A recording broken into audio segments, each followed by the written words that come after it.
windscreen. So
what's up? I'm gonna show you the intro now.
Communication's kind of slow.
So,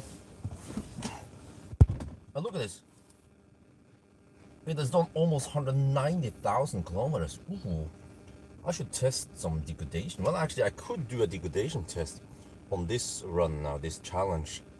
So yeah, there's a warning here that I can just ignore. The owner says that there's some weird warning based on some kind of pump that is failing, so it's not critical. So, well, is the adapter failing because of this warning? Hard to tell, but okay. So here you can see car scanner. We have some stats here with 99%, taking 4.4 kilowatt. Battery is at 15 to 17 degrees Celsius. We'll see if this battery overheats, because unlike the first gen Sol battery that is prone for some errors and degradation, this second gen is way better when it comes to that. It has a different chemistry, way more robust. So, all right, the plan is to drive. Yeah, okay, so that's the thing. To explain to you guys, there are a few places here where we have the native 200 amp channels, and then all the other places we just have the regular 125 amp, but there are some delta chargers that uses 135 amp, so you get slightly more speed. So you're going to try to go for those, and then also try to get to the 200 amp channels. So we're going to charge now a little bit more, and then off we go.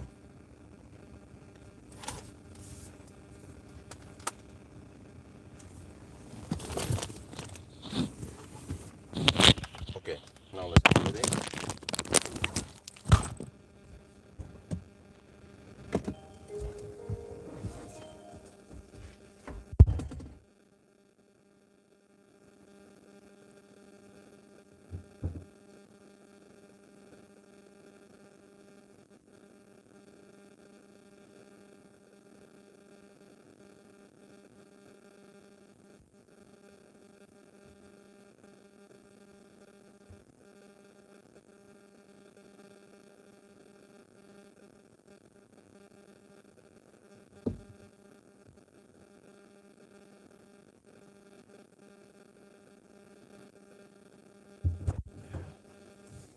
Two more minutes.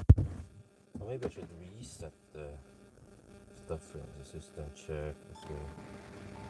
Alright, let's see how this goes. There's some stuff here. Consumption. Here. A-B trip. Okay, that's it. That's pretty much it. Okay, A-B trip. Okay, no big deal. Wait for it to finish.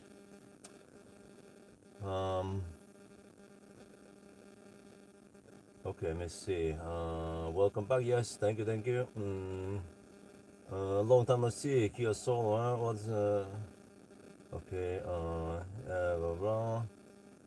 There's the box. Is truck, bro. It didn't work. I tried everything. I tried literally everything. It did not work at all. It failed handshake every time. So I have to go for the native channel and the delta chargers, because they provide 135 amps. It's slightly faster. Maybe flip the screen. I will do that soon. Don't worry, we're gonna leave soon. In 1 minute we should leave. There, look. Okay. Yeah, don't worry. We're gonna leave soon. Typically it happens when we are stationary charging. Alright.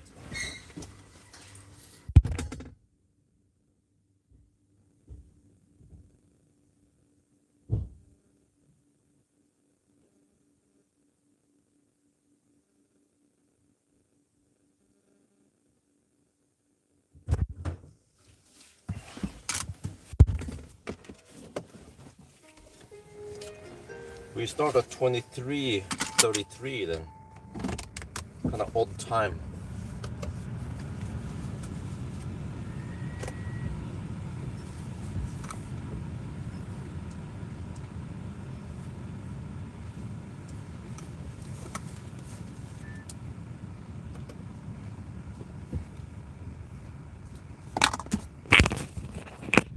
Put this on there. 23:33. Then I reset this. Trip A, trip B, consumption. Okay, off we go. All right. So yeah, so let me repeat. I tried the EV Nicholas adapter, the charger mounted TCS. It did not work. Okay.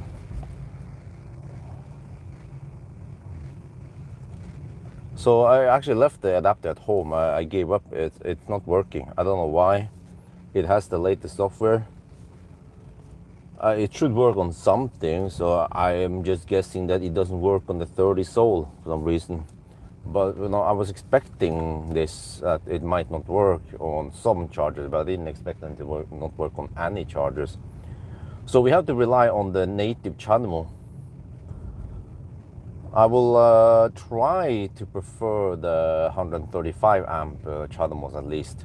I mean, that's how much is that? 7-8% faster charging, right? Which helps. And also, of course, the 200 amp CHAdeMOs. So I want to see what kind of speed we get on those, and if we get a flatter curve than that upgraded 27 Soul battery. Because I heard from before that this car is supposed to take 100 kilowatt on CHAdeMO, but you need like 285 amp CHAdeMO or something, right?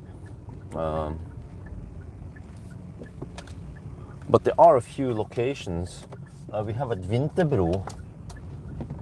Actually, it's the what's it called again? In Norway. Oh, I don't remember the charging network. But we have at Cleavage and Vinterbro. That's pretty much it. The two and Rudshøgda. The two native, the 200 amp plugs. Don't know any other locations that has 200 amp. I checked everywhere, and for example, Fortum, they don't care about the 200 amp. They just go for 125 amp.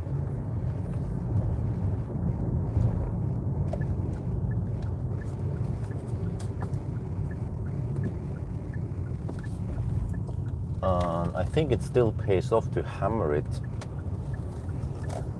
even for the Soul, because it charges so fast. Well, I mean, flat 50 kilowatt-ish. Well, actually, I think you should get 50 kilowatt if you go for the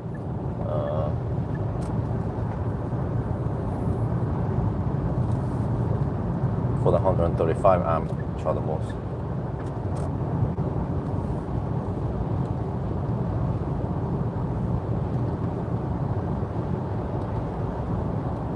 I cannot leave it.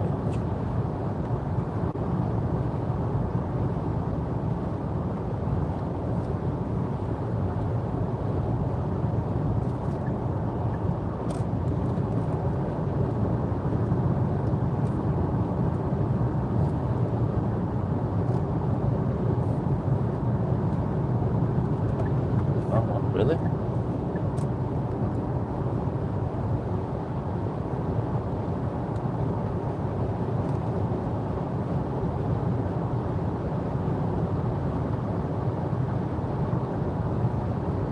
Dude, always be checking GPS speed.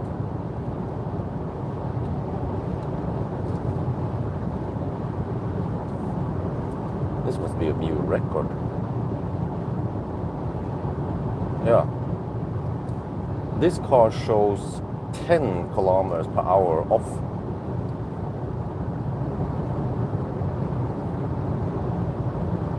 So if I'm cruising at 130 on the Speedo, that's 120 on GPS. Wow, that's a new record. Well, actually, no, 11 error, yeah. 131 on the 131 on Speedo is 120 GPS. No, actually, yeah. Wow, that's massive.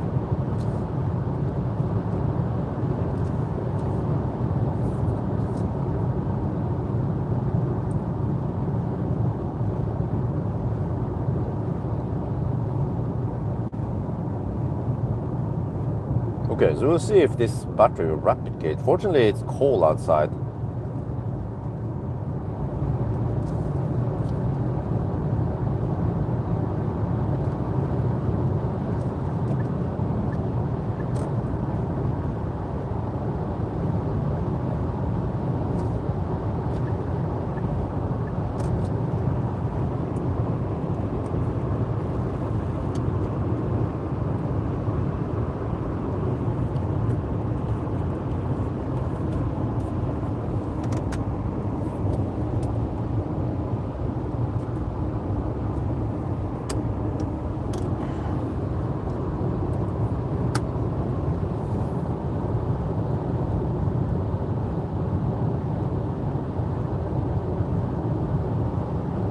Yeah, Eon, yes, that's right. Thank you. It was Eon I was thinking about. So you're gonna go for the few Eon chargers. Try to time it so we end up with low juice at those locations.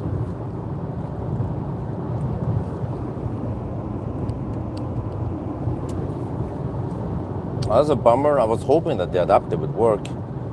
But I mean, it's still a fair test to test it without the adapter, because then it might be more relevant for many people because they might not want to buy the adapter, you know?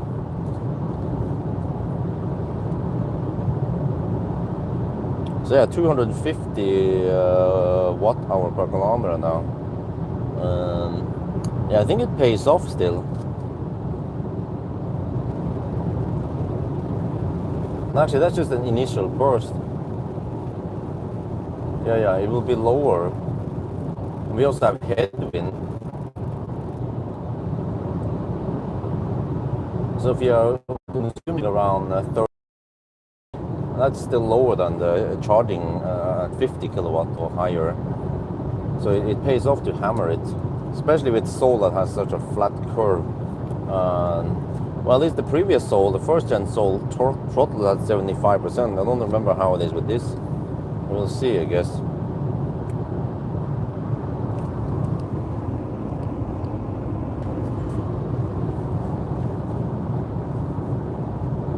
There's a bit of slowdown here, but I'm not sure if I bother deducting it.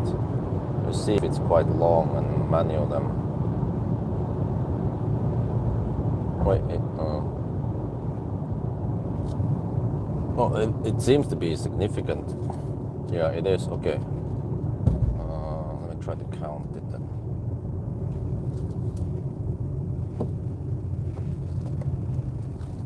Oh, I see.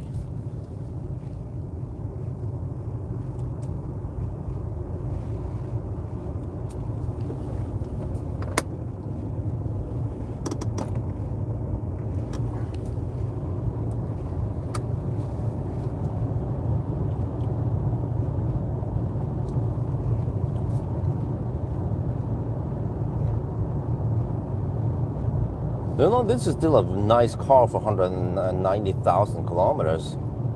Very impressive. We need to measure the battery capacity. I'm going to try to measure it at the first stop. I mean, we have a bit of hammering here, but also some slow stretch past Oslo. So I can maybe correct for around 0.5 kilowatt hour hammer losses. Try to guess what the net capacity is. But I don't remember, I'm not 100% sure how much it was, but I have a measurement from many years ago where I measured 29 kilowatt hour net. So I'm going to use that as a reference.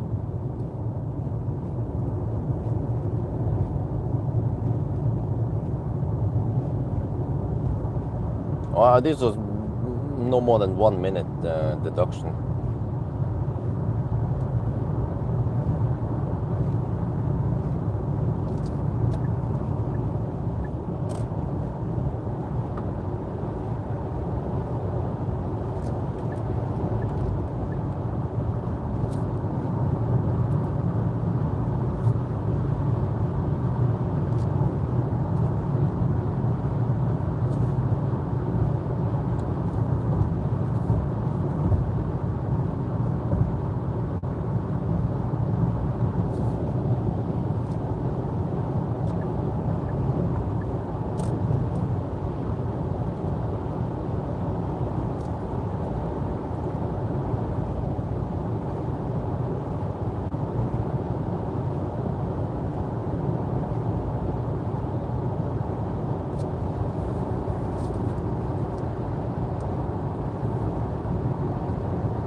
So yeah, it's kind of nice to be back again because the trip was a bit exhausting over time. I had to take care of the kids every day. No break there, no kindergarten support.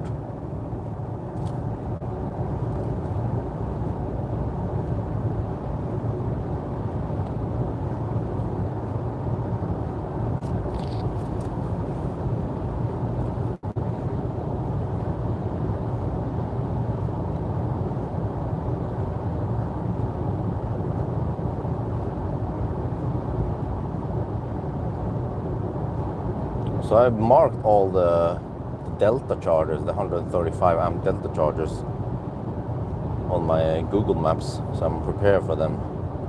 Try to end up there. Could be shaving off several minutes on each session, since the sessions will last for like 40 minutes or so.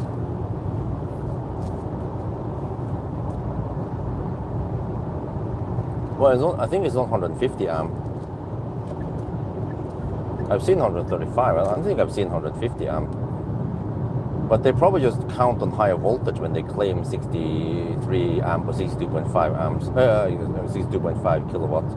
But there are also some 125 amp sites that, for some reason, they counted 500 volt as the pack voltage, and then they somehow ended up with 62.5 kilowatts. So it's kind of misleading. Nobody uses 500 volt on batteries. The highest I've seen is around 440, like on iPace and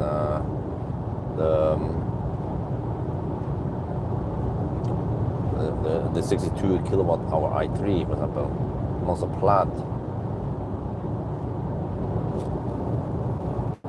So yeah, I mean, for a car that has done over almost 200k, then this is quite impressive, nice and tight.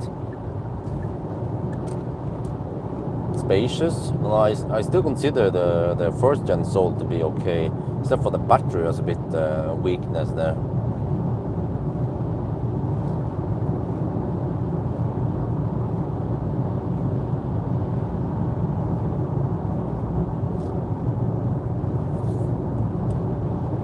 Yeah, 231 watt hour per kilometer. So we have the headwind in the beginning.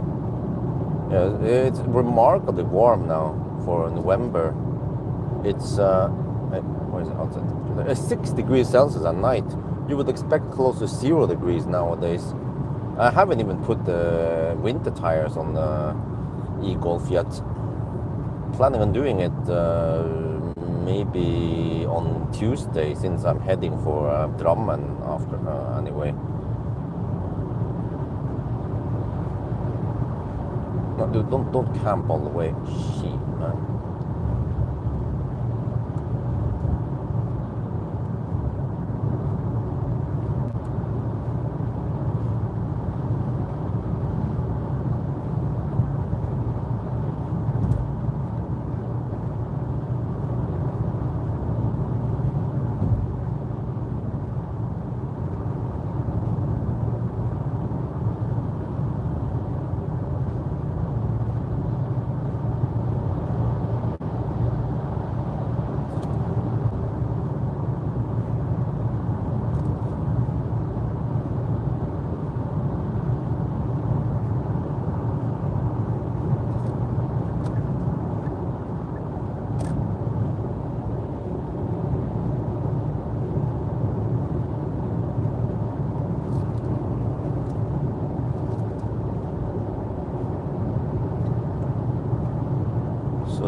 The first stop I plan is at Solli Shell or ST1 Solli, a Delta charger there. I think I should be low-ish. And then from there, I'm not sure, because I don't know how much I'm going to consume, especially via Oslo and so on. I use a better route planner, but yeah, I haven't checked too much into that. Maybe I should have hooked up the splitter and well, freaking phones all over the place, man. I have to have a car scanner and a better route planner also in there with the live data. So I'm just gonna go with my Ninja calculations.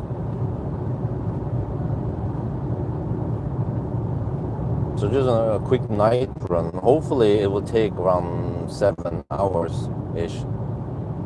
Yeah. Actually, the other Soul took 7 hours, but well, it'll be interesting to see how many kWh get out of this. You just have to expect that the energy at the bottom is less dense than the top. So I'm not sure how deep I can go.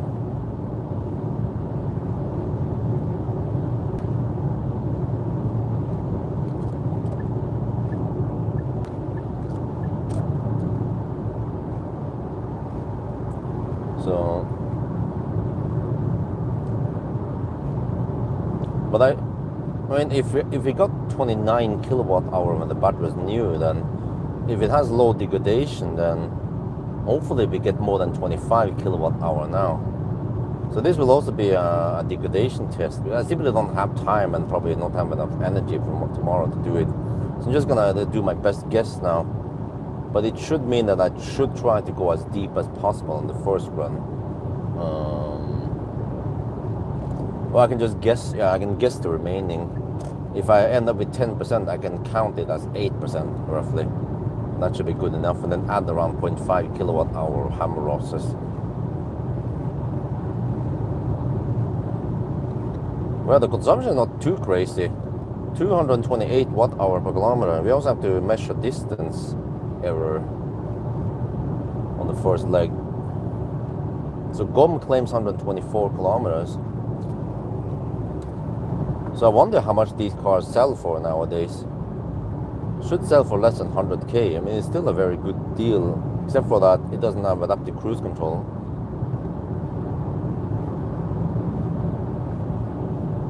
I think a good e-Golf is still a good option if you get one with low degradation.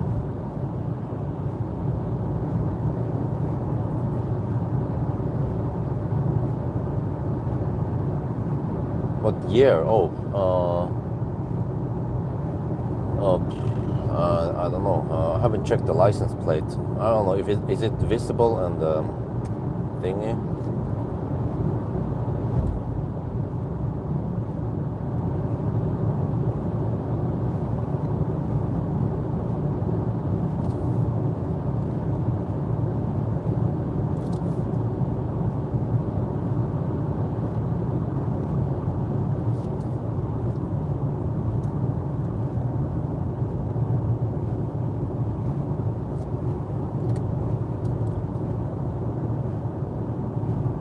Watch out for the Polizei again, huh? So you don't get any fox on the roof.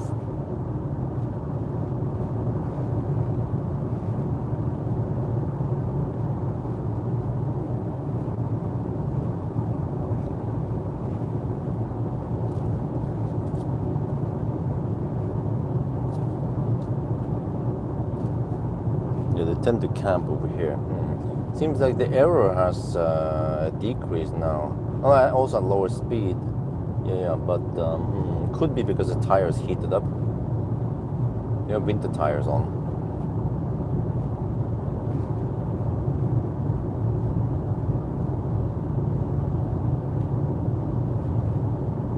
Yeah, trip to Slovenia and Croatia, man.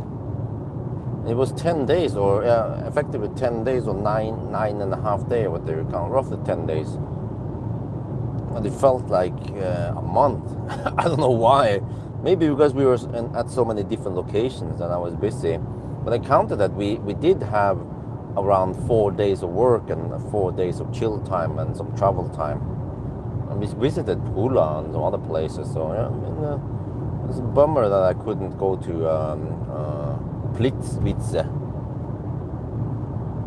What, do we have any Croatians here? Are these Slavs here? And then, man, I liked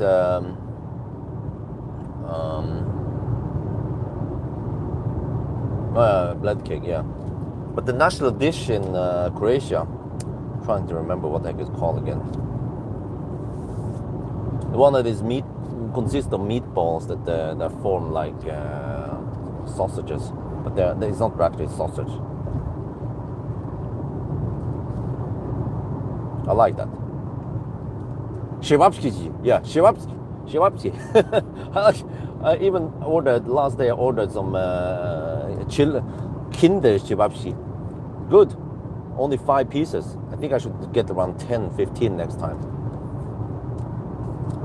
But maybe also get some sauerkraut. Does anyone eat sauerkraut with Shevapsky? Shevapsky, what is it called again?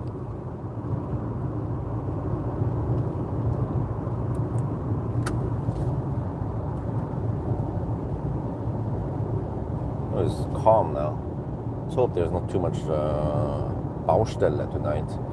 I look on the map, I didn't look on the Vejvesenet map, but didn't see any.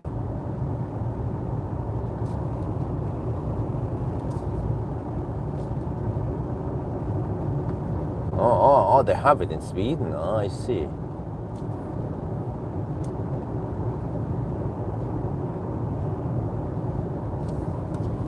Okay. Focus on navigation. It's actually dry for once. Oh, it's 500 kilometer route. Go to Schweinsund, turn back. Go to Rudshögda, turn back, and that will be game. We'll 99 a little bit before Jesholm. But we take an extra loop. I will most likely end up at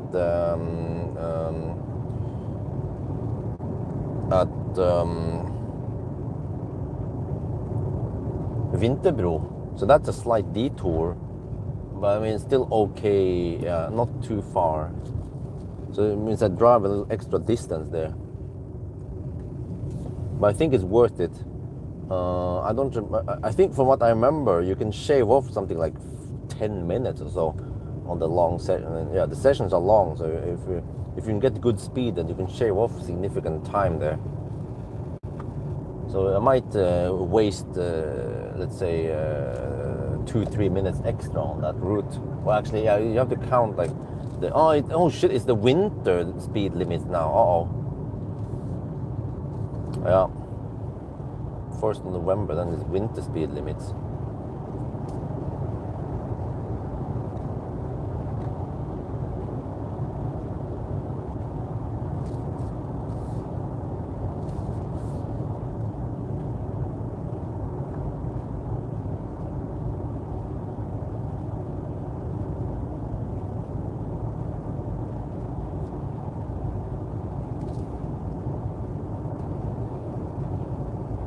Yeah, they're still reducing the speed for winter.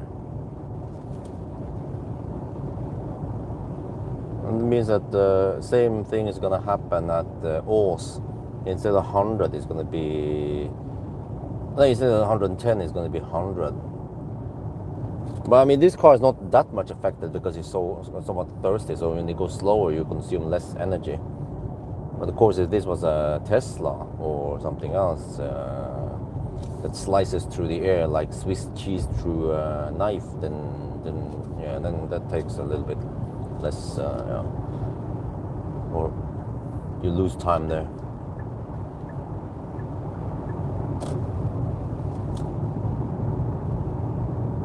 Evony, huh? Wait, Evony also has Delta chargers. Ooh. I forgot to check them.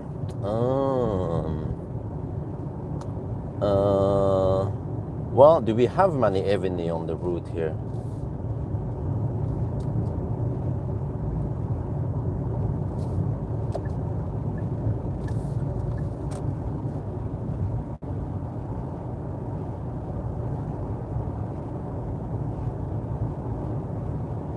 Well, now that we go via Oslo then.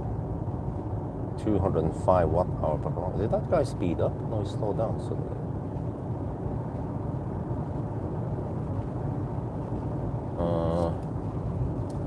Don't know any.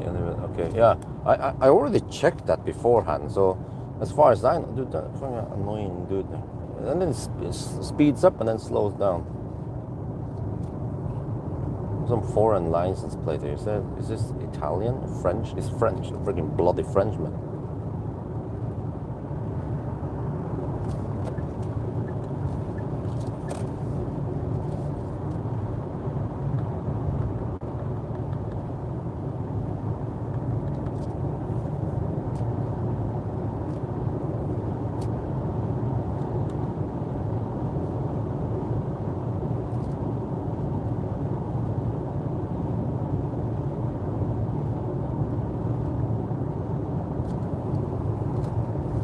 Okay, all good.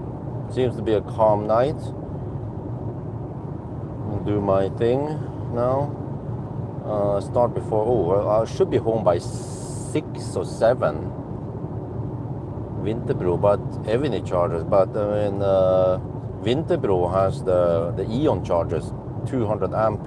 We've been there before with actually the other sold.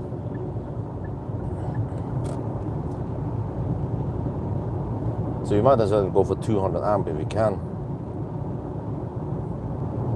I want to see if you can go faster, because the other Soul, the Valdemar Soul, or whatever you call it, it capped at 3 amps. That means that you can get around 60 kilowatt at the bottom, 60 to 65 kilowatt. So I'm hoping that this will charge faster. I think it should have a slightly bigger battery than the other replacement battery, whatever you call it. And then I don't remember the voltage, so we'll see. So we must go to Vinterbro and charge there, and then somehow try to time it. But yeah, but I think that the distance from Vinterbro to Cleavage is a bit too short. So in between there, we probably have to go for some Delta charger somewhere, but I'm not sure where. And then, but you also need to stop at Rudshøgda, time it so I end up at Rudshøgda. Those places are worth gold. If I can shave off around 10 minutes on all each of those, that's big. But especially Rudshøgda, since I'm already passing by there. And it's actually no deal. I can actually just charge until it throttles, because it should have flat curve. And then I can arrive with 20% and just ride on the higher voltage, get faster speed. So that is the plan. And actually, it's only a little bit over 3 more weeks now until I go to Thailand. So I need to fix the oh shit, the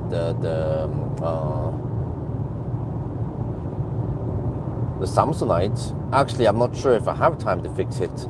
It could take several weeks. When I ask over there at Zagreb, they say it could take several weeks. So maybe I'll just tape it again, then always bring duct tape, tape it, and then let it survive until it gets to Thailand, and then I have plenty of time there. But actually, yeah, I guess I could use a replacement, one of the backup bags over there while I'm waiting for the main to be fixed.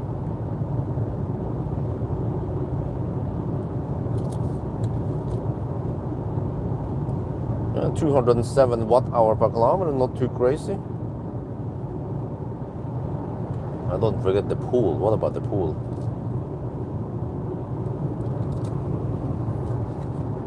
Vinterbro, yeah, exactly. And then Cleavage. But what is the distance from Vinterbro to Cleavage again? Well, I can kind of tell now. Let me see if I check now. 48.2, 40 plus. Oh, it's like 60 kilometers between them. I'm not sure if it's worth. Well, actually, it could be worth. Yeah, you know what? It could be worth. Yeah, it's winter ready. I already prepared it before I went to Croatia.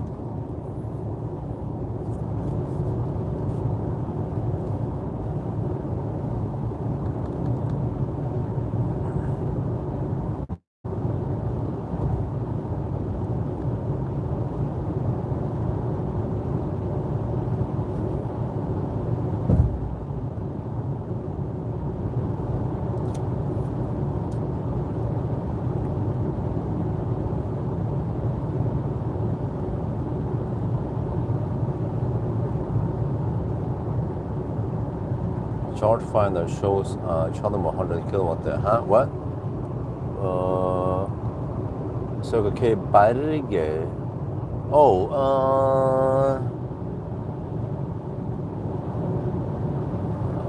Berge is kind of close to.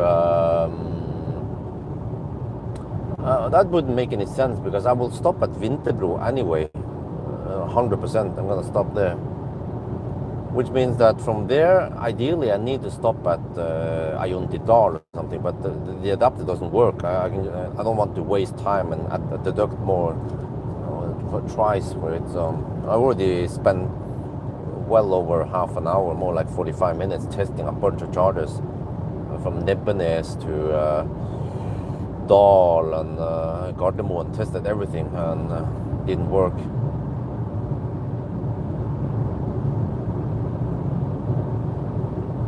That's a bummer. But on the other hand, this is a real challenge using just native CHAdeMO. Just want to see how far it goes and how many kWh we get out of it. So when it comes to the e-Golf, it listed that, okay, but oh, maybe it has 100. Okay, you know what? If you can go to Google Street View, and if it's updated, you can see on the plug, on the CHAdeMO plug. It's actually quite easy to see it if you have a fairly close-up picture. It's easy to distinguish between the regular Phoenix plug and the 200 amp. They are usually blue. The 200 amp plugs are blue, whereas the regular 125 amp, they are either black or gray. Well, actually, it depends. Yeah, I forgot. There are also some blue 125 amp, I believe. The battery heats up 1922 degrees Celsius. I don't remember. Is this car supposed to rapid gate? On the previous, the other Seoul challenge, I hit 50 degrees Celsius towards the end. It's like it's slowly heating up, but then it doesn't cool down between the runs.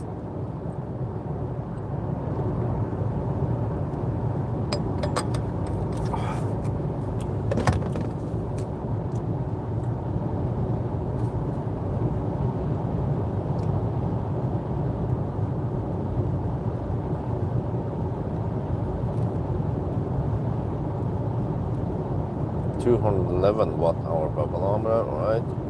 All good. We are, wait, we're 63 kilometers away. Oh, can we make it there? We have 57% left. GOM says 91 kilometers. I can't trust that. Let me see. So I did, I think 55% now is around half the battery energy. Let me see. 56 kilowatt-hour multiplied by consumption 209. That is, wait, that's only 11.7 kilowatt-hour. What? Seems like we have some significant degradation here. Yeah. You might have only around 25 kilowatt-hour left. I mean, after almost 200k on a small battery, then I guess you have to expect some degradation. But the Ionic battery was wonderful. Must be a different species, that battery.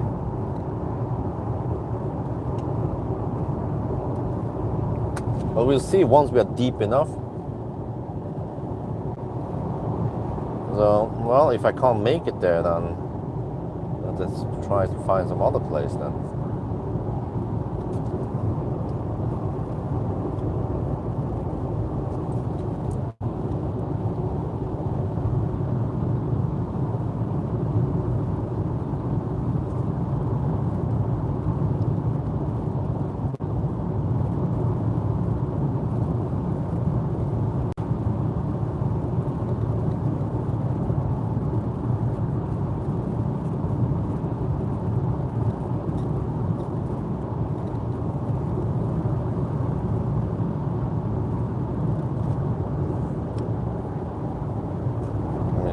We've done 58 kilometers. And we need to go another 60 kilometers, and now we have just high speed.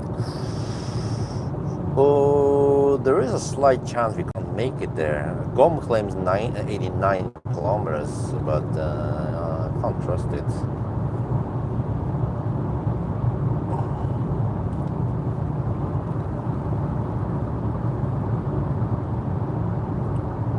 Blue handle. Oh. Okay. Oh, these guys are hammering it. Toyota? What the heck? Must be stolen.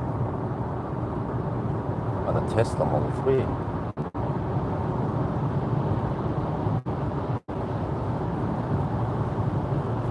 Oh, it's Model Y.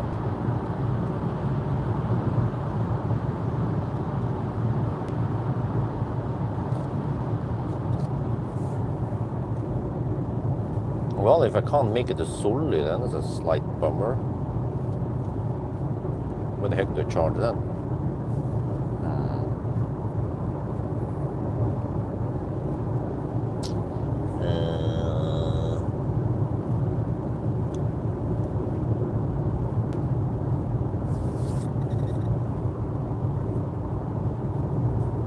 Yeah, this headwind is not making it easy.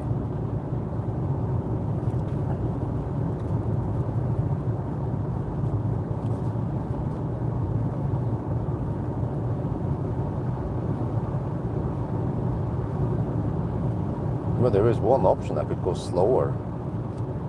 Is it worth it now?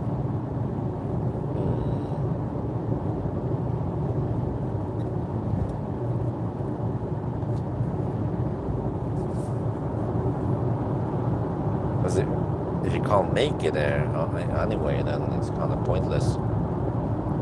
So if I have around 12 kilowatt hour left, and I'm going 56 kilometers.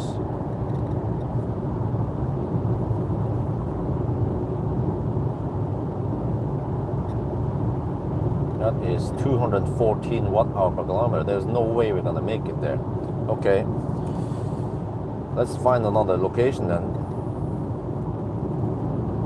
Well, I mean, that was the only location that I could go for. Okay, then we just go deep and we charge somewhere on some CHAdeMO. But yeah, most sites they have CHAdeMO. Maybe I end up at Rygge then. Oh, but I remember Ionic went all the way to Solli. Ionic kicks ass for the Lord. Yeah, we're down to 52% now. Well, I wonder if okay, yeah, 52%. So status update, we've done 64 kilometers. Consumption is 203 watt hour per kilometer, but it's gonna go up now. We'll hit the high speed soon, and then it stays at the high speed.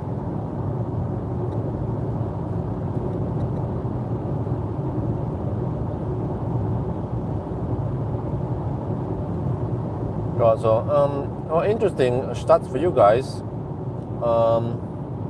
The community energy charge or discharge are quite similar, but 6,971.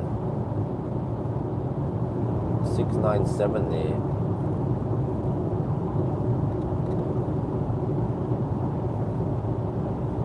divided by 189,000, 180.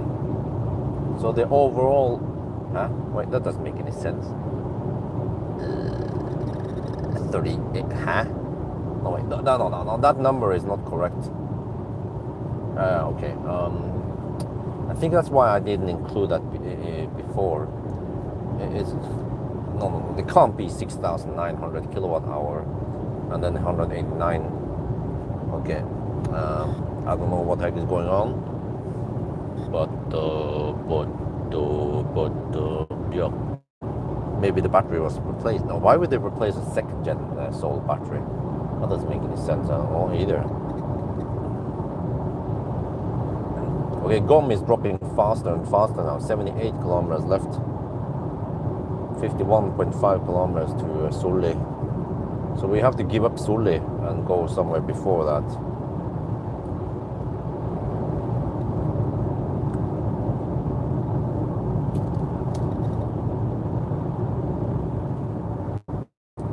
At least the road is not wet. Man, I need to do my preparation now before Thailand and China trip.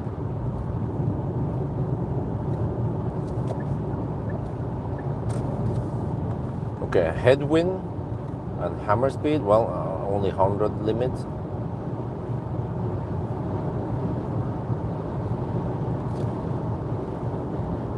Okay, we'll check GPS again.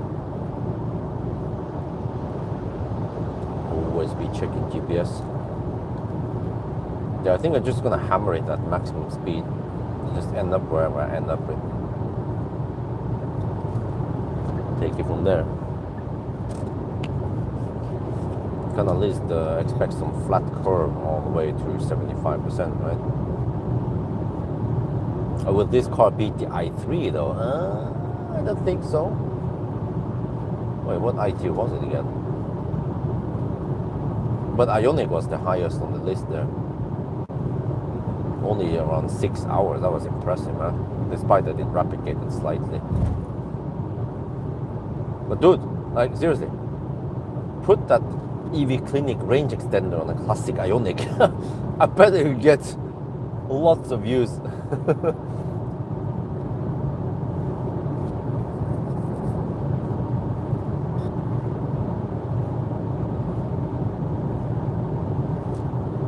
A Tesla could need it, but an Ioniq, man. I mean, what kind of, can they actually allow it to charge faster though? Because it seems like the plug is limited to 200 amps.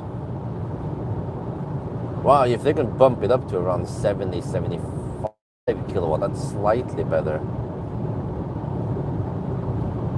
If you can go like 75 kilowatt flat, or actually or closer to 80 kilowatts, all the way until 90%, that'd be great. Yeah.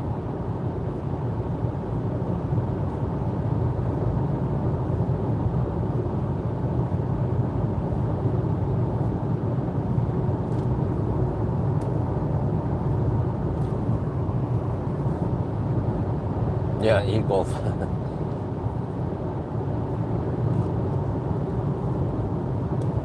Alright. Wow, the freaking state of charge drops fast now. We're down to 42% or 41.5%, dropping schnell. I need to plan my stop. With the headwind and all that. Okay, cancel this. Kilometers of range left. Well, that sounds like Riga. Riga has plenty of chargers. There should be some Chademo there.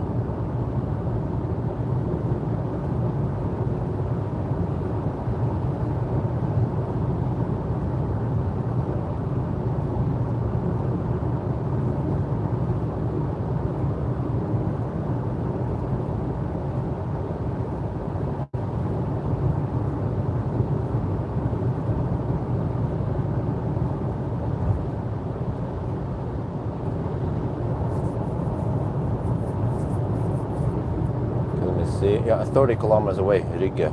You might go for that.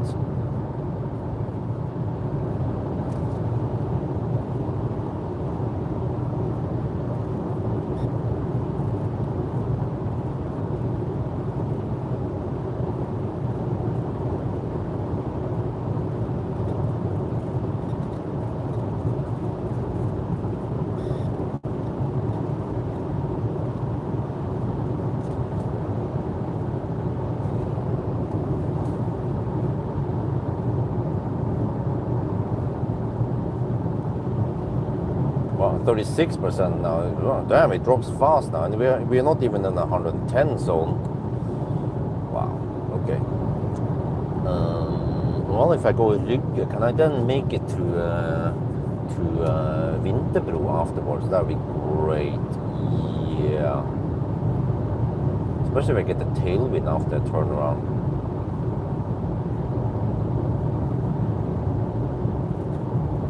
Battery's heating up. 22 to 25 degrees. I don't remember what the minimum. Oh, maybe it needs 25 degrees minimum. Okay. Well, we're getting close to that. We are 22 to 25 degrees to get full speed. But that might be full speed at 200 amp Chademos. Yeah. So it depends what kind of temp you need to get the 48 something kilowatt. We're gonna max out that here. Yeah.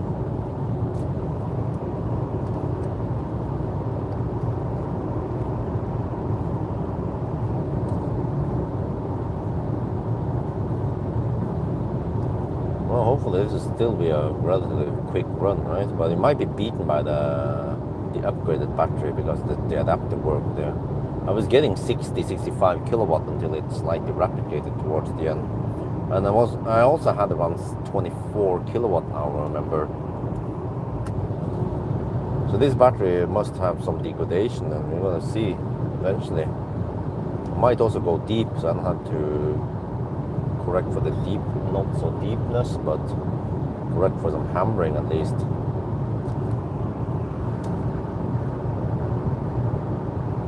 Yeah, the whole heater turning off, that's actually very annoying on the e-Golf.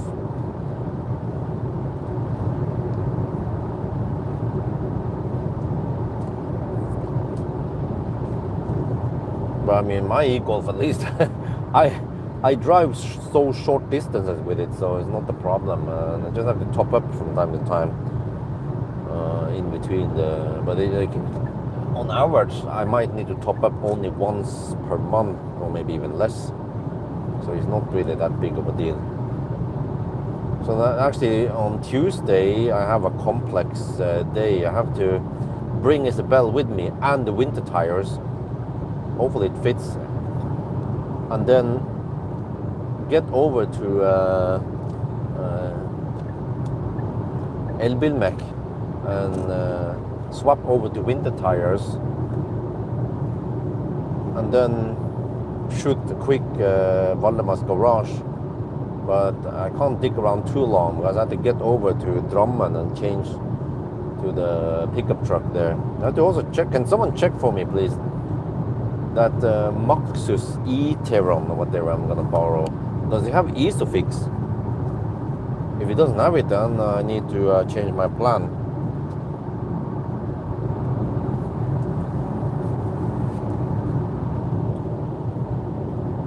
And then I also have to top up, yeah, a quick top up, maybe 10 minutes, 10-15 minutes. And then over to Drammen.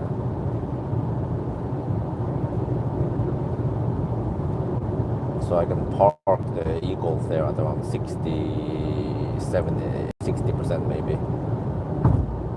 Maxus E-Teron 9, there is calling it.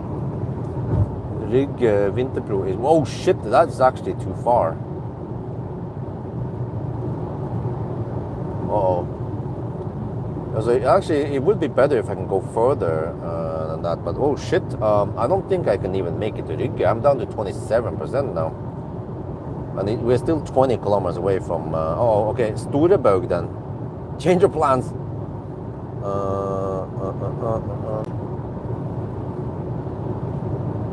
I remember, yeah, Storebaug has Chademo.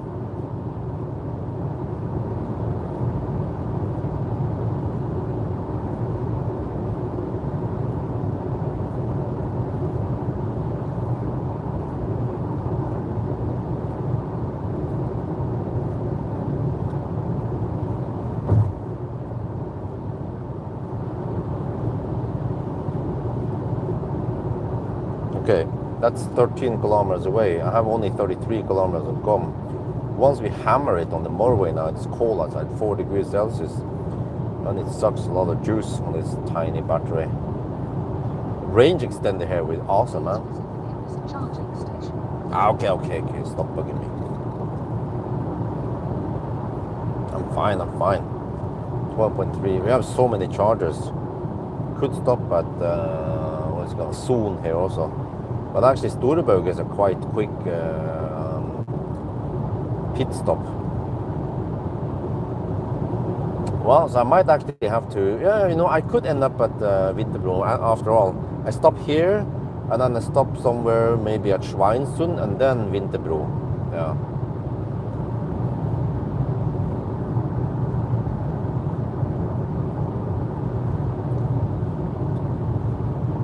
.5%. It's dropping fast now. Temperature is rising, 24 to 27 degrees. Have to pay attention to the available discharge power also. It's 90 kilowatt right now. I think once it drops to 30 or below, then I should be sweating.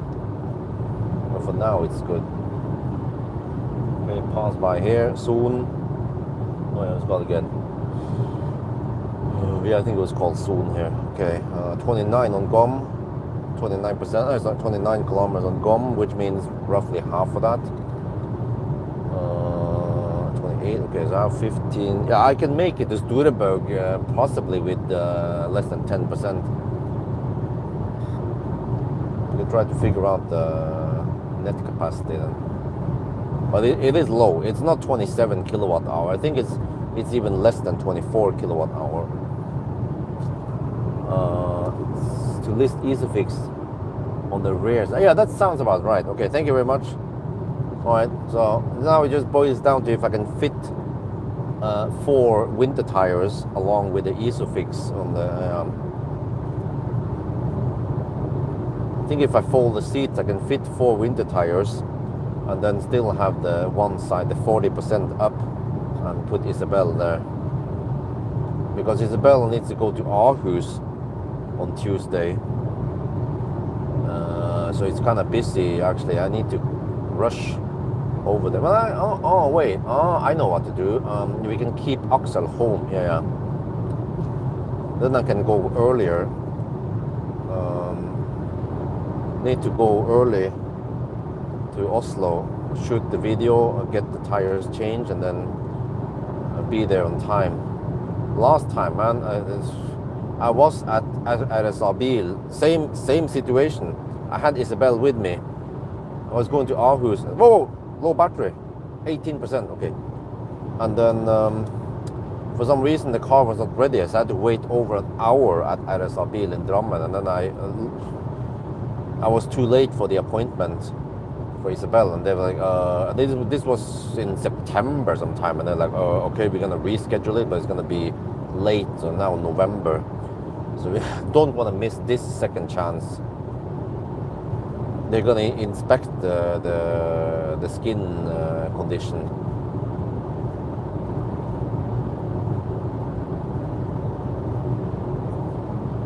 %16 now. Okay, Storebog coming up. If I don't stop at Storebog, then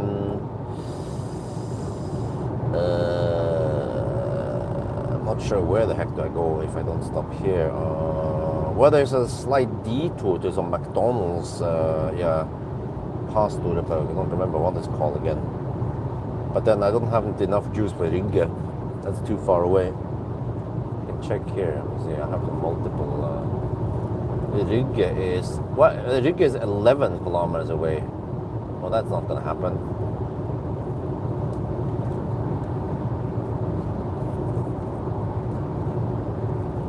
Wait, let me see. I'm down to 14%. Can we count 1% 1 kilometer? Let me see. Yeah, 95 kilometers. Yeah, I can actually count one. Okay, quick math. 1% 1 kilometer. We've done 96 kilometers and we're almost done now. Down to 13.5%. Drops fast now towards the end. Wait, 96 kilometers done. Consumption 219 watt-hour per kilometer. And 13% left. And we are just 3.5 kilometers away from Storebog. Yeah, I think it's good time to bail out now. Because I remember that these cars, they tend to drop quite fast towards the end. But I'm surprised that there's no power limit yet. Still full power at 12%. Sydney, wow. Okay, yeah, pick up, yeah, exactly. Could just put Isabel in the bed.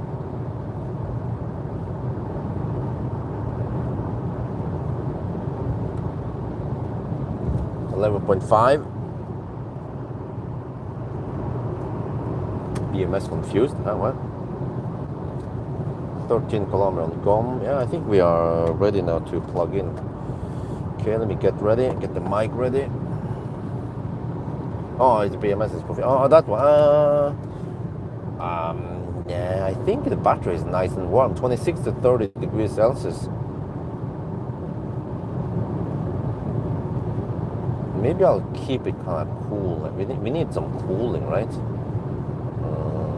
I have no adaptive cruise control. Let's get the mic off. 9.5%. Yeah, it drops fast now. I have roughly 5 kilometers of range left.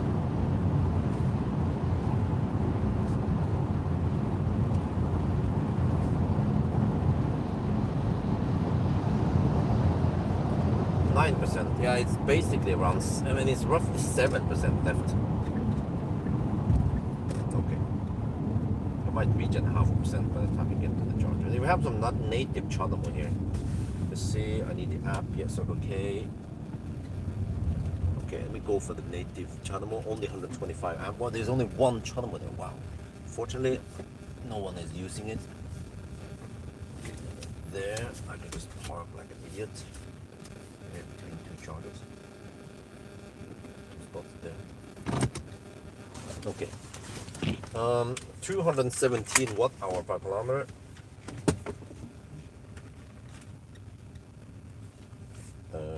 is Storebug 217, and then 99.9 kilometers driven and 9% left.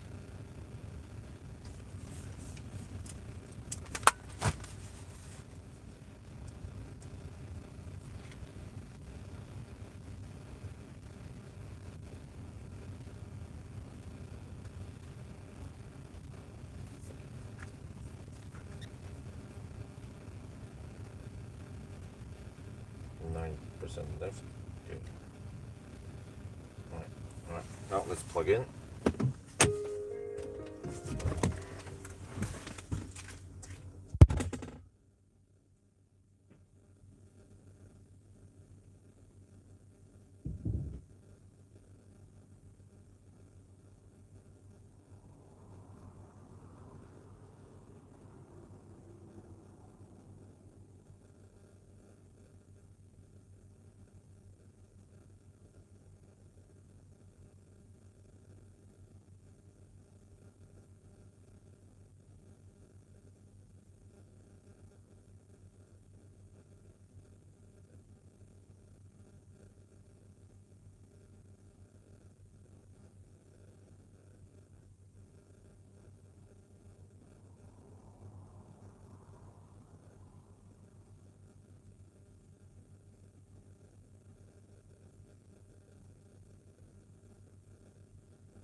All right.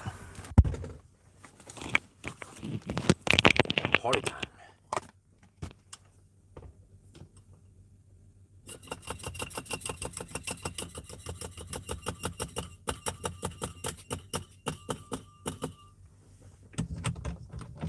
Yep, 125 amp capped.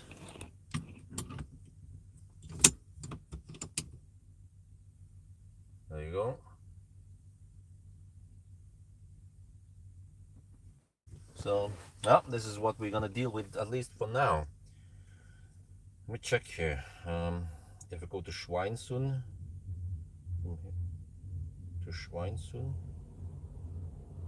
I can grab some food here.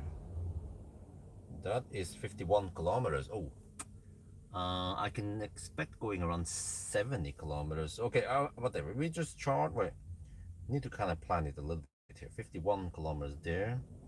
Then edit stops and then go to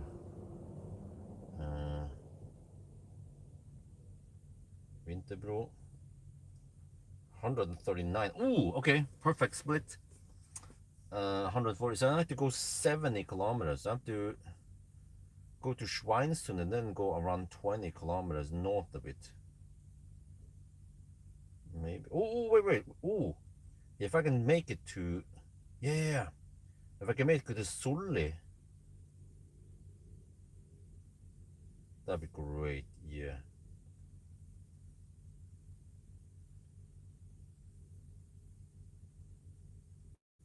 Oh, that's 81 kilometers. Yeah, I think that's possible with some tailwind, and I try to go for around 80%, just to be sure.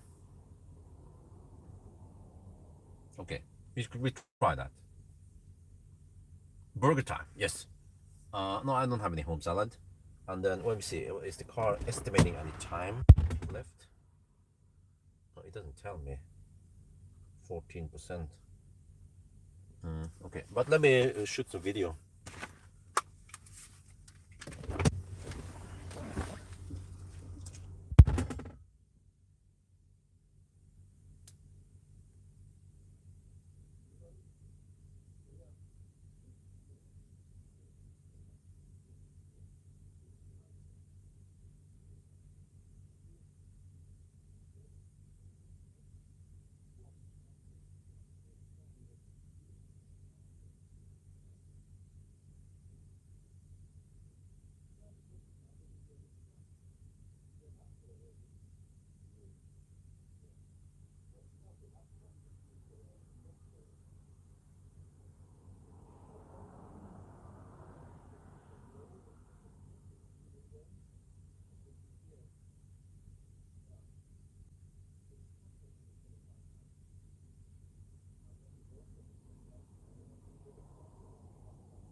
check something.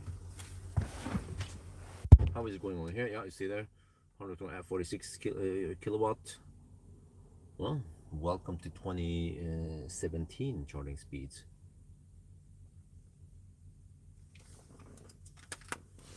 Kind of need to go to the restroom anyway. I'll be back. I think there's no alarm here that goes if that thing is. Okay, I need to also calculate some stuff.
I have around 14 minutes left, or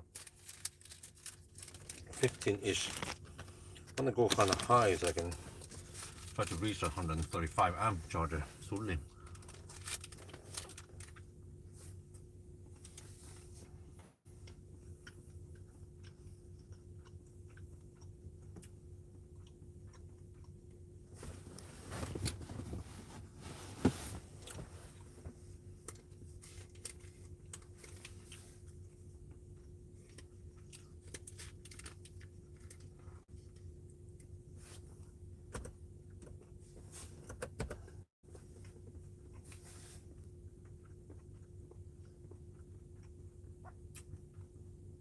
It should be flat until 75%, right?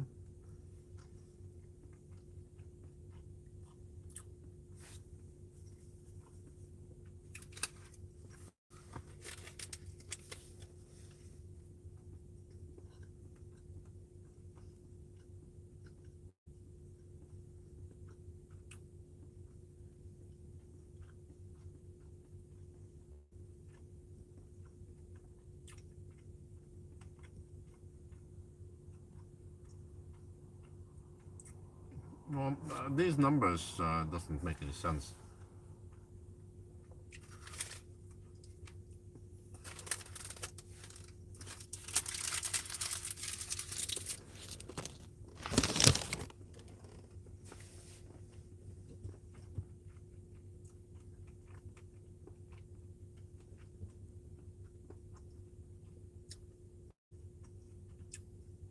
It should be like 5-6 times higher than that.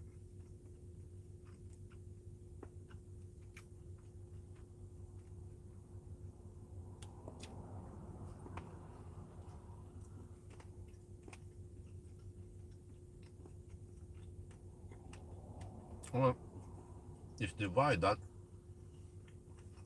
by 190,000 kilometers, then it doesn't make any sense.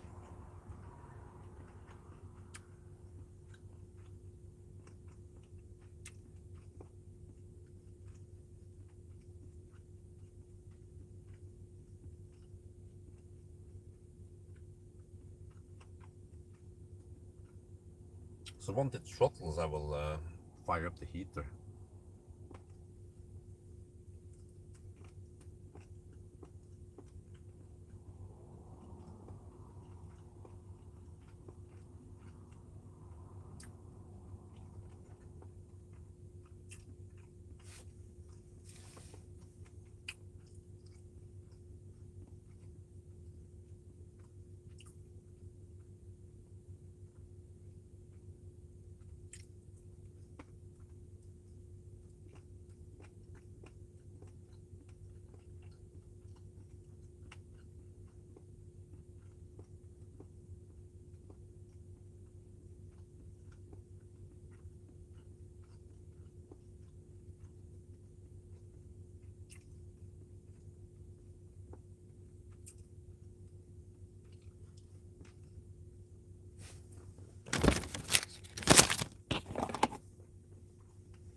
But on this initial run now, I checked that the trip meter reports 99.9 kilometers, but it's actually 96 kilometers. So the car overports by whopping 4%. So we had to count to 502 kilometers then. And then also when it comes to degradation, okay, the 9%, it's non-linear towards the end, it drops quite fast. So 9% I counted more like 7%. And then also I add 0.5 kilowatt hour hammer losses because it went Schnell, at least outside of Oslo. So I estimate that we have 23.3 kilowatt hour net capacity only. And then many years ago I tested and I got around 29 kilowatt hour. So we actually have 18% degradation, but the car has done almost 190,000 kilometers. So I mean, it's still impressive, but I get the impression that the ionic battery is better. It's also from the Korean brother from another mother, but the ionic seems to be I don't know, some kind of magic there.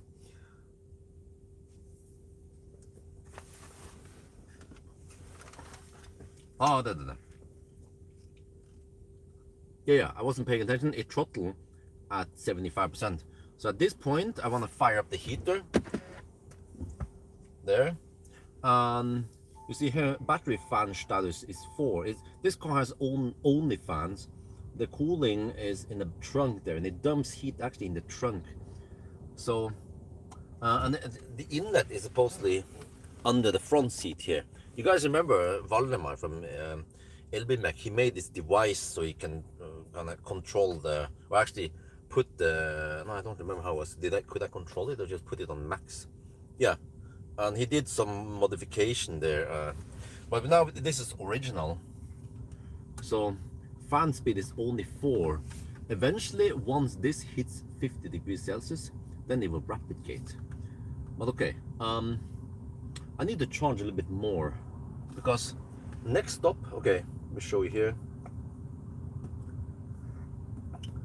125 amp is nice, but at Sully, which is around here, we have 135 amp delta charges. That would be great. Yeah, that's around 8% faster, right? So we could shave off a couple of minutes there, but we have to go to the turnaround point first. Schweinsund, around here, and then if you go to Sully, that's whopping 80 kilometers loop. So I mean, as long as we're getting okay speed, then I just want to try to get over to that charger.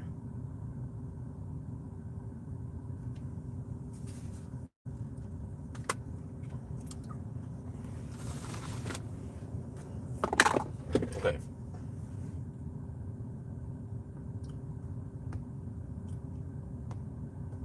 Sully Bru, here it is. Okay, there.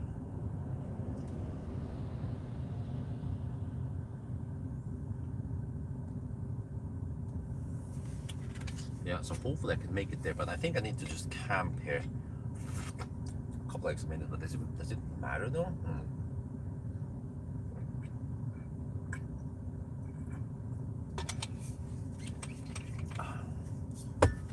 Let me count here.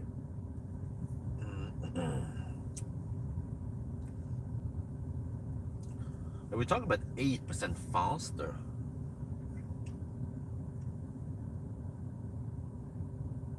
So it takes around 20 minutes to reach 80%, from 10 to 80% roughly.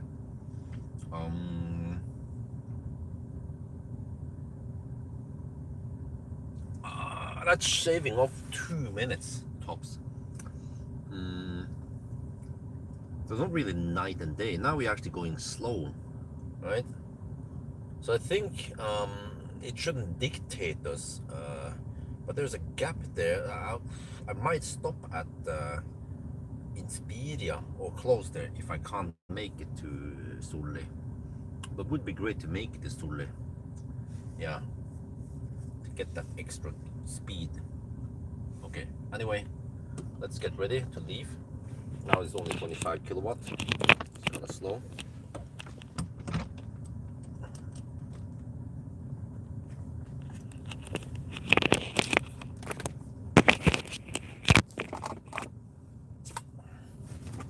Yeah.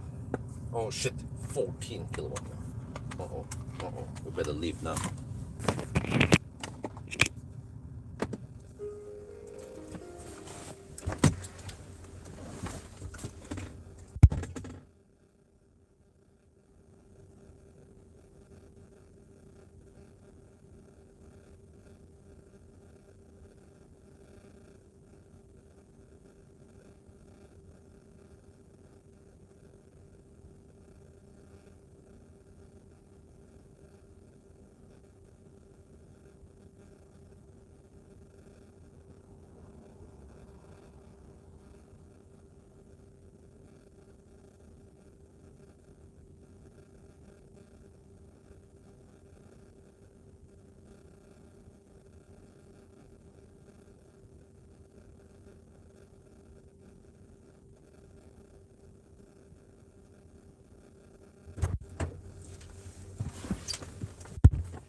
might actually pay off to not go like Schnell, especially in the headwind section.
All right, alles gut.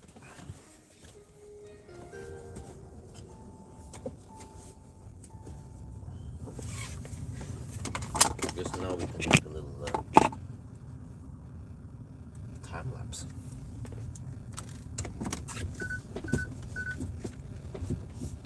We charged to 85.5% actually.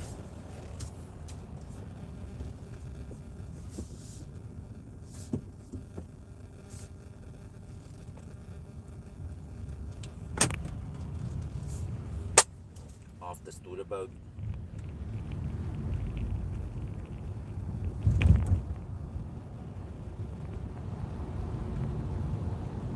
I still want to go Schnell.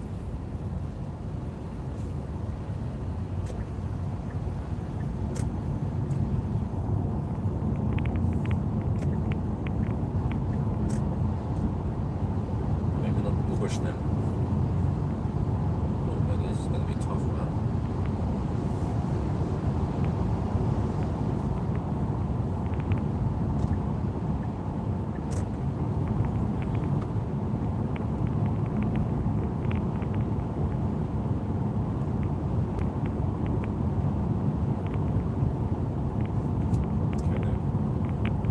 We're back on the road. We actually charged to 85.5%. Hopefully that's enough. We have headwind now on the way south, and then we get the tailwind on the way north again. But yeah, so now it's interesting because you see that the battery fan status is 4, so it's now cooling down the battery. It will always do this if the battery is hot, right? And then this is kind of like a primitive heat scavenging because the heat is then dumped into the trunk. But here we hit the 110 limits, but I'm not sure if I should go Schnell.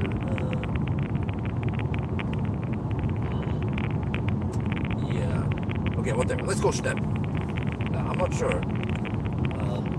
Might not be able to reach that charge I want to reach because I have a budget of only 230 watt-hour per kilometer, and it seems like it is impossible with this boxy car. But if I go slower, then I also lose time by driving slower, right? So the car has nice flat charging curves, so we should just utilize it.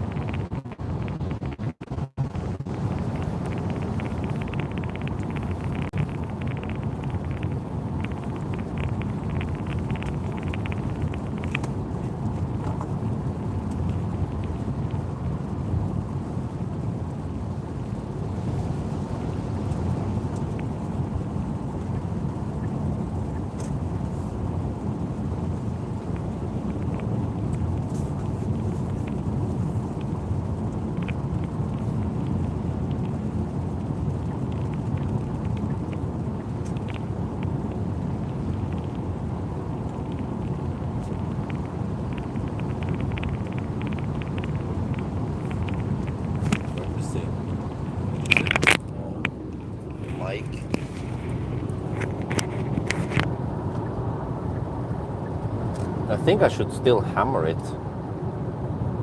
It pays off to hammer it.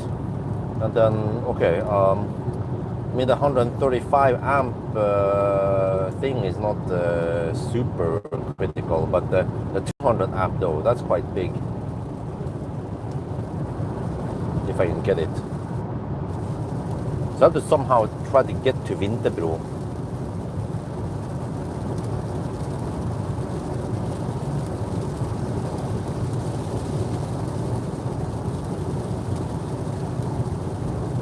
But that's actually a whopping 60% improvement.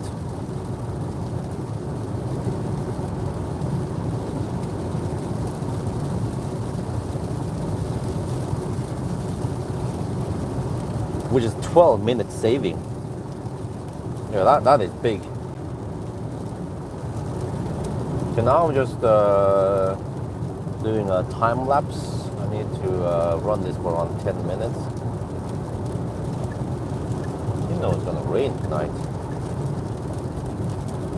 No, but it's November, so lots of rain. It's the monsoon time in Norway.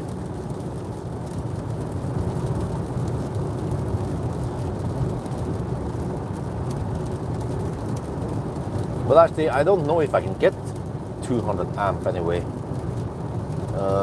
For all we know, it could be taking only 173, just like the other battery.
So here is Rode, yeah.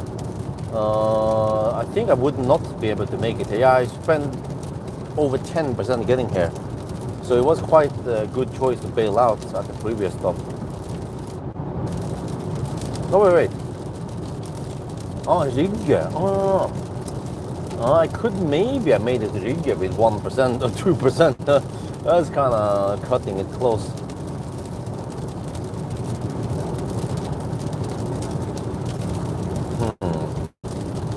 Well, let's see. Hopefully we'll ride on the tailwind and get great benefits. The headwind is killing the range on this car. Plus the wet roads over here.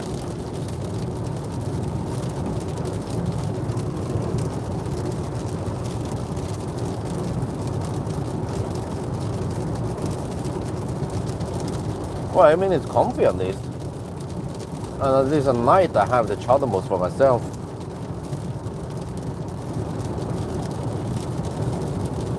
But I feel like consumption is high right now with wet roads and headwind and 110, so could be something like 300 watt-hour per kilometer, but I don't know what it is because there's only one consumption number.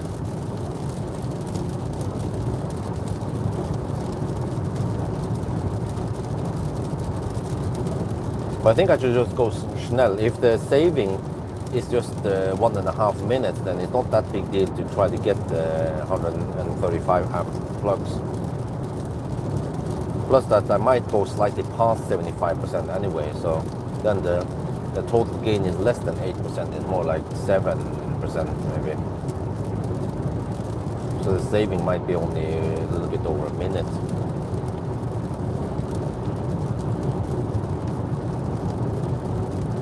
Well, we'll see, maybe some magic happens once we turn around and ride on the tailwind.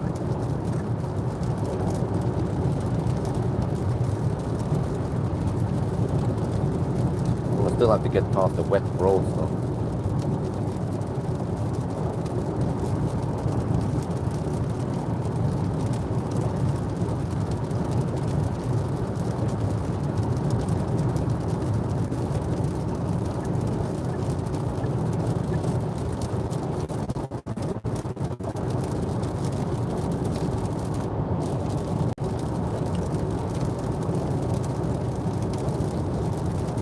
Actually, maybe I should go to Valdemar tomorrow if he has time. Then that will actually shave off about an hour. Yeah. I expect to stay at Valdemar an hour, so I don't want to get late to that appointment on Tuesday. Well, that means extra driving for almost no reason. No, I just have to start early on Tuesday. Make sure I don't get get there too late. 2:30 at Aarhus.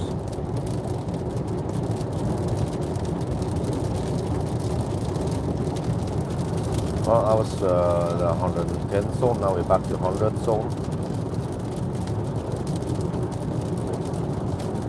Also, the strange thing is that when using the limiter, you can see the limit you set in the display, but when you use the cruise control, you don't see the cruise control speed set. Because here, solely, this is where the 135 amp plug is, but it would be impossible to reach this point here on the first run, unlike the classic Ioniq, man. Classic Ioniq kicks ass for the Lord. So I measured like on those cars with over 100k. It was more like, yeah, over 100k on the odometer on the Ioniqs. They had only 7 to 9% degradation. This car has 18%. It seems like the classic Ioniq battery is better. Or I don't know. We don't know, of course. This is just one observation. But actually, it doesn't cool down that much after driving for a while now. Have we driven for 10 minutes left yet? Don't have any timer. Well, I have it here, but it's almost impossible to read it.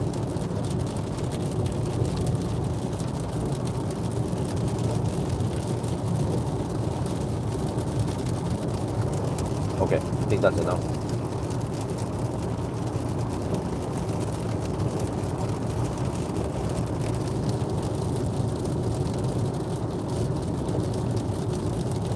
So possibly not that much cooling going on right now. The battery just stays warm for now.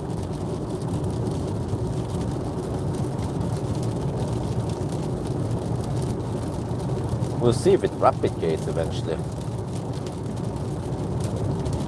But it's not that hot today, which is an advantage.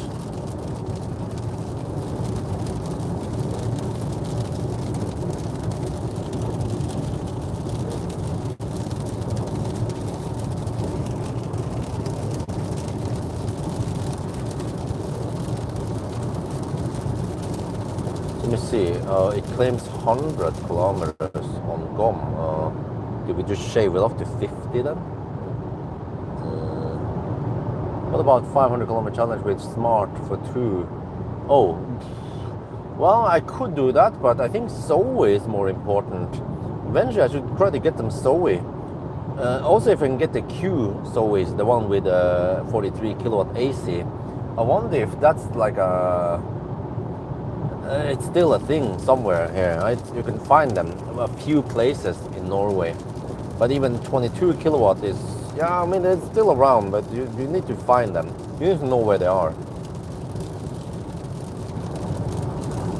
But actually, many of the 43 kilowatt, I knew they have been, well, they've been demolished. Like the one at Furuset. Oh yeah, I could go to Furuset, shoot video about the Circle K. Circle K Furuset is now the biggest Circle K charging site, and it has also some truck-friendly charging spots. And I wonder if that's one of the first Circle K with kWh. Yeah. So I could do that, and then go to Valdemar, shoot video there, swap the tires.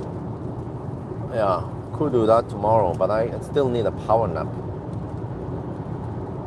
And that trip is gonna take at least 3 hours total. Oh, I could charge the e-Golf at the Circle K. Yeah, that makes sense.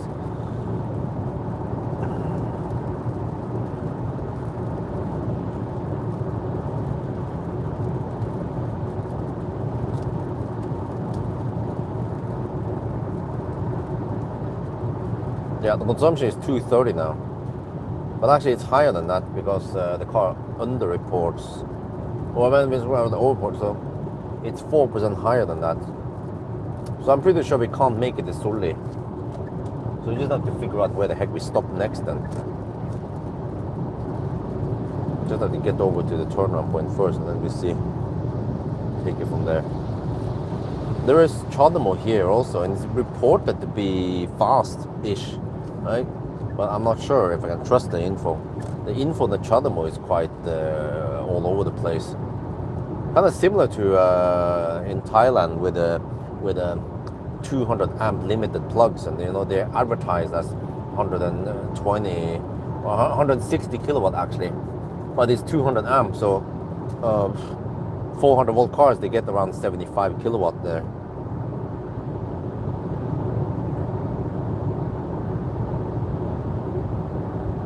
It's kind of misleading.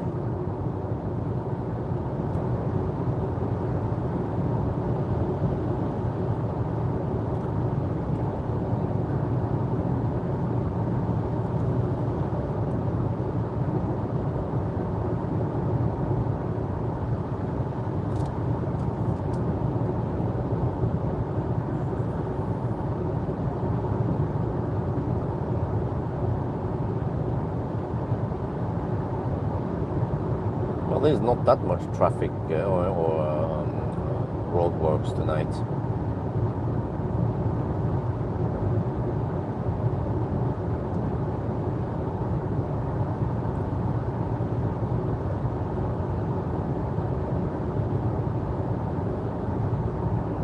So the plan is to get back home, prepare the kids. Yeah, I can see the headwind. Then shuttle them to the kindergarten, and then see, yeah, let me try to estimate. If I start around 9 on Tuesday, then I'll be around there, around 10. Oh, I can charge at Circle K, yeah, that makes sense. Then I'll be at Waldemar around 10. And then I'll leave around 11. Then I should be over there at 11:30. Pick up the car. Yeah, there's plenty of time. 12, yeah, I still have 2 hours slack. Okay. In that case, we can take the Oslo trip on Wednesday instead. Yeah, that range is then the man. I mean, yes, it's going to be hard to get it homologated in Norway, but if it's just a test vehicle, then I think it's easier. It's just proof of concept. If Vanya can make the second prototype and ship it to Norway, then Nasir can install it in one of the Model S or whatever we can use. Probably do put it in a actually put it in a Model S. Actually, Raven, a long-range Raven, or even better. Well, but the new, no, probably like old. But if it's like a 100D, or even Raven, if it's possible, then we should get almost 110 kilowatt hour net capacity.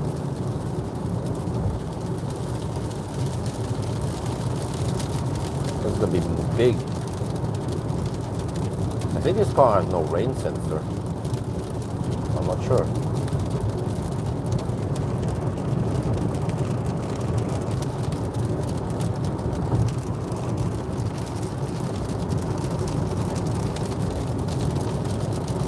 I also wonder how heavy it is. Someone claimed it was 100 kilograms. Well, it seems compact.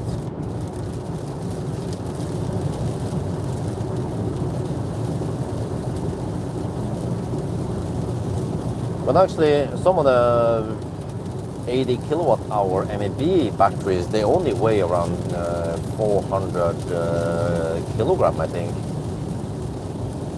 So it kind of makes sense if you make it compact like that you can spit 18 kilowatt hours around 100 kilograms.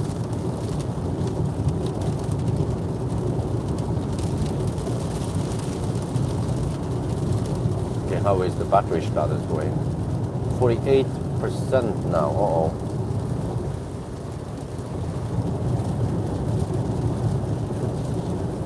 That means around 40, 45 kilometer range left, right? But the left, less than that. No, I think less than that. Over here, man, even a full charge won't get you 100 kilometers, more like 80 kilometers. But I mean, you lose time by going slow.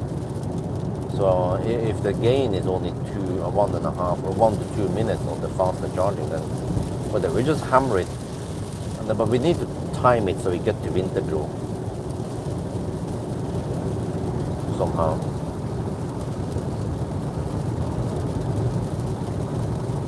But maybe actually the best deal was to charge to only around 75-80% and then go for the next charger. Charge more often.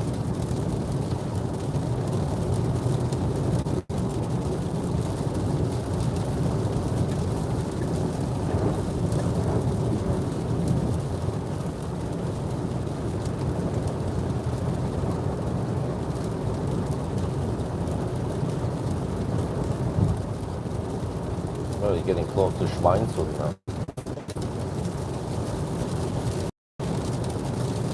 Okay, I think this is the only rain we're supposed to see tonight.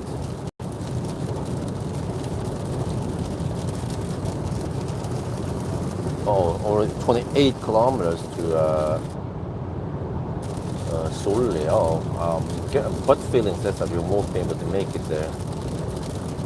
So then, let's see, possibly Salzburg, Spedia.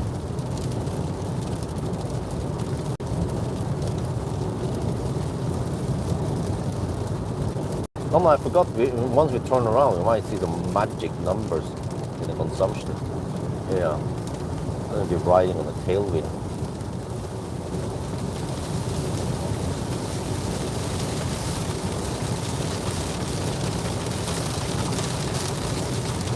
Ah, it's raining cats and dogs.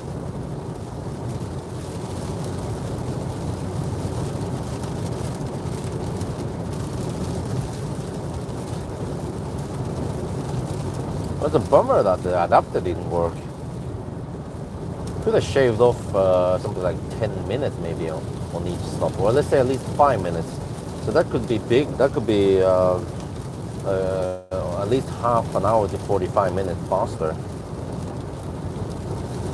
So instead of 7 hours now, it's going to be more closer to 8 hours. So I'm estimating that I'll be home by 7:30.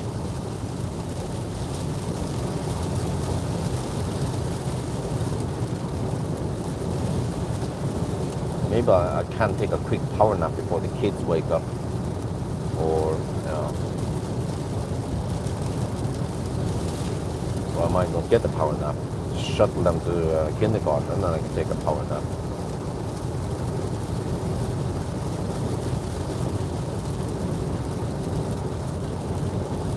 Oh shit, we're down to 39% already.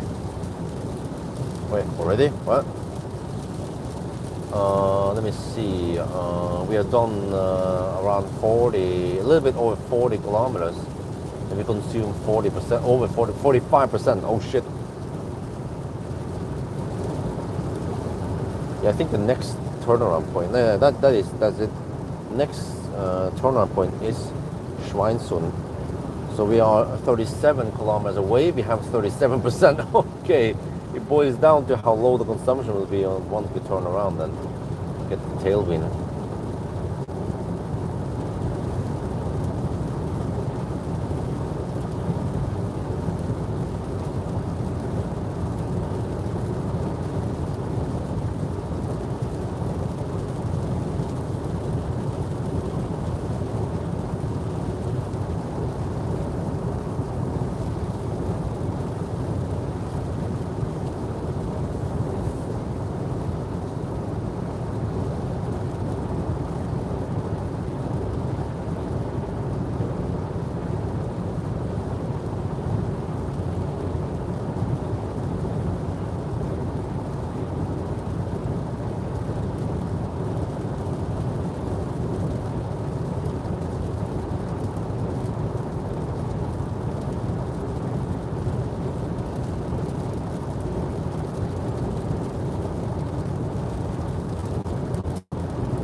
But this Soul seems to be a quite solid car. It just has less kilowatt hour. That's a little bit bummer. Would have been great if you can have like 26, 27 kilowatt hour left. But this makes me wonder, did I actually measure 29? I think if I went back to that old video, I should trust my old videos. He said that maybe back then I was a noob, but no, it's not that hard. I've been following the same method for measuring battery capacity back then.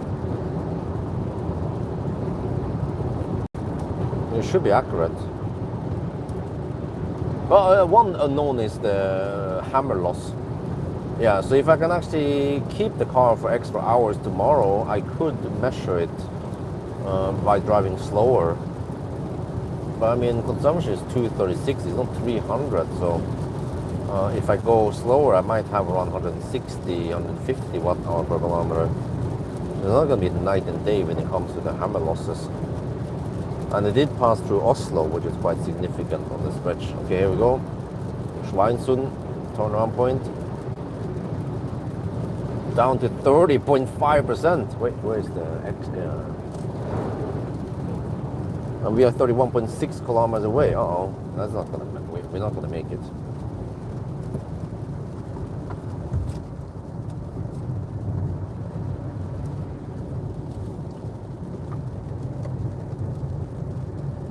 Oh, I forgot to check the license plate. If you guys want to see what kind of year this is, I could check the vehicle registration documents also. Alright, turnaround point. Yeah, we don't charge here. It's 30% is too high. We want to try to go for 10%-ish, 5 to 10%. Even 5% is okay. As long as we don't go any scary uphills.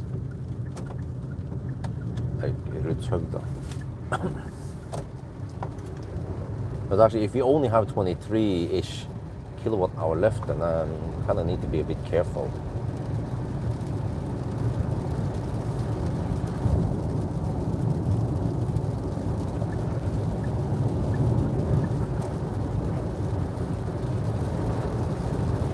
Well, here we go. Now it's going to drop like a rock, right, towards the end. 28.5 now. And we can kiss that one goodbye. Let me see. Cancel route. Try to navigate to wait.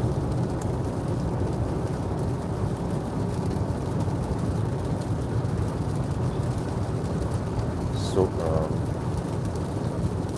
there. Sarpsborg then.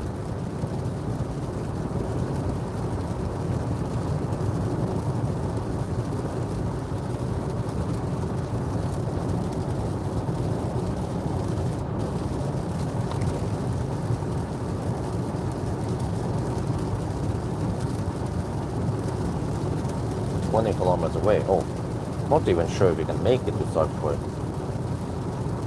I'll have to go to that other place before it.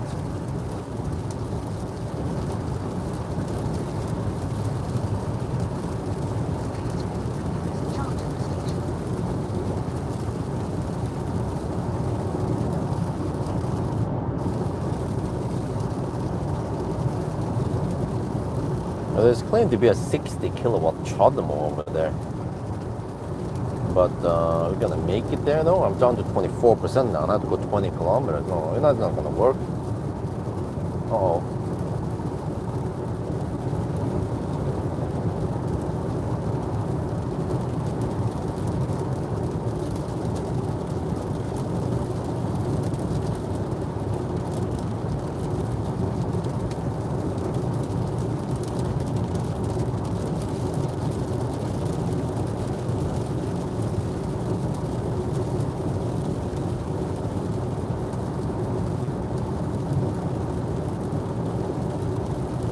Percent,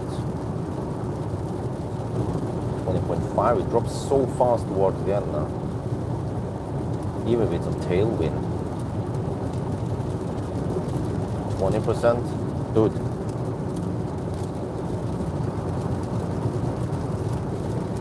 Okay, we have to go to that other place.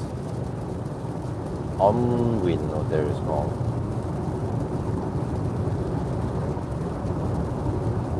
There.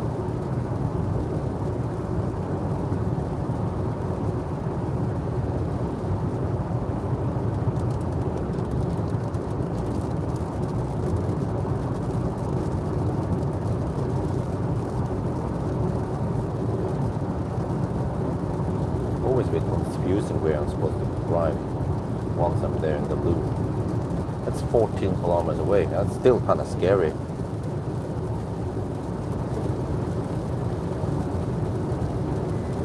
But eventually we got 18% battery now. Oh, I have to go slower. Because there is no other chargers here. I have to reach that destination 13 kilometers away. The struggle is real.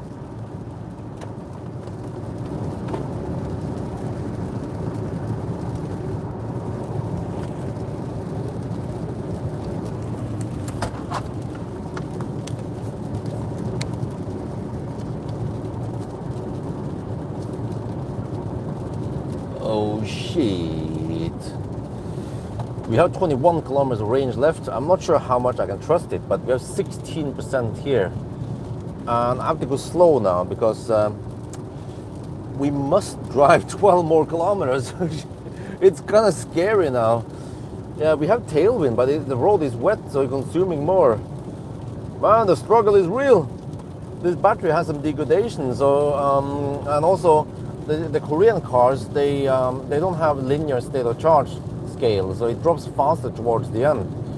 So I just have to make sure I can make it to the next charger, because that's the only charger.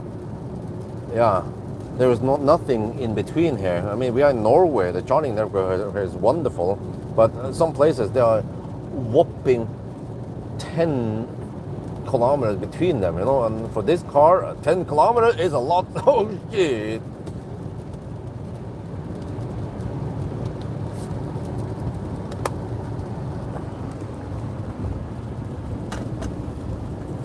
Okay, 10 kilometers left, 14% left.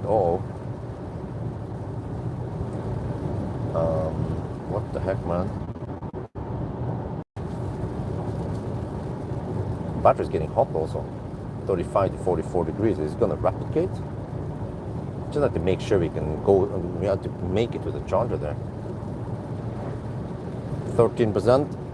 Still 9.6 kilometers left. Okay, this is not good. If I knew that it's gonna cut it close, then I could have stopped that actually at Svinesundsparken and charge there. 12.5%.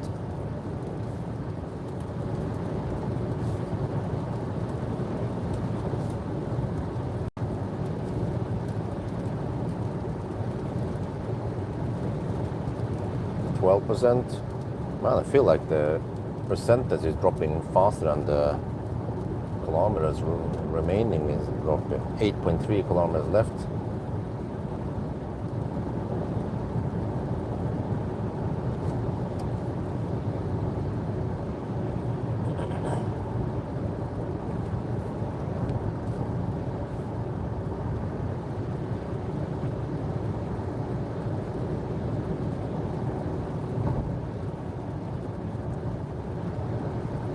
It's 45 degrees now in the battery.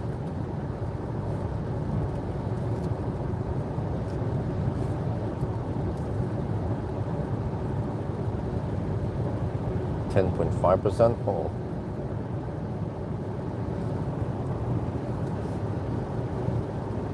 Well, I already slowed down a lot. I don't want to slow down more.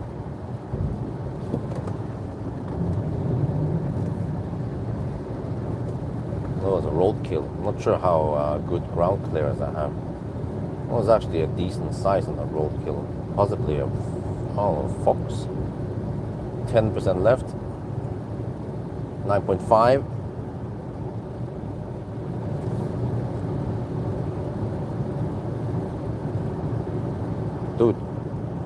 slow down anymore now. Heater is also lowered now. I mean, eco mode also 9%.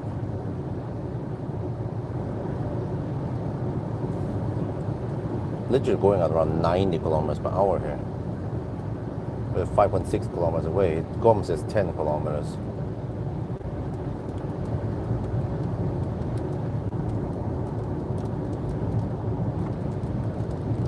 The start inside 8%. Yeah, there's a slight downhill here, which helps. Actually, uphill downhill here is quite important. Oh, I have to prepare for Rudshøgda. Big respect for Rudshøgda, man. 7.5%. What the heck, man? It's dropping so fast towards the end. Like Koreans, man, like, dude, why didn't they make proper BMS with some linear state of charge scale? I was just caught off guard, caught with the pants down.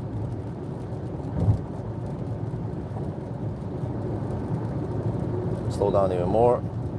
Actually, the GOM drops faster now. Like 8 kilometers on GOM and then 4 kilometers to go. Shit, man. If I had a truck behind me, it will try to overtake me. I'm going at around 85 kilometers per hour only. 7%. Oh shit, there's an uphill here. Please don't die. Man, these old batteries might die before 0%. 6.5%.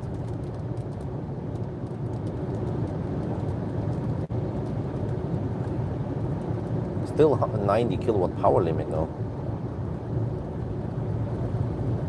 This is the deepest that they have to go, right?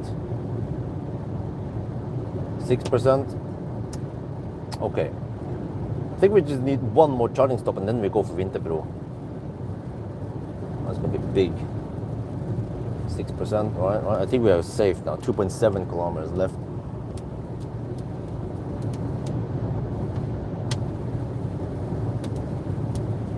Man, it's rain and it's low temperature. Doesn't make it easier.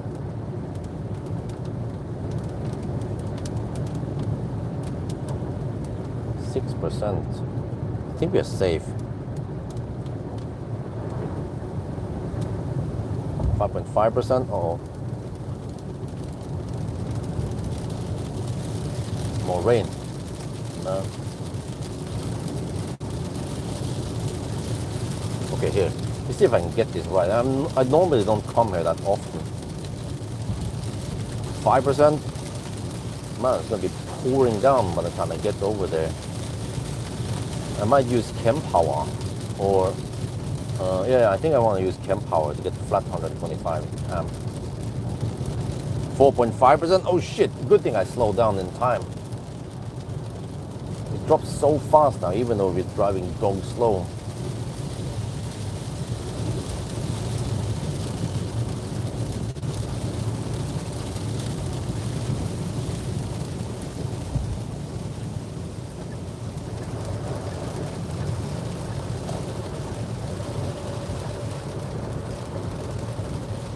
Yeah, now it says no indicated range left. 4.5%. Don't want to go too deep with these old cars.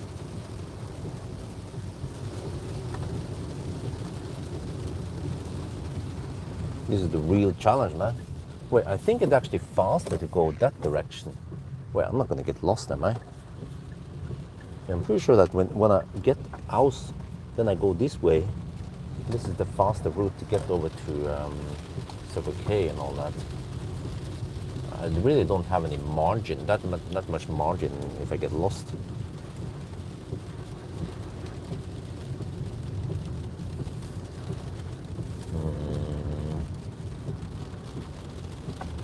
Yeah. Exactly. At least I trusted my instincts. So that's Circle K. Just go for kWh, I guess, and the native kWh Chadamos. Because these other chargers here, they're 50 kilowatt. Oh no, they're actually removed. Okay, kWh there is then. Now there's not a native 50 kilowatt there, but they might not provide 125 amp flat. Alright, let's get ready. Everything is closed, cooling down. Let's see, this should be kWh, but how is it handicap spot? Wait, no, that's spot. Is that a handicap spot? Really? I'm gonna use this. It's fine. What? Or avoid using it. Wait, the other are not chargeable. No, there's some chargeable over there. In case there's some handicap coming here who needs that spot. Okay. Use this kWh. Wait, at least that's chargeable, right? I'm pretty sure that's chargeable. It looks like chargeable. Smells like chargeable. Okay.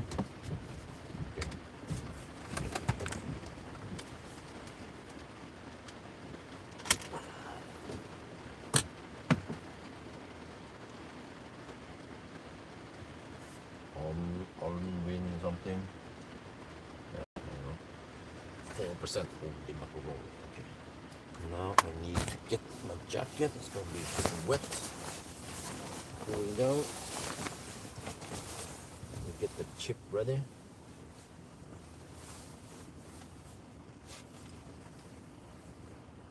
Open, yep. Go.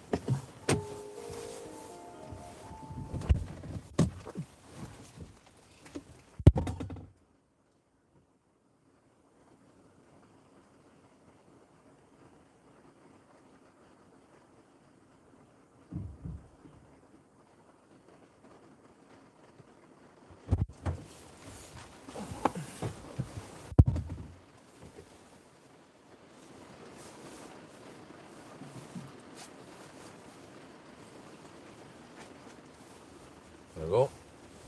We're charging 4%. Actually, displays 3% on this. Now the cooling started immediately. Get you guys my shaft. And then we have a little chat time. Another half an hour, 25 minutes. Don't stop here. Wait, this time, I need to dehumidify the cabin. Might want to run the thing now.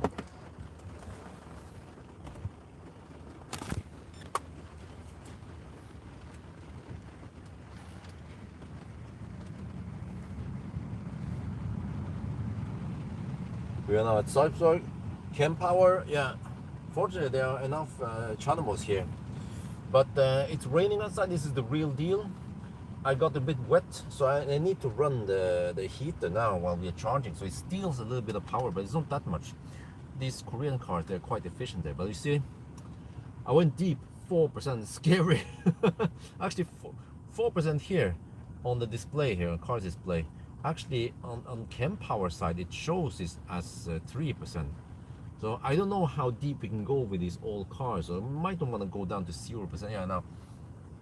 You see, then we have some foggy now because now the water in me is evaporating, and then yeah, so I don't want to get any fog problems once we start driving. So sacrifice a little bit of that.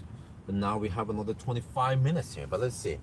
So I'm gonna try to time it so that we end up at Vinterbro, right? Which is again. Okay, that's the 200 amp plug. That's gonna be big. I want to see how fast we can charge there. Okay, I need to find it eventually, but wait, can we get there now? The map here ain't that good. In it, I think it's supposed to be here, Vinterbro. I could probably search for it. Wait, okay, but I'll find it eventually.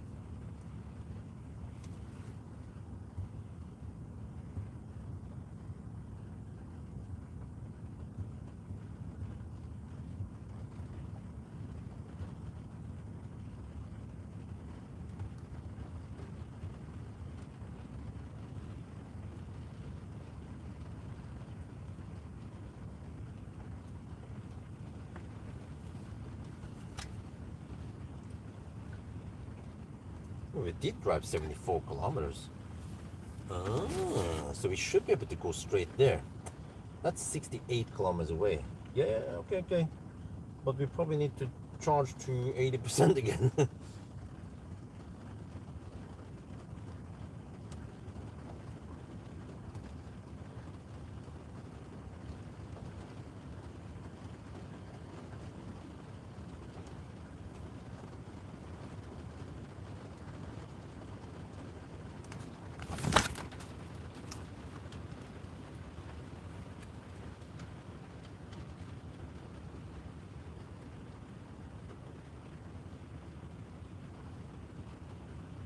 Yeah, 69 kilometers away. Yeah, okay.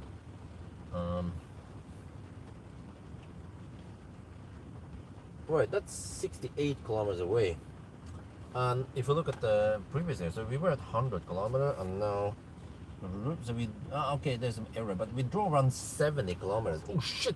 It means I need to charge to around 85% again. Well, I guess we sit and wait here in the rain. Right, I'm not gonna go outside, man. Shit.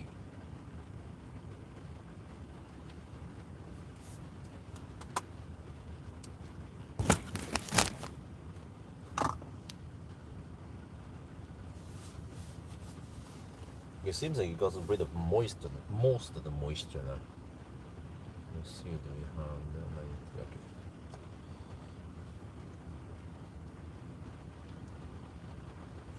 Oh, fans feel 6 now.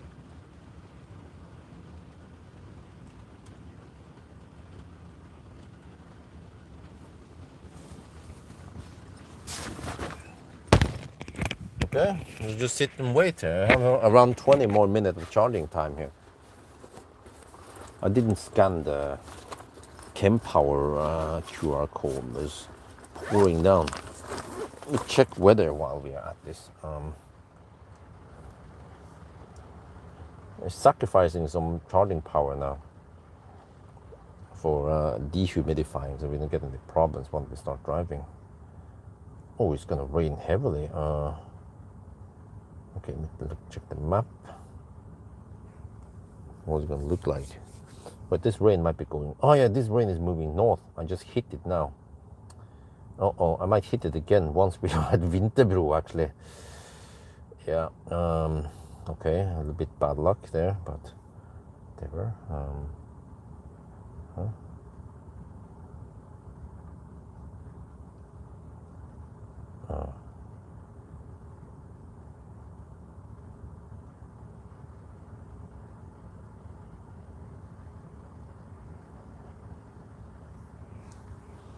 Okay, I need to get something. I can use this. Okay, I need to charge my phone.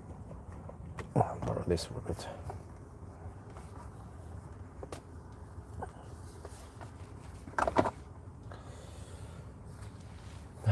Well, the real challenge. Let's see, how do I count this again? Current time plus.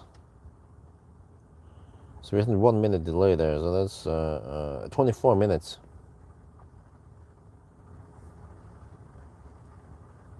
No, 34, 60 minus 34 is 26 minutes. 26 minutes, okay. 26 minutes before midnight. So current time plus 26 minutes. Okay, we are around over 2 hours in the challenge.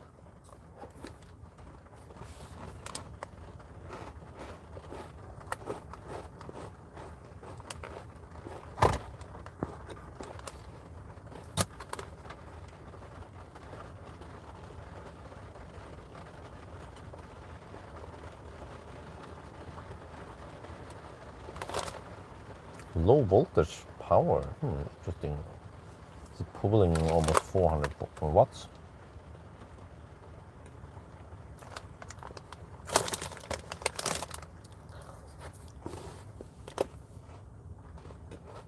Oh, this road is faster. Why do I always take the other road every time I sit here?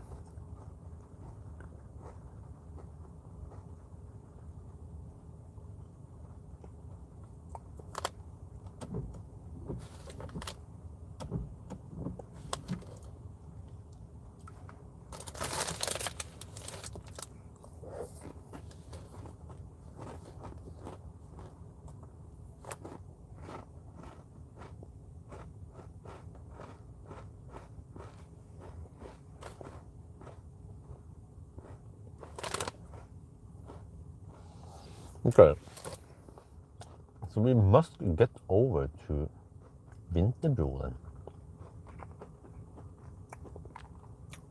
68 kilometers. Well, actually, how far did I drive now? I drove a little bit over 70 kilometers, but with the headwind. Now we can ride on the tailwind. I need to check how much tailwind we actually get here.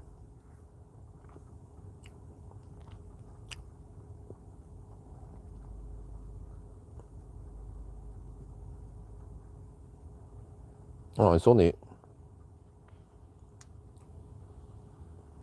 2 meters per second. Well, I mean, anything helps.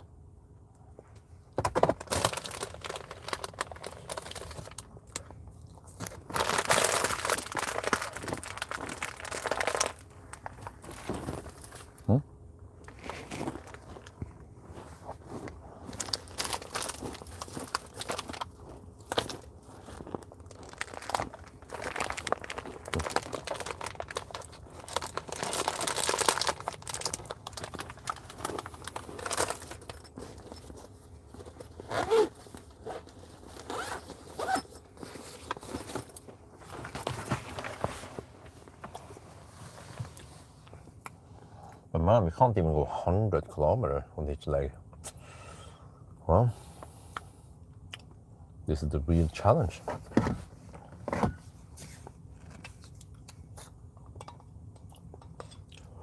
Oh yeah, e-golf go home.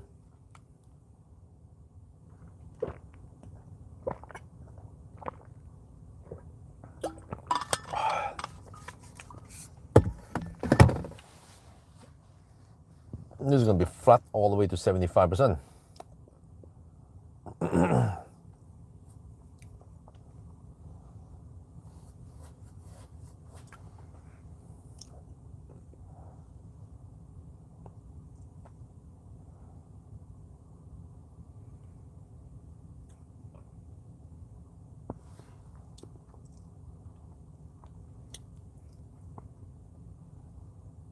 Well, at least it's not raining now.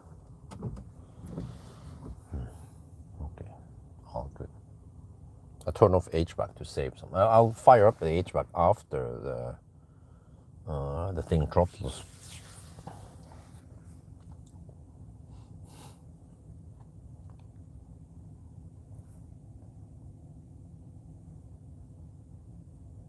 Because now it's cooling the battery, but it's keeping it at bay, so it's not racking up to 50 degrees. So actually, when I did with the adapter, it did hit 50 degrees, replicated. So you see towards the end now. Okay, Vinterbro, and then I can already plan my next stop here. Can I make it from Vinterbro to kWh?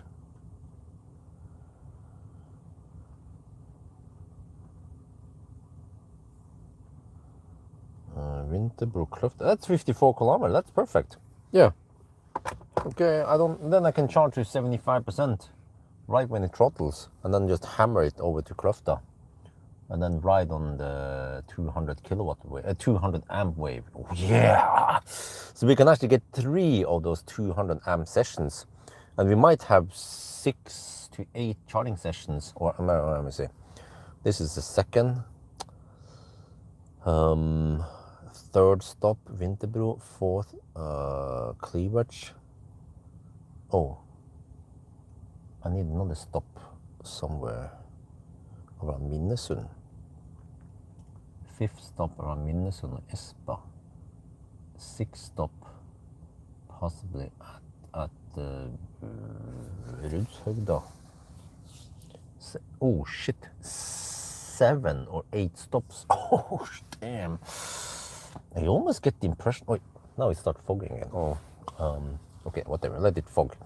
In around 5 to 10 minutes, I'll fire up the HVAC and get rid of the fog or the moisture in here. Yeah, now I'm gonna ride on that 125 amp. Well, or whatever. It's pulling something for the fan. I bet this low voltage thing here. That's the fan. Seems to run it at around 100 watts.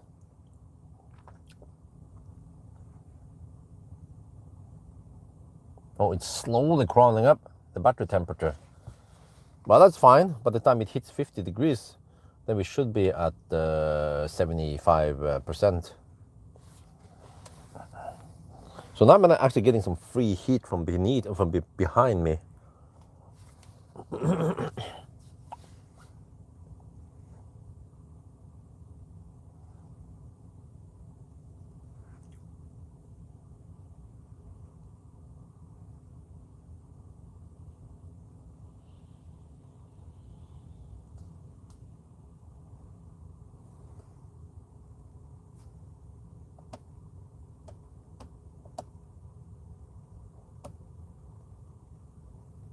180. Oh, it 100. Oh, the low beam was on. Let me see, 174.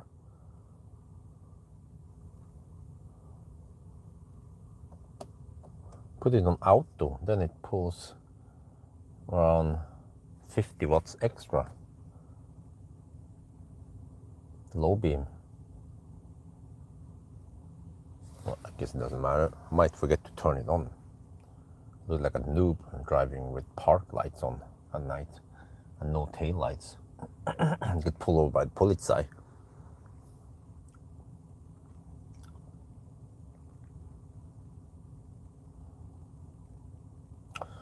So it's 22 degrees in the inlet. It's pulling under the front seat. Somehow it finds 22 degrees in here. Interesting.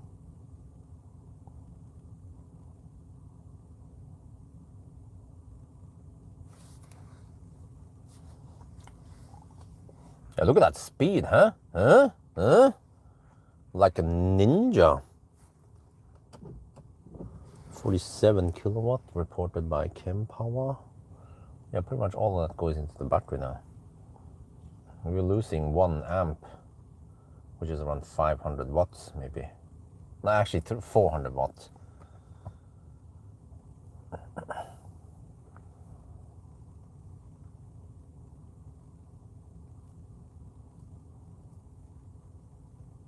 Well, I can't wait to see the charging speed at Winterbro.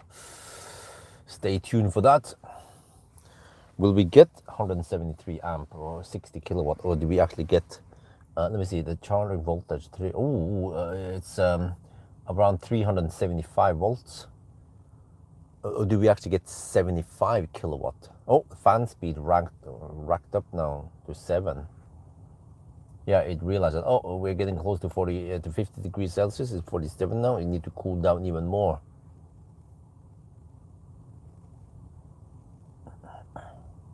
Oh wait, it might rapid gate on the next session. That's actually another reason to go a little bit slower. Yeah. Save some energy, doesn't build up that much heat. And I don't have to ride on the 22 or 16 kilowatt wave for too long. Okay, let's see what I do. I might go for around 80% and then take it slightly easier, especially in the beginning, and then I can hammer it. Actually, maybe I shouldn't hammer it towards the end either. Maybe I don't want to go too deep.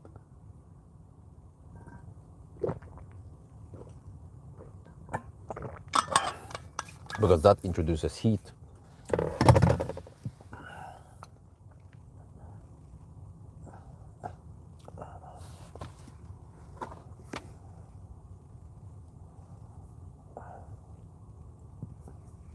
Yeah.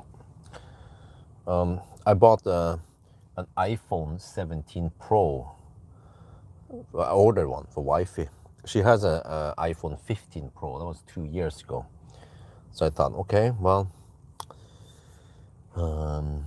if she can sell the old one for okay price, and the upgrade price is not that bad, but we need to sell it, not the trade-in, because they give a shitty price. Because I noticed that my S24 Plus charger is really fast, 45 watt capable, but I usually get 25 to 30 watt, depending on how many percent I plug it in at. But wifey's phone, man, when we're on a trip, we tend to share the same plug charger, and wifey, see now, I'm at 81%, I'm taking 20 watts. Wifey's phone takes around half of that speed. I'm like, dude, iPhone charger is so slow. So, oh, it started throttling already. Because, interesting. Okay, bring out the camera now. It's rapid gating. It's freaking rapid gating already.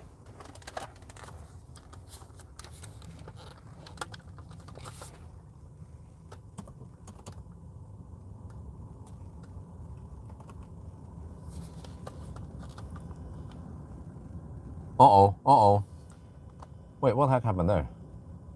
Battery power. It was slightly rapid gating. It dropped a little bit. Oh, okay, wait, I think it's fine now. Wait, is it because this is on? What's it turning off? No, I don't know. What that was a weird dip.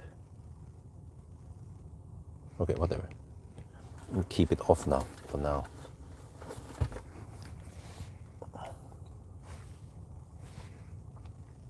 Okay, but as long as I get 30 kilowatt, I'll camp a little bit longer, possibly to 80%. Then I'll go for it and drive slightly slower. Yeah, because we're gonna hit the rain again after driving 5-10 minutes. The rain is moving north now. So we hit some wet roads. Okay, at 75%. No, look at that, look at that. That is strange. Huh? What? No, it's just a weird dip I see on kWh. It still reports. Maybe it's just misreported. It's 49 kilowatt reported by kWh. Should be able to trust that number. Okay. Oh yeah. Well, it seems to be consistent, but we're getting quite close to the rapid gate level now.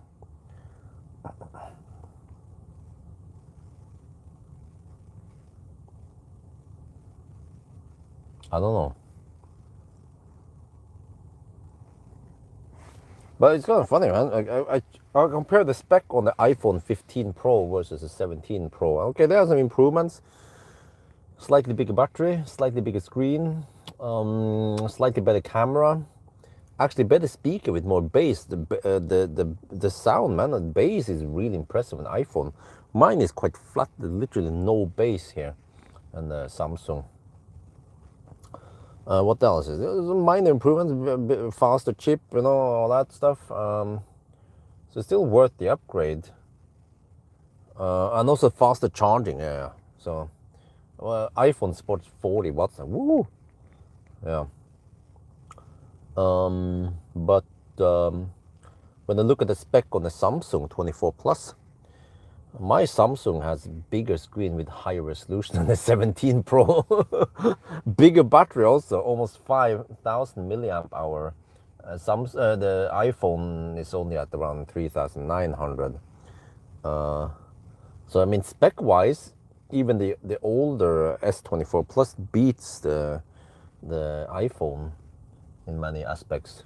But then on the test, at least, the iPhone is supposed to actually perform better than Samsung. So, but I mean, I paid only 6K for my phone second hand, so it's still a very good price. Yeah, for the bang for the bucks. 49 degrees. It's about to rapid gate. So you see, this is the problem. Oh, but if it rapid gates, it's just a minor rapid gate. Yeah, you don't get like leaf rapid gates. It's not going to be that crazy. Okay, I need to get rid of the moisture soon. Come on. Once it throttles, I have a couple of minutes to get rid of the moisture before I disconnect and go.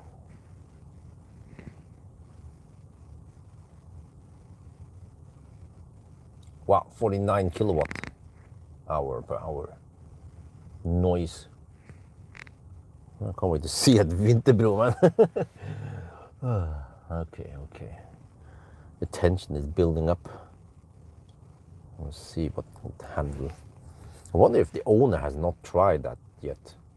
He claimed that he can get 55 kilowatt. That's probably on the Delta charger, 135 amp.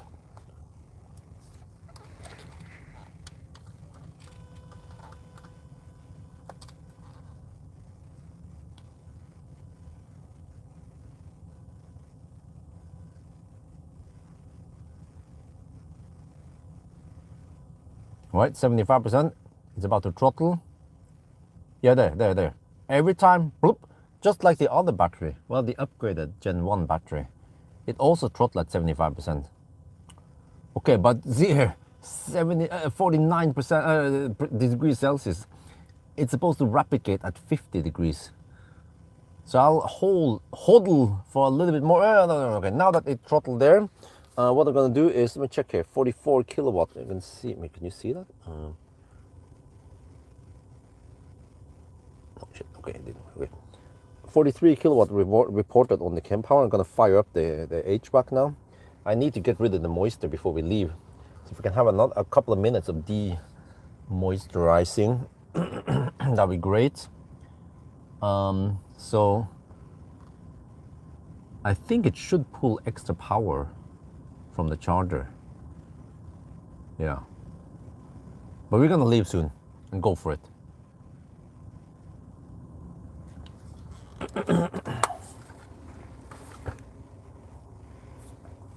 Yeah, I need to check on the kWh how long it stayed on this time.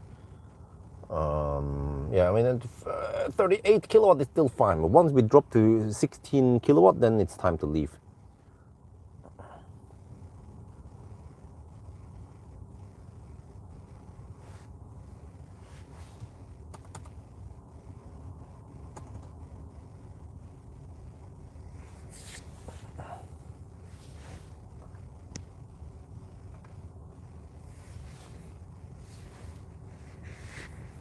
Oh, there you go, 50 degrees. Okay, I'm gonna get ready now. Oh, that's so fast, man. I love the S24 Plus. It charges so fast. It's not even the actually leading phone when it comes to charging. Which means that the old S9 Plus, man, I didn't realize how clumsy it was to have so slow charging.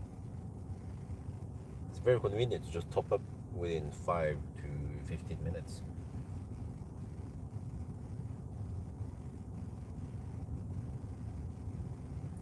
Okay, the moisture is still kind of here, but whatever, it's gonna go away soon.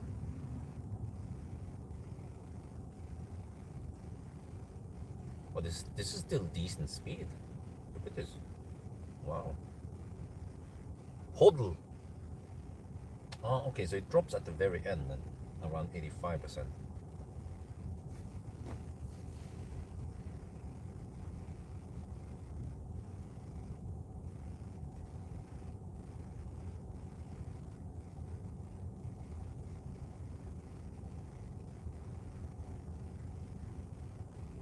It sounds to me like I can hammer it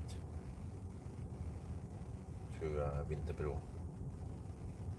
It's gonna be slower anyway. We'll hit 90 soon, actually quite far, 5-10 kilometers there into that.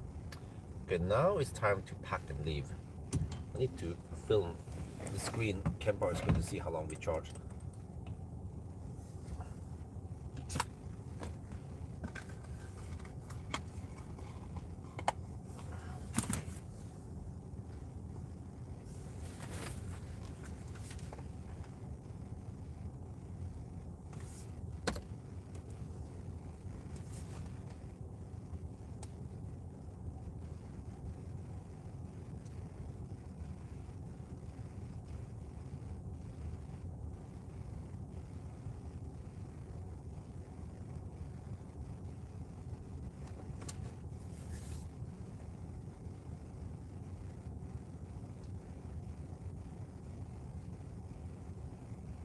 Yeah, okay. At 83.5%, then drops, plummets to 15 kilowatt. Time to leave.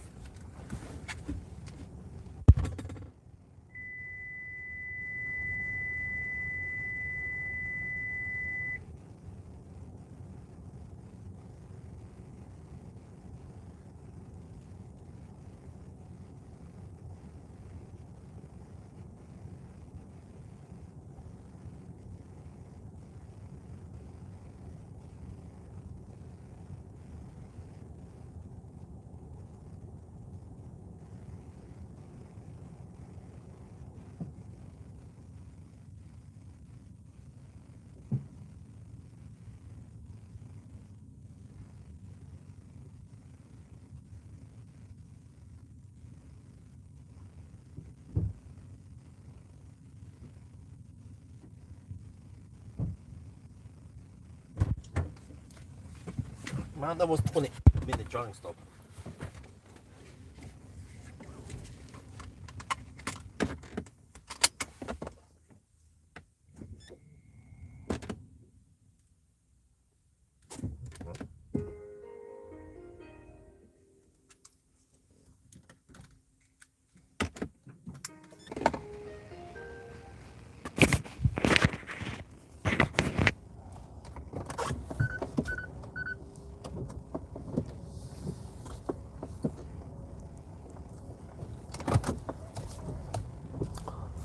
right?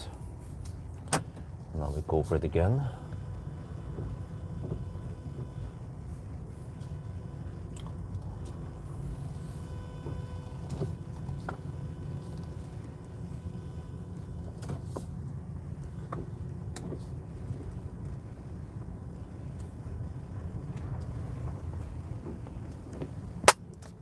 After Salzburg.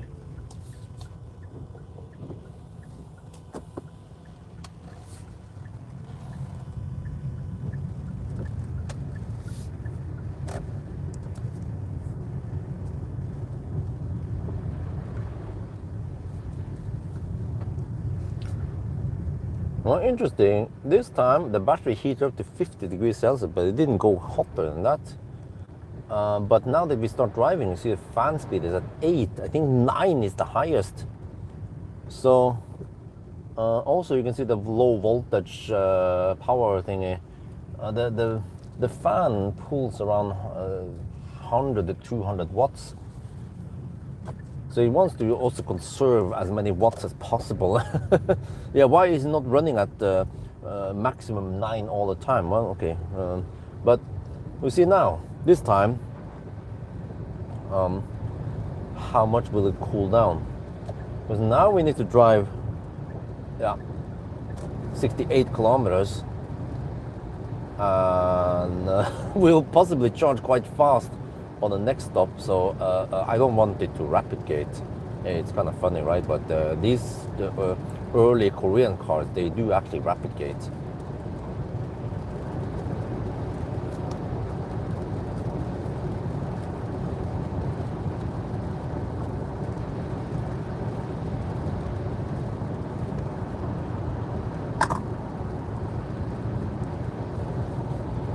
Okay, the heat is on. Okay, I'm gonna record for around 10 minutes. There's a slight fogging problem in here. Probably get rid of that soon. Still wanna go schnell-ish.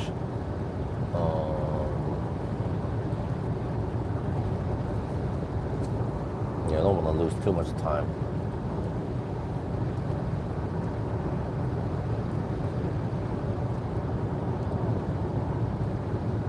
Let me see how long does it run the fan, man. Should try to cool down after the session now.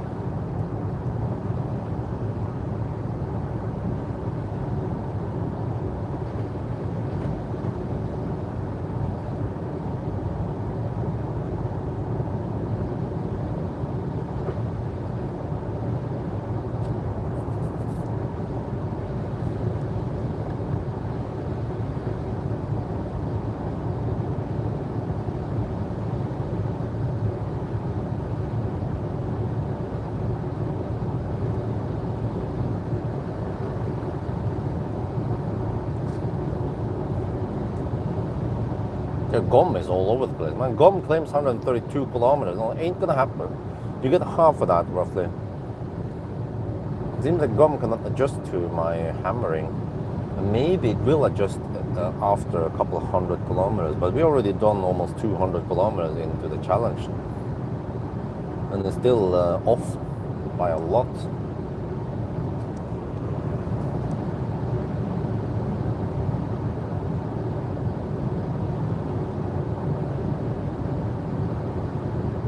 Yeah, that's the thing. If I hammer hard, then I also introduce more heat. And the battery is actually, well, the cooling is not strong enough to reject the heat fast enough. So I might want to not drive too fast.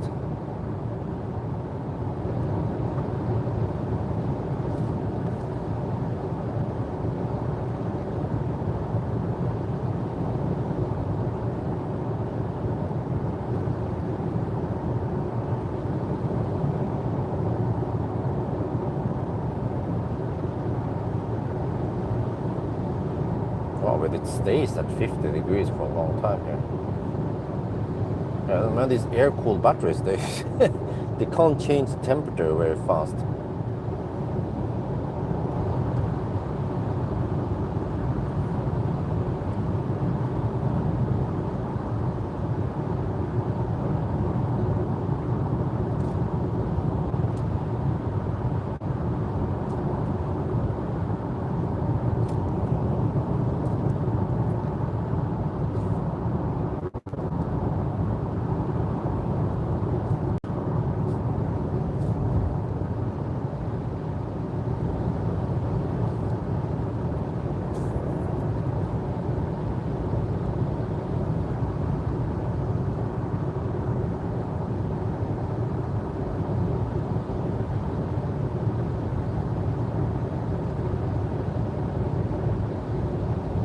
Wow. Oh, oh, wow. Oh, we have a power gate. Yeah, I have only 63 kilowatt power available. It's actually rapid gating at 50 degrees. Just notice it now.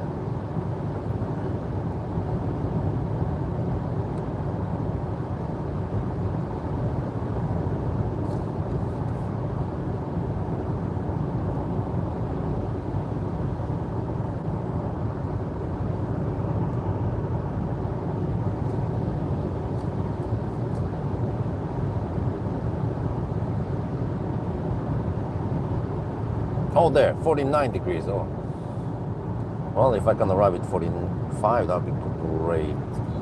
Yeah, but I have around 35 minutes of cool down time now. Let's hope that the fan runs long enough to cool down the battery.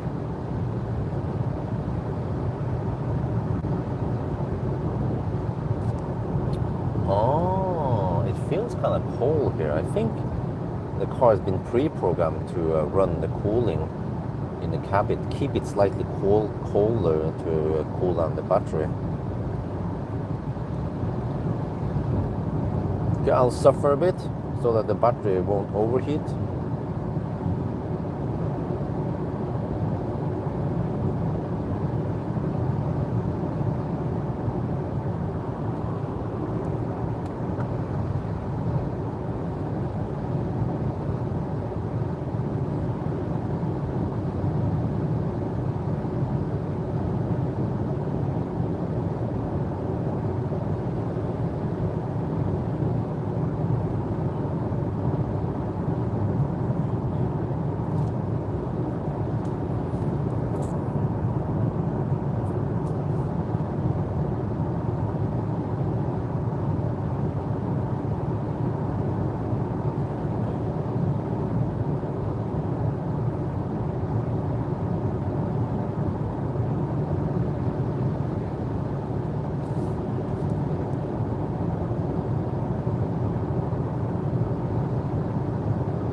Or is chat bugged again?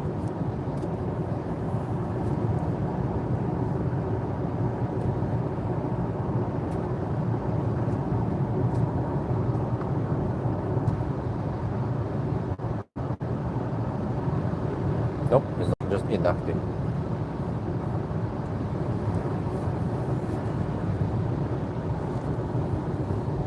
Oh wow, it cools down really slow.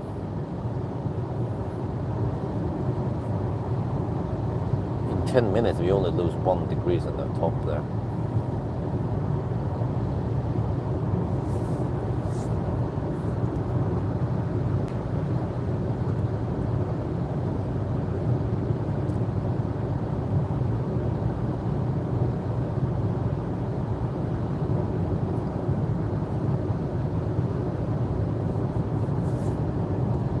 Okay, we're getting close to the 3-hour mark. And are we halfway yet? 190 kilometers, oh damn. Shit. Charge for around 25 minutes and then drive around 40 minutes. Yeah, that's how it is. At least the driving time is longer than the charging time.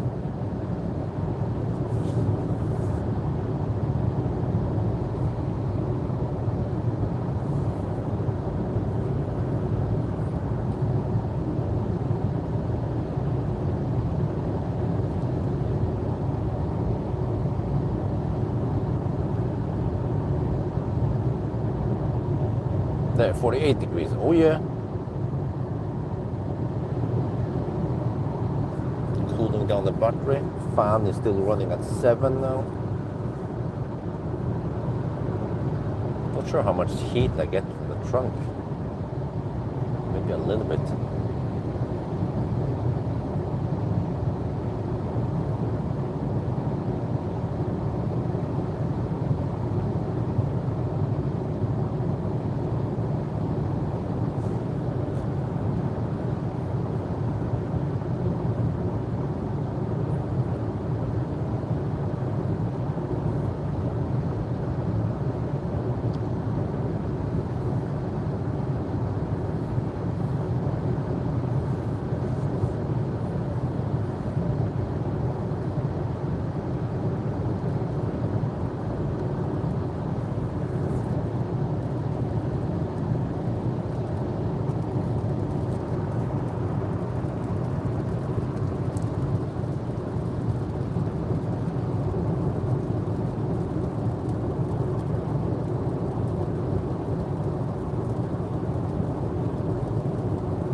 48 kilometers away. I think it's fine if you arrive at 10%. Actually, I might not want to go too deep. Maybe introduce heat. Heat seems to be actually a problem now. But that's the problem. In the beginning, it didn't bother trying to cool it down because there's a not big enough delta between outside, or the 21, 22, 23 now. Oh, inlet is 23. It was 21 earlier. I feel like it's getting slightly warmer now. So it's interesting how the car controls the heat, cool down the battery.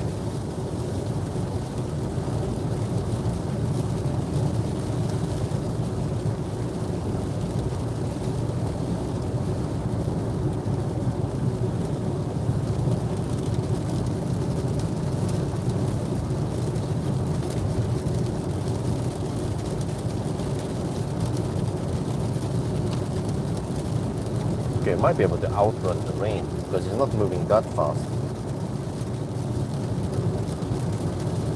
Well, actually only 2 meters per second, which is... What if it's the same speed as the wind? And that's only 7 kilometers per hour. It's not much. It's not fast at all.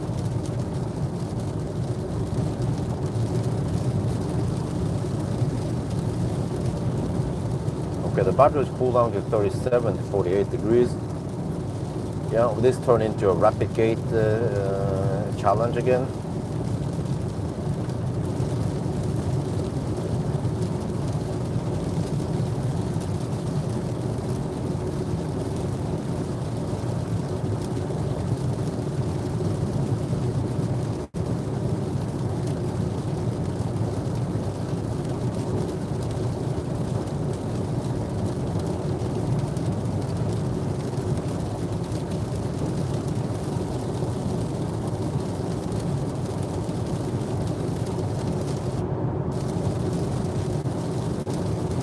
They're gonna ride right into the eye of the storm now, and then pass it.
Oh, 47 degrees, max temp.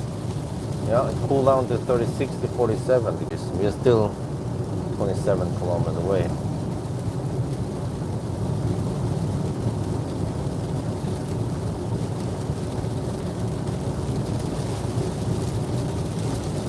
So if I can just get okay speed for a little while until the rapid gate, that'd be great.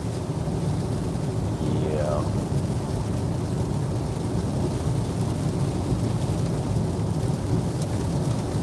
Wow, this rain front is quite big. There we go, it gets more and more intense now. It has been moving quite a lot in the half an hour. Well, this rain is moving faster than 7 kilometers per hour. I think it's more like it's moving at, I don't know, 30 kilometers per hour. Which means that I might be able to outrun it, but then eventually it's going to catch up at Winterbro.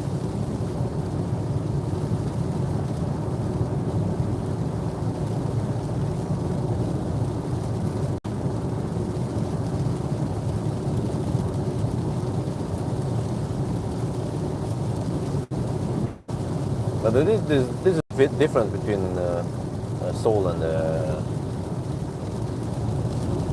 Leaf, because once the Leaf replicates there, and then there's nothing you can do. But there's slight cooldown, but I mean here we are actually hammering it. The Leaf will go dog slow.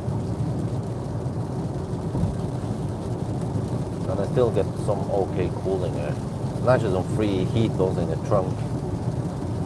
Not sure how much, maybe 500 watts, which helps of course.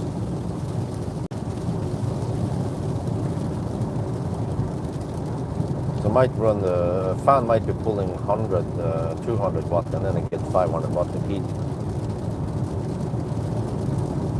That's nice.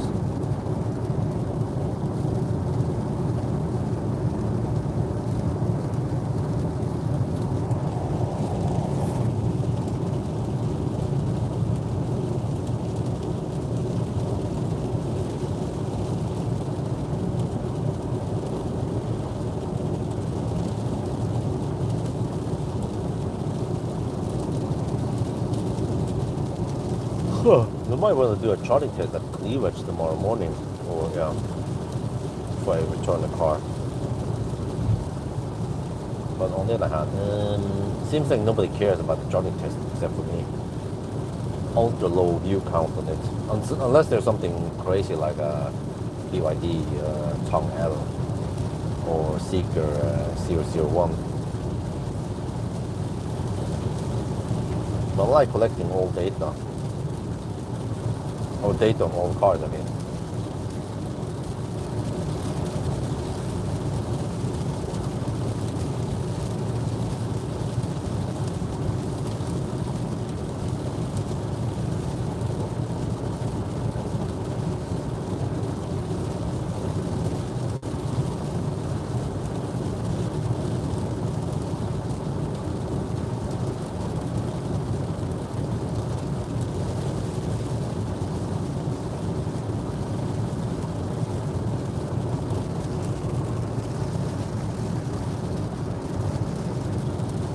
Okay, 35 to 47 now.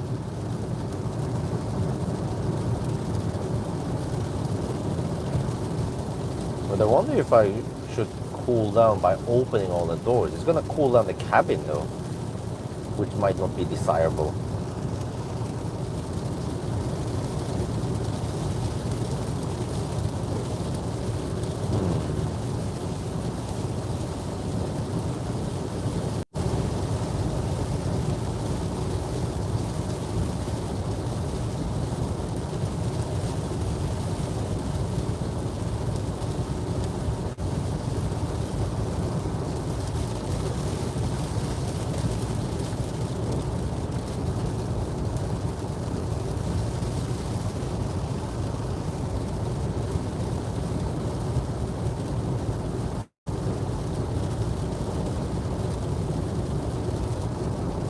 Right, 32 kilometers away.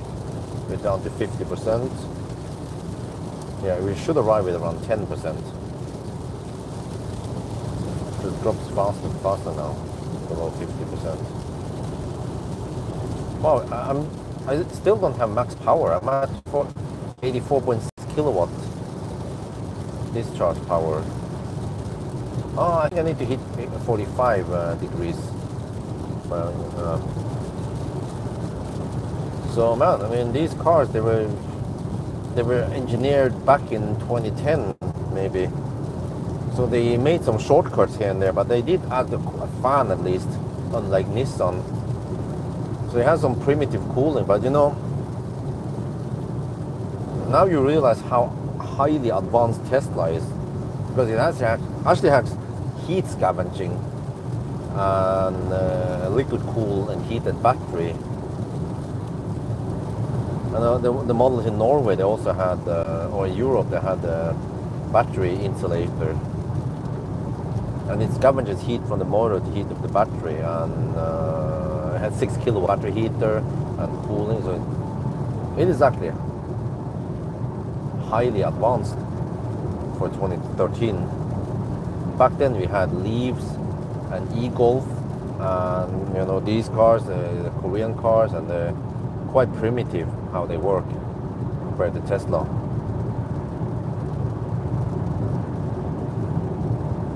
You could say that all the other car manufacturers, they were just making shortcuts, didn't spend too much time in R&D.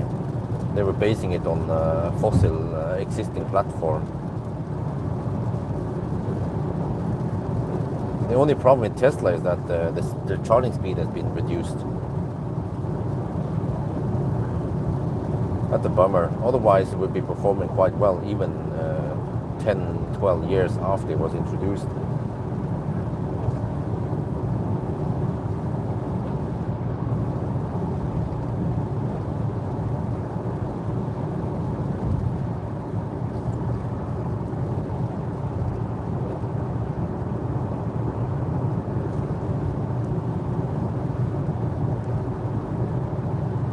Slight moisture problem here, but it's slowly going away. Okay, so in this case, I think I don't need any food yet. I have plenty of charging stops. Well, except for that, once we move north of the Mjøsen route, then there Rudshøgda, there's nothing there. But I might want to try that. Open up all the doors, see if it cools better inlet, just like classic Ioniq.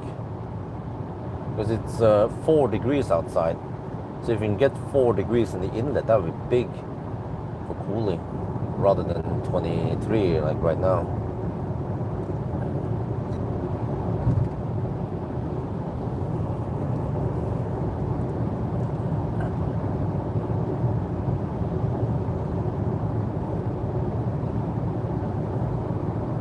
Only minus is that towards the end I need to start heating up the cabin again.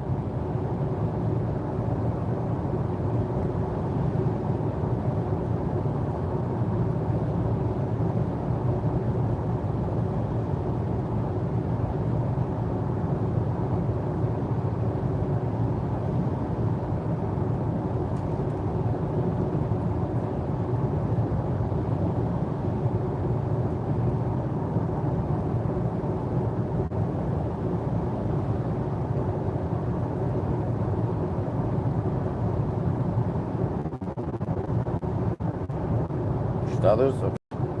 200 and let me see, I need to go the other way around. 218 kilometers done. Consumption is 200 and almost 250. Shit. And then time is actually 3 hours now. So you're not even halfway yet. So hopefully we can do this in 7.5 hours, right? Yeah, if we can get those 200 amp sessions, they would be very useful. Get 3 of them if I time it right.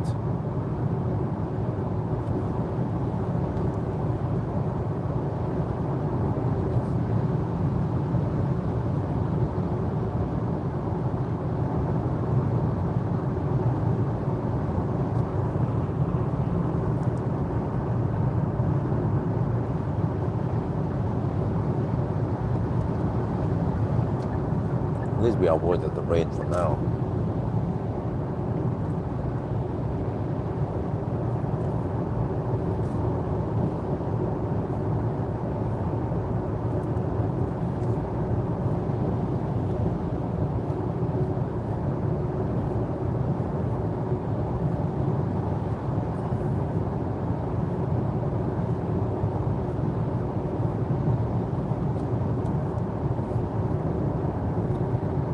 Wow, now it cools down really slow.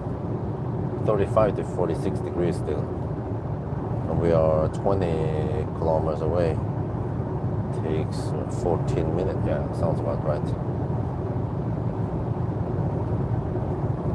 So we're gonna get full speed until 50 degrees. Yeah, so I think once I get there, I'm gonna open up all the doors. We're gonna freeze a bit. Let's sacrifice some comfort for in the name of science, and then see what happens. Just hope I don't get too much moisture problem. But I can can survive 15 minutes of freezing. Actually, what Valdemar needs to do is to channel the cold air from outside into the under the seat somehow. I'm not sure how he's gonna do that though, without modifying too much. Because I think he had the plan to not make it too permanent hack. So he was planning on selling the soul one day. So he didn't want to destroy it completely.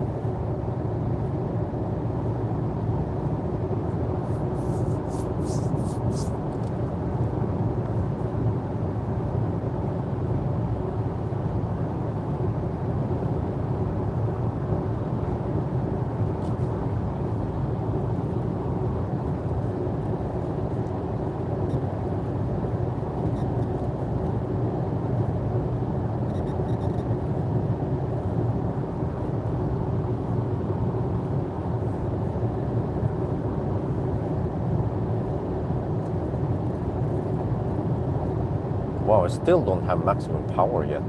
Wow. Okay, hopefully I get the last cooldown on the 90 zone towards the end, and then a little bit of slow stretch before we arrive. Because actually, unlike Leaf, the Leaf has this passive cooling thing. So in theory, the faster you go or the more headwind you have, the better the cooling is. Here, since everything works internally, then it's totally irrelevant. That's actually, it's based on internal. Yeah, so if I blast the HVAC towards the bottom on the footwell, then that should help. But then it's gonna be cool here. And, yeah, I could use only fans actually, channel the outside air into the cabin, cool it down.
Wonder if we hit equilibrium, because it seems like these soul batteries, they are similar to Leaf in many ways. Which means that they have some internal resistance, not like the e-Golf battery. So when you drive, heat will build up and you actually get some losses. Man, e-Golf with some, even air-cooled e-Golf battery would be amazing. We could probably eliminate the rapid gate altogether. So I wonder if I hit equilibrium. I'm not driving that fast now, but it just simply cannot cool more because there's this heat being introduced to the battery, and then it's trying to remove it, but it's not, yeah. So actually it will cool down now that we go slower. Yeah.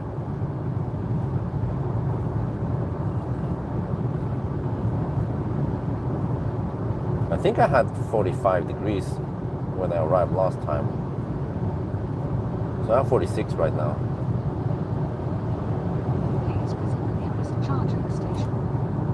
Well, I did go deep, yeah, last time. Yeah, that's right. Which might have introduced some more heat.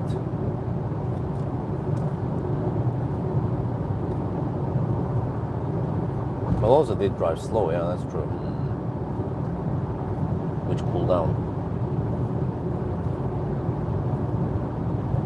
Okay, we're down to 24%. We are 9 kilometers away. Yeah, that's fine. Probably arrive at 10% then.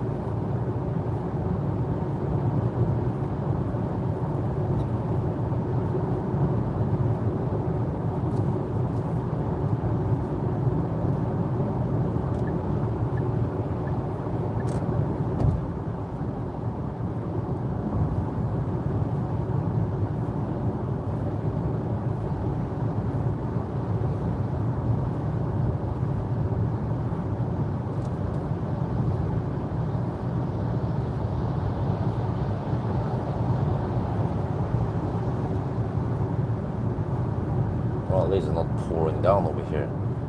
Based on the rain we passed earlier, then we should have 10-15 minutes before it starts raining over here. Well, unless it moves in another direction.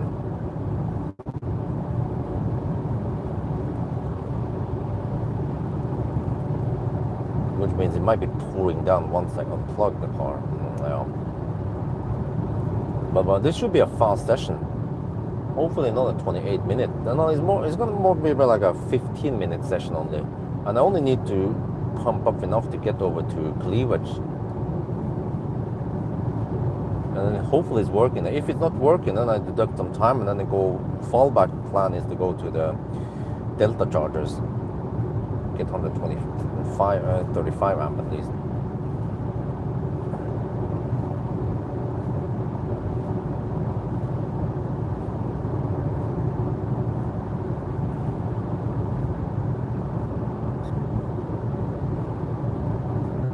I think the problem in Europe is that most people, they are not aware of these 200 amp capable plugs.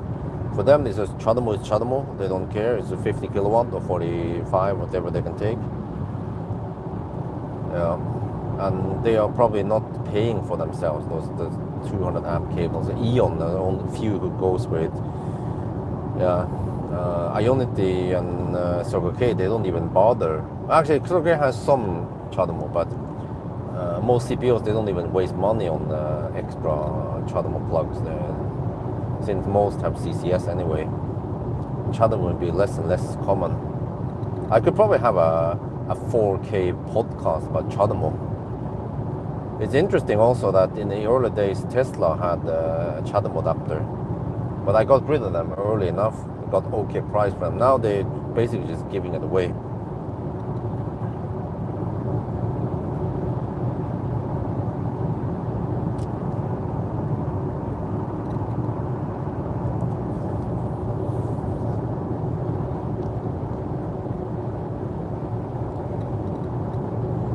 In the really old days, like 6-7 years ago, then CHAdeMO adapter was the only way to charge on non-Tesla chargers.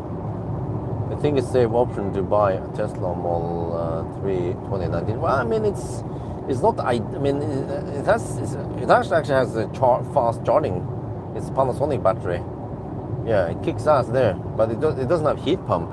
So as long as you don't live in too cold climate, then no big deal. And the power output actually on those cars are great, especially the performance. They actually can match today's performance Model 3s. You have to pay attention. I'm getting close to the target. 2 minutes left. Okay, let me get ready, get the mic ready. It still hasn't cooled down to the level I want, but okay. It's 16.5% left, okay. Well, I didn't waste that much time going high. But this should be good for not introducing too much heat to the system. Ski Vinterbro, okay, here we go.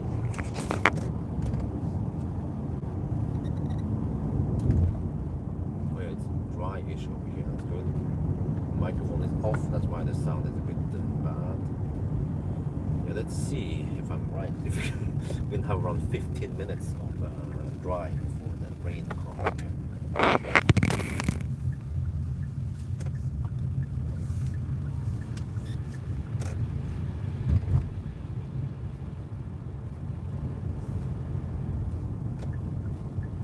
Man, it takes forever to cool down the battery.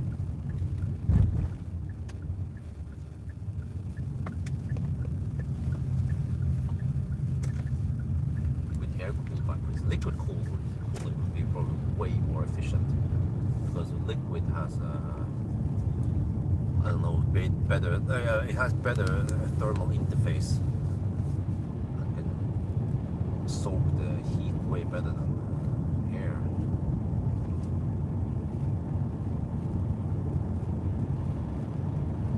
So 15.5, deep enough. Yes, I disconnected the mic because I'm gonna plug in soon, so I don't want to accidentally pull the mic. It already has lots of wear and tear. Yeah, whatever. This is normal procedure. Just a couple of minutes before I arrive, I will disconnect the mic so I don't accidentally pull it.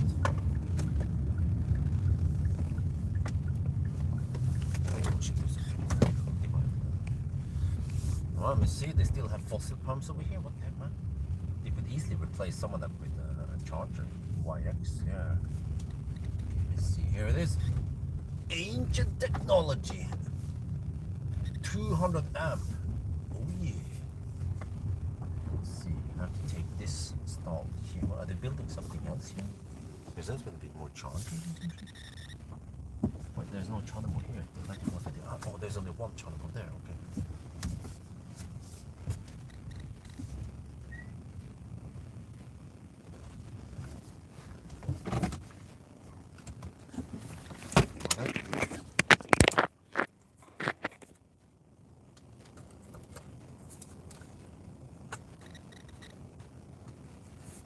Winterbro, 200, almost halfway now.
Now we're gonna see some speeds here.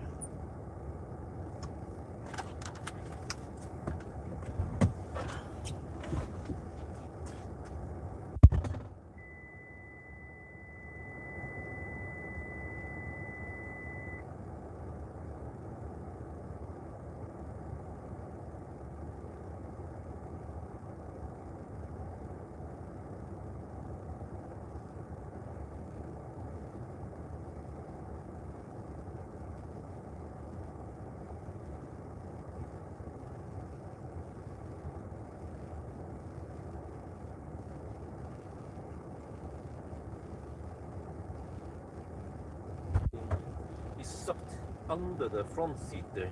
and then dump in the trunk. So it's pointless to open the trunk like I did before. But what might actually help is here, you see, inlet is 21 degrees Celsius. 20. Okay. Let me try something here. If I do this, especially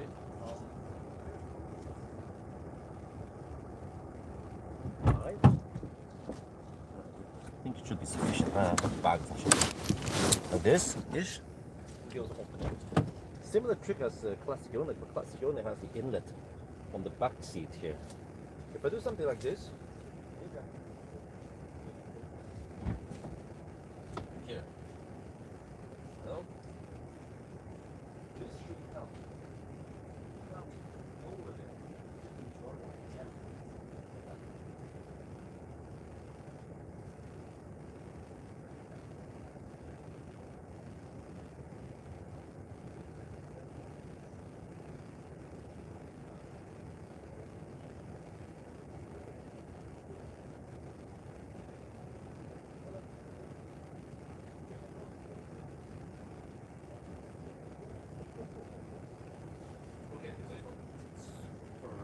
Great benefit. I have to calculate.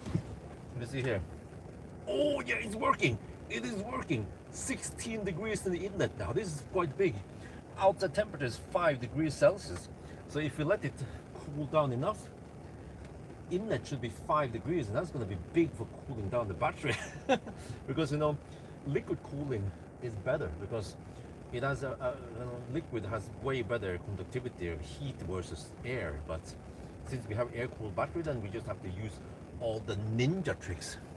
Like here. Huh? Ancient Chinese secret. Well, the only problem is that it's getting cold in here.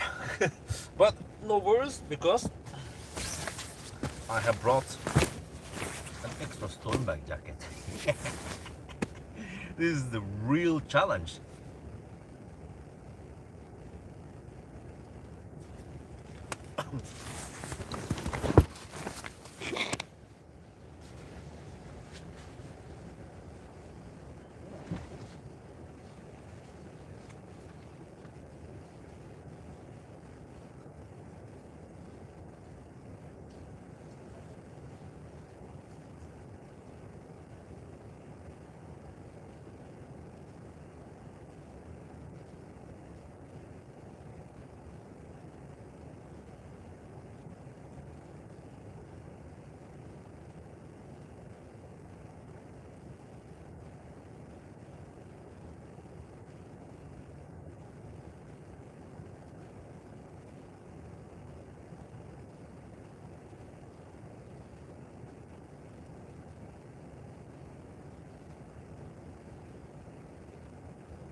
Well, at least 15 degrees inlet is better than 21.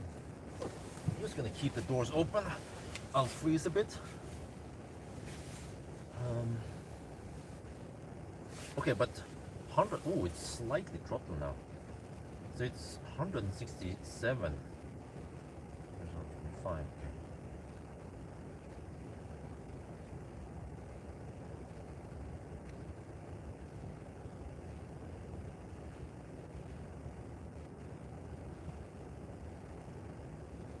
Why is 33% faster?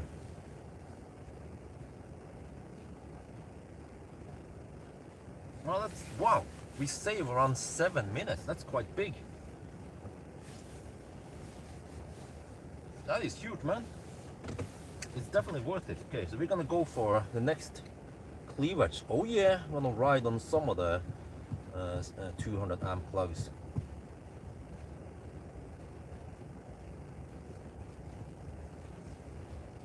Let's hope that it can cool down a bit. Well, actually, if I freeze, it should help cooling down the battery. Okay, that's cleavage.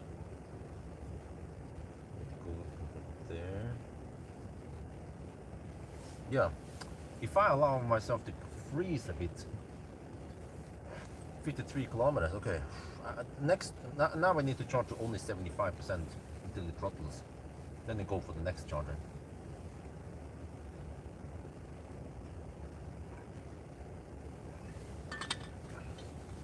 Over there is gonna be hot. That's fine. I have some supplies with me. Where the heck did I put my baby? Oh, maybe it's on the shelf. Look at this. We're already at 44%.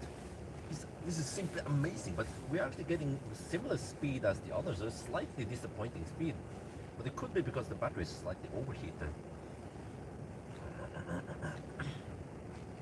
It seems that the upgraded Gen 1 battery is charging faster. Yeah. I'm in 14 degrees inlet. Well, I'll take it. I'll freeze if that's what it takes.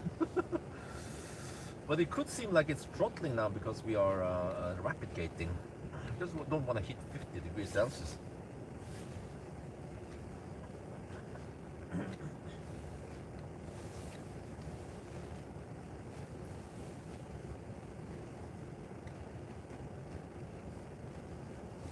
Let me check again over there at kWh to see that it's available. Let's see.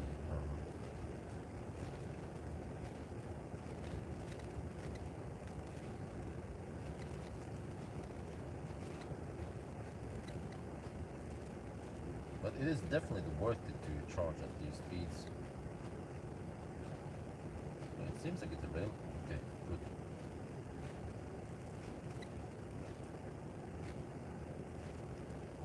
Oh, it's 14 days.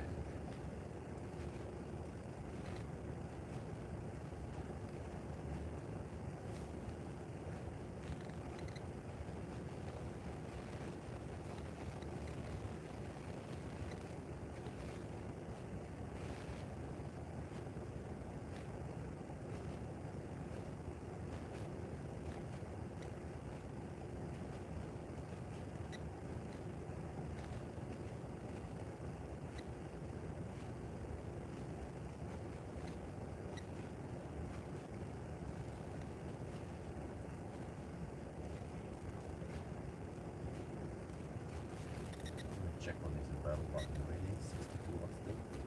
It's control 48.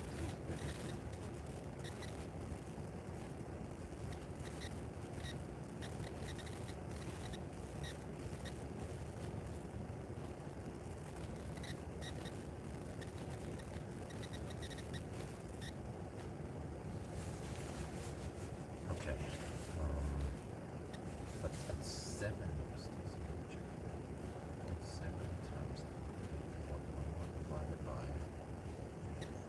Yeah, that's plenty better. 300 watt-hour per kilometer budget. Just go 75% and then go for kWh. Sounds like a plan.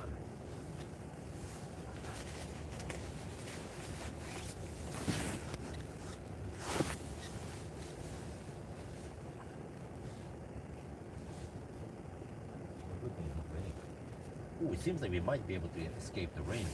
Let me check the weather map now. Do all that stuff while we're stationary.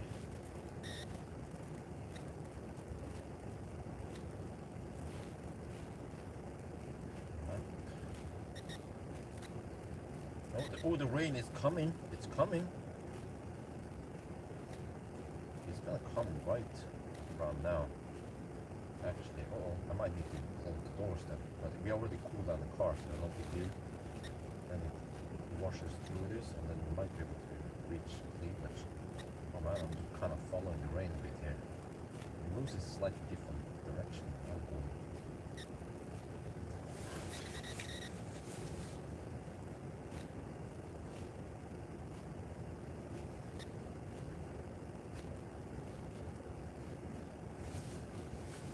But the question is, should I have done this earlier? Let's see. At least I should be able to cool down nicely, to be honest.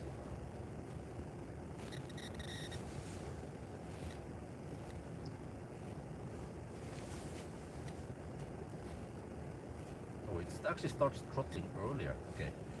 So it's earlier because the battery is hot.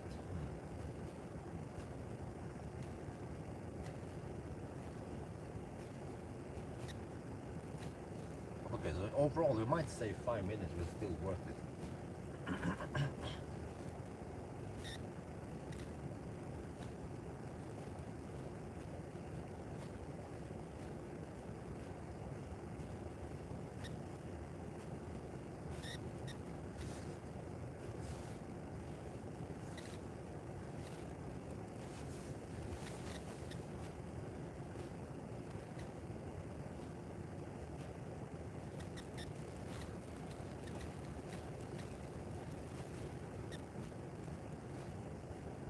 Oh, 13 degrees now.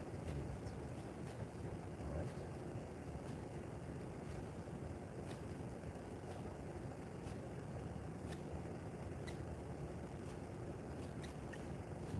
If I can allow myself to freeze a bit, that could help.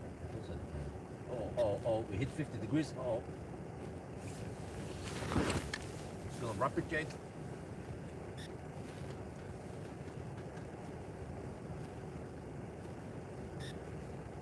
Oh, look at this. It's starting to throttle now. Mainly because it's rapid gated. But it's still charging faster than 125 amp, right? So, alright, but oh, look at this, 13 degrees.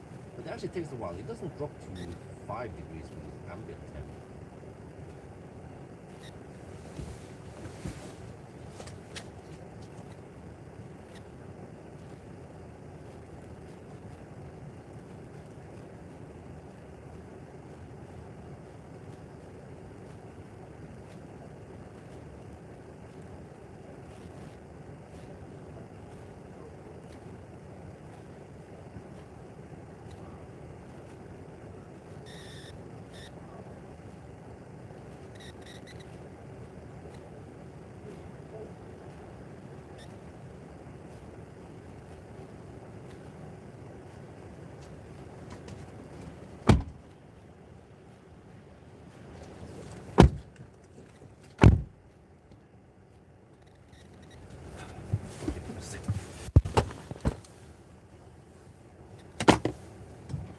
Yep, we're gonna leave right on now. Okay.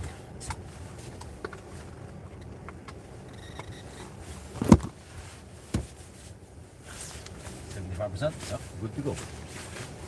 Down to only 39 kilowatts. Now we have to figure out what to do to disconnect.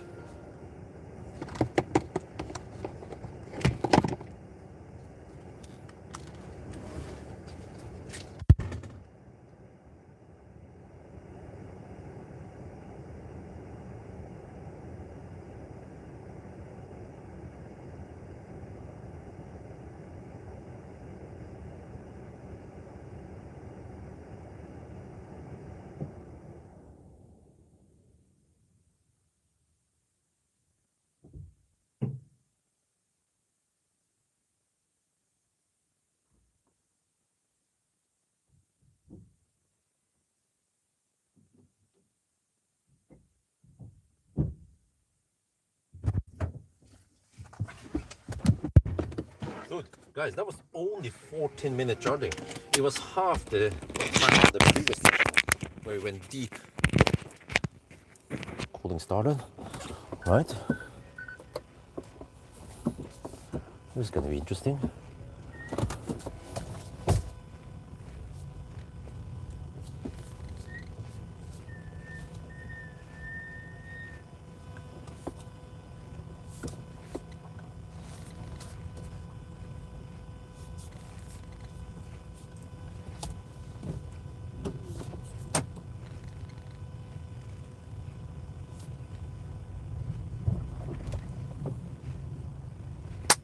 After winter draw. Okay, so this time I'm not going to run HVAC. Let's hope I don't get any fogging problems now inside here, but I'll just keep heater off because you see the fan speed is at 8, so it wants to cool down the battery. Wait, 51 degrees Celsius. Oh, look at the power limit. Available power, only 56 kilowatt. Floor it. Oh, it's sluggish. It's like a TDI without the T. We have power gate here. Shit, man. Yeah. I mean, think about this. This Soul, and also, yeah, like these cars, like the Kia Soul and the classic Ioniq, along with Leaf and e-Golf. Well, at least e-Golf and Leaf, they don't have thermal management at all. At least this car has some kind of thermal management. And these cars were developed 15 years ago, roughly. And they have quite primitive mechanism, right? Or no thermal management. And it still kind of works, right? But then compared to Tesla, Model S were also developed around that time. But Model S is just highly advanced with heat scavenging. It can take heat from the motor to heat up the battery. It has 6 kilowatt battery heater. It actually has battery insulation also for the European models. Came later, yeah, also US. What else is it? It has active cooling, liquid cooling. Yeah, well. But actually also the BMW i3 was quite advanced when it came out. Also liquid cool. Yeah. Okay. Now we're gonna see, oh, I see the temperature rises. We did let off a lot of heat when we stopped, but now I'm not gonna open any windows, I'm not gonna go too crazy. And now we see, now that we have to drive slower anyway, how the cooling will work for the next 10 minutes.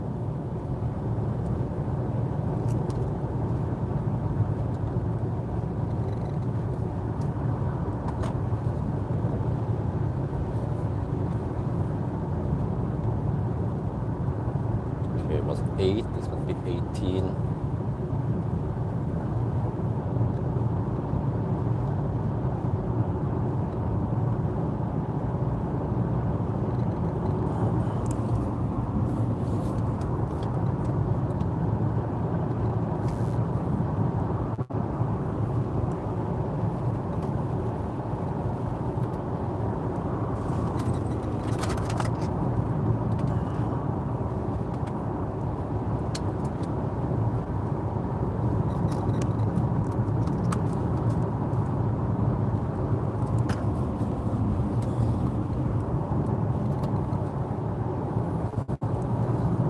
Well, all good. So lower inlets than before. Previous run we had 21 degrees initially. Now we have 17 degrees in the inlet. So hopefully we have better cooling now. Just kind of need to cool it down to well, as low as possible for the next stop. And since we have to drive through Oslo, then we should be able to cool it down. Or we are not introducing too much heat into the system.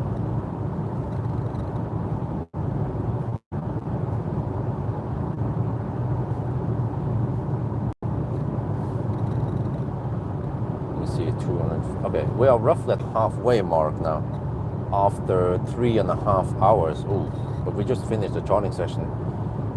We might be able to finish this in around 7 hours, because we will get 3 of the fast charging sessions, or the 200 amp sessions. But yeah, I don't know how the heck we're supposed to achieve 100 kilowatt. The probably doesn't support it. Maybe it's just 60 kilowatt.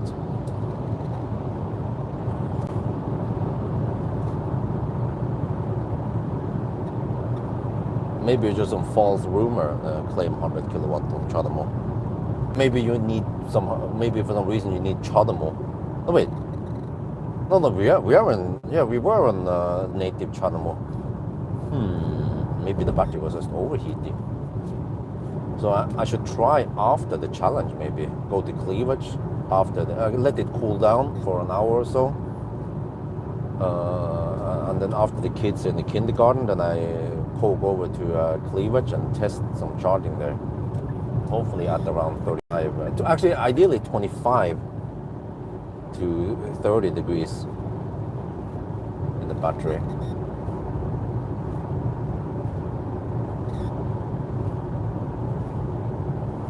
Well, it's cooling down. It's already down to 50 degrees. Yeah. We even went uphill.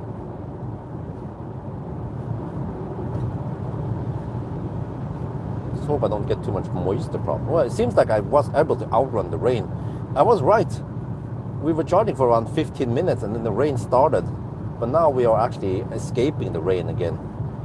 See if I can just pump it in. Oh no, but on the next stop, I might need to stay there until around 80%. I'll see. I need to calculate once I'm at Cleavage. Split it. But I need to get enough juice so I can get up the hill to Rudshøgda.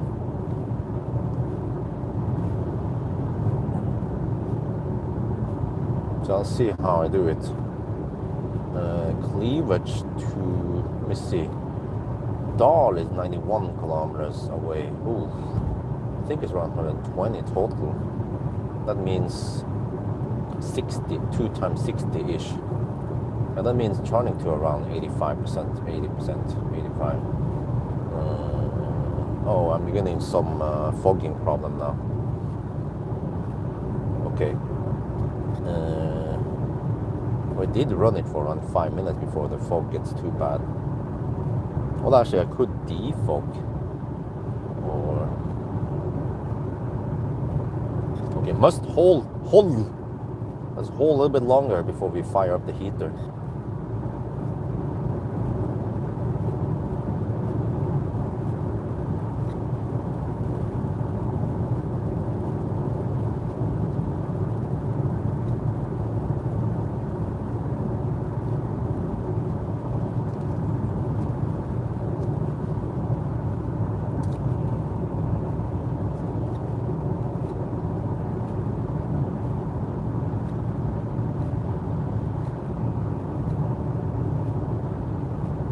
So actually it means that the ambient temperature around the inlet never dropped to 5 degrees, which is the ambient temperature.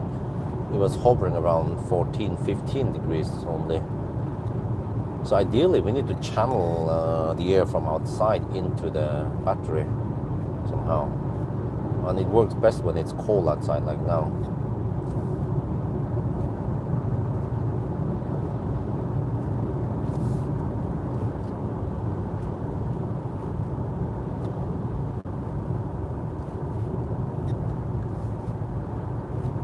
Oh, 49 degrees already? Nice.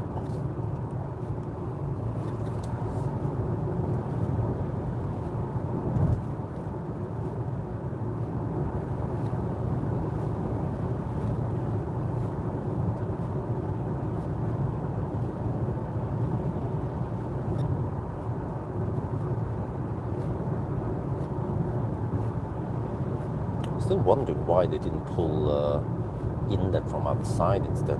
They're just relying on that you're supposed to use the air conditioning, and they're expecting that it's going to be used in hot climate where outside temperature is higher than the inside temperature.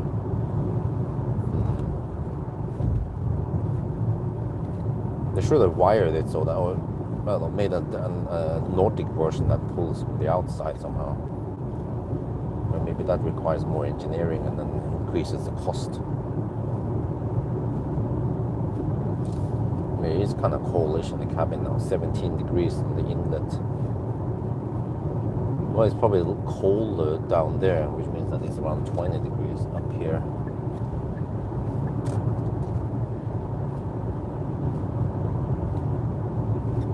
The problem now is that we have a relatively short leg, so you might not get enough time to cool down the battery.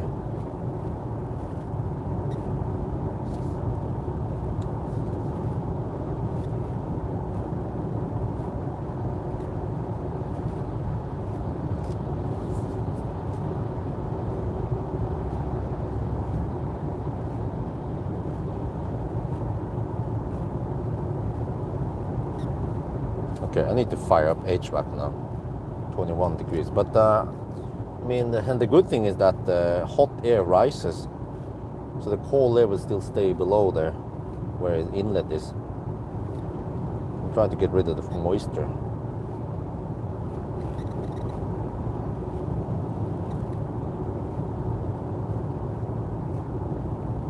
Oh, 48 degrees, man.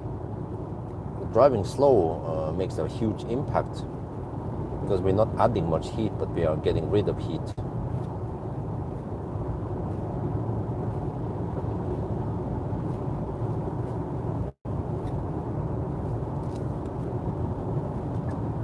It seems to go faster than him. Let me draft on him.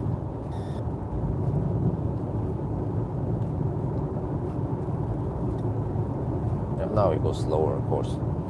They flatten out. Well, maybe I should manually override. Let me see, climate. If I go auto.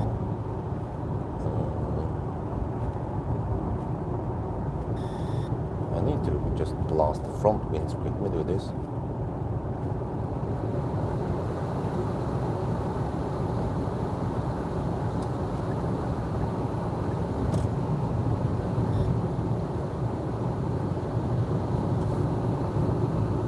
There, go back to auto. Oh, it wants to heat at the feet. No. I don't want to do that.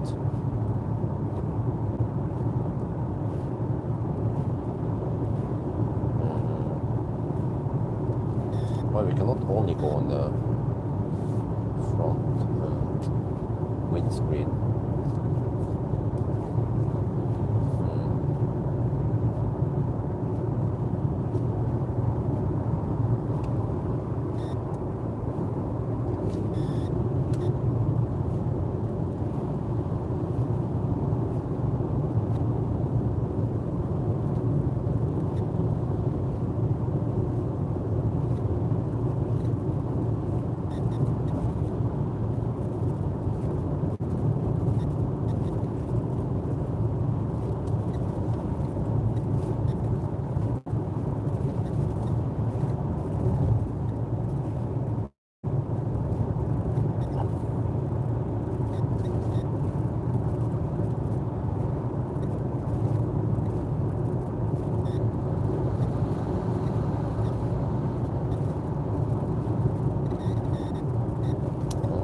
That's a trick. There. Let me just blow towards the windscreen only. You get some heat on the top here, but not too much on the bottom. Yeah, so the footwell stays cold.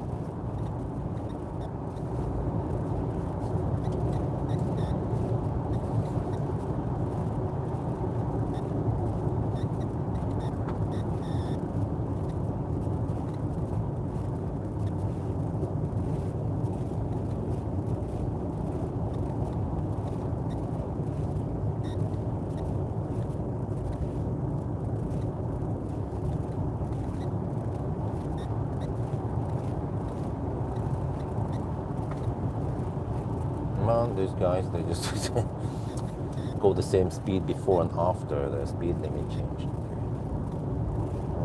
don't want to go too fast around here. 60 so. If Polizei catches you, it might get pricks on you.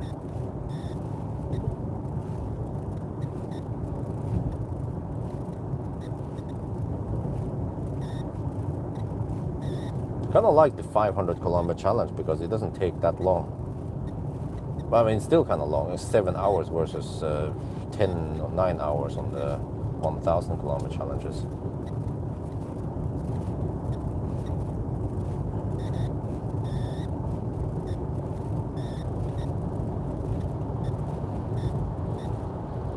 Oh, 47 degrees in the max. Oh, great.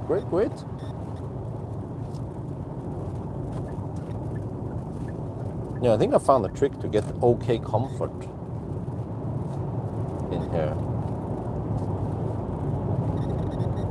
while keeping the windows clear and also get okay inlet temp.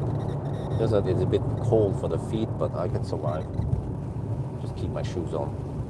Normally get too hot in the feet anyway.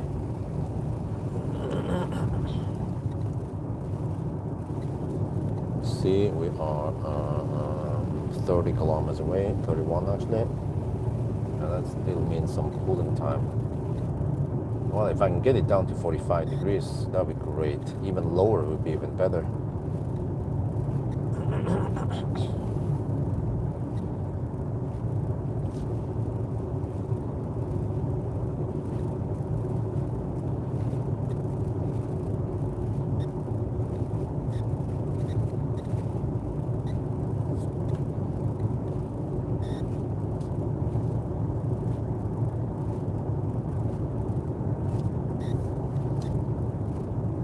I remember for that other Soul I tested, I was not able to only charge on the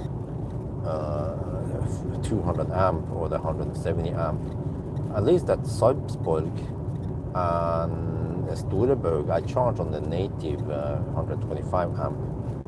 So yeah, hopefully we can do this in around 7.5 hours.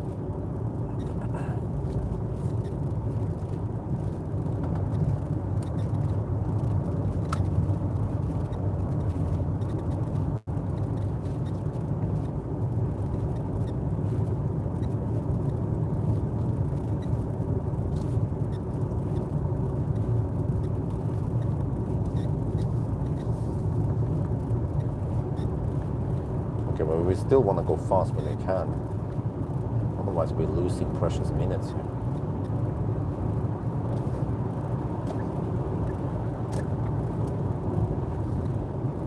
Well, this Tesla just going the same speed regardless of speed limit.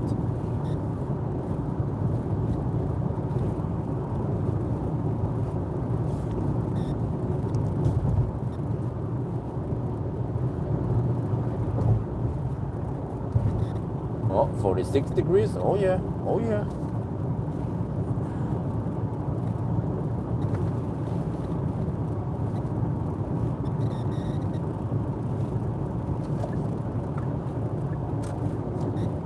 Alnabru, the ghetto.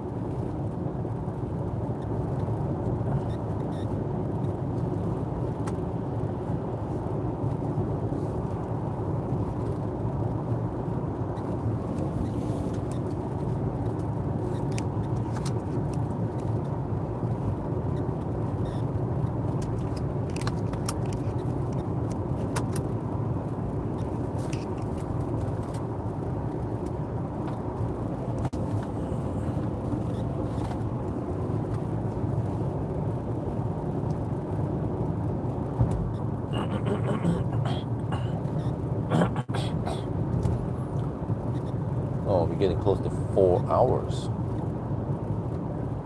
let's take current time plus 26 minutes. Yeah.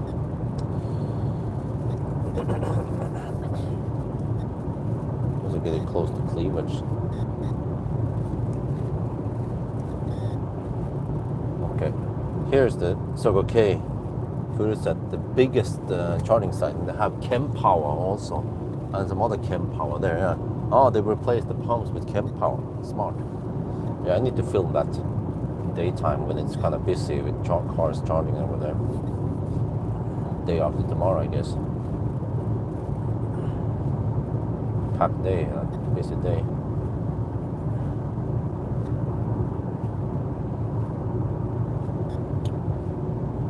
34 to 46 degrees. 46 is not ideal, but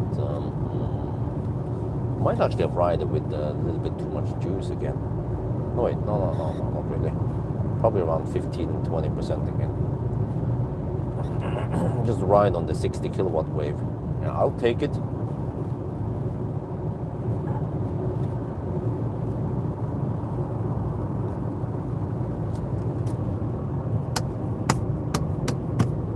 Something is rattling here.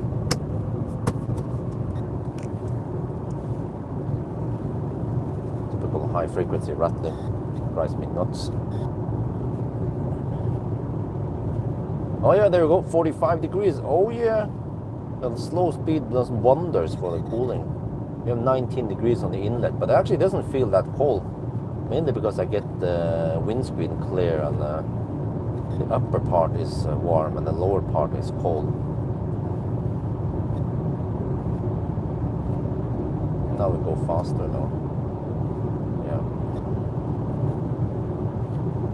Fan speed is still 7. So it needs to, just needs to run the fan long enough. Ideally, I want to go down to 10%. Let the fan run longer.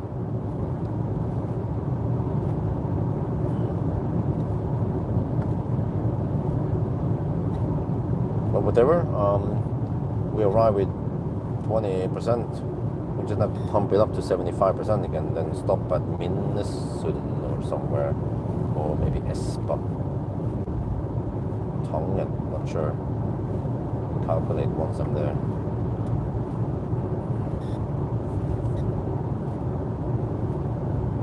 There was a slight detour to get over to that charger at kWh.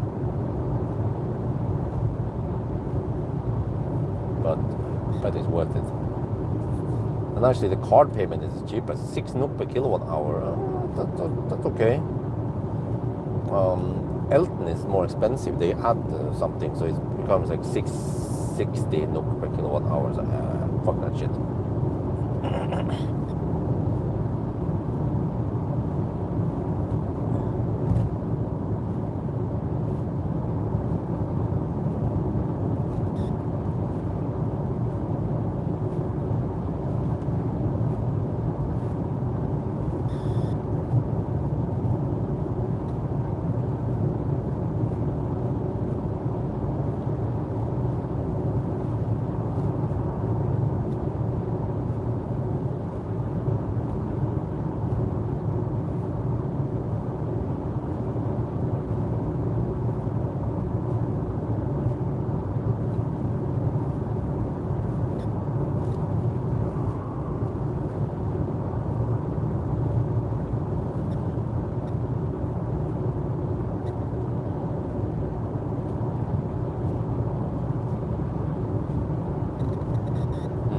Actually, in this case, I want to hammer it. Probably won't introduce too much heat, right? And then open doors again over there. And hopefully be able to finish Charlie before the rain comes. So to be running away from the rain. Now it's actually dry here.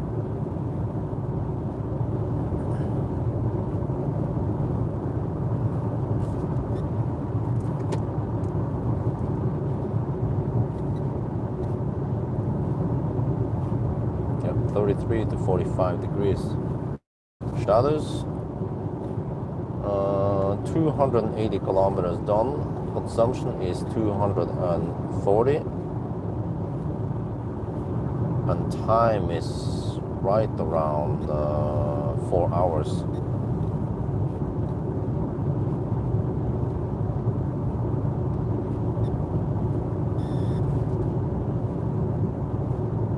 It's all about the heat now. It seems like earlier the car was not trying to cool down the battery much.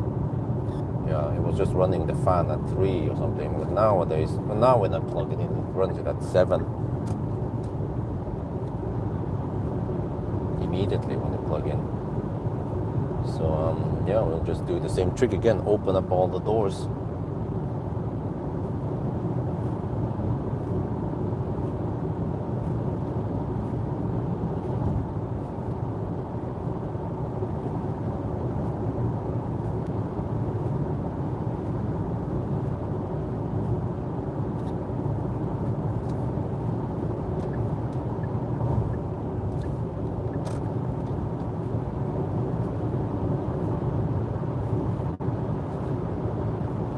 Okay, still want to go Schnell over here. Upchesmo Porsche, will I get any more heat?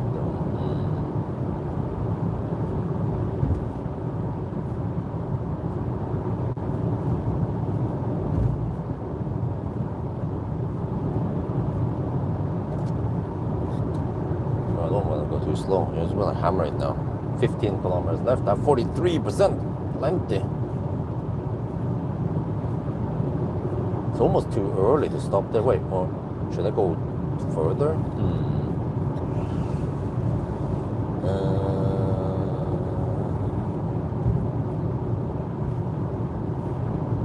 I could go deeper. Yeah. Does it make any difference? Probably not.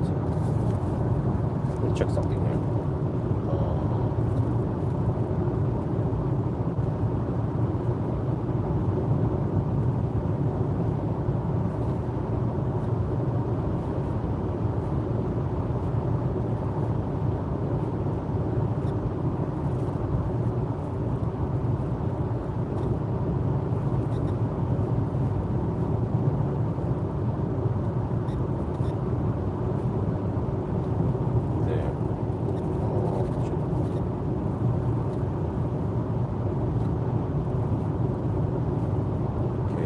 it's hooked up.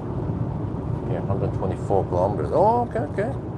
These are 110 kilometers. I can split it 2 times 55. Yeah, that's perfect. You have to find a charger there. Okay. Yeah, so that's fine. We can just do this. All right. We stop at kWh. Okay, the temperature didn't go up. That's good. Stop at kWh. And then we see.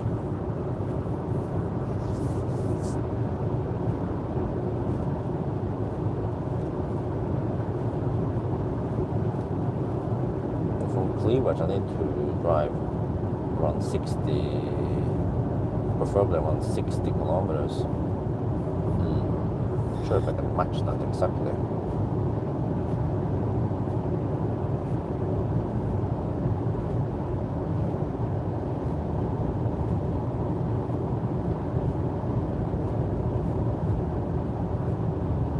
Well, a small bonus that we drive slow towards the chargers, and we give the car a little bit of time to cool down.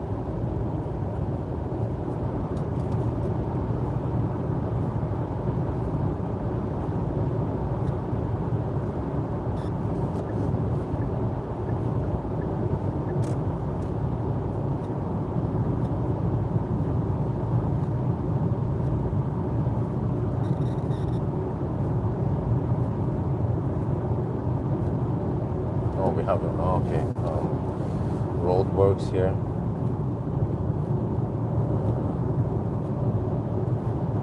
Well, it's not yet, but it's coming soon. Oh, is it here? Oh, well, I have to go behind the leaf.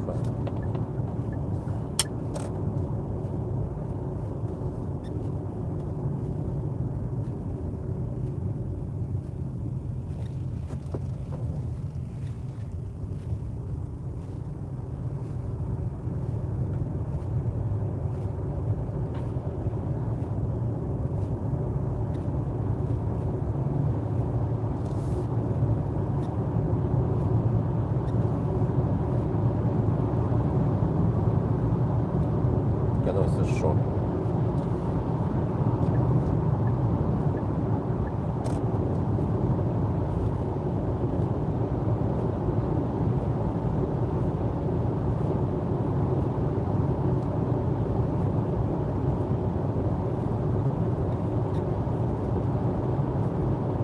Okay, so the battery temperature actually doesn't go up if I hammer it. That's good. The difference now is that the inlet is 19 degrees instead of 23 we had earlier. And the comfort is still okay. Just have to go manual on the HVAC settings here.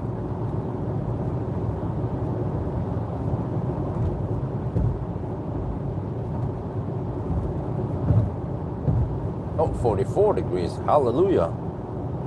Might be able to get some decent charging speeds then.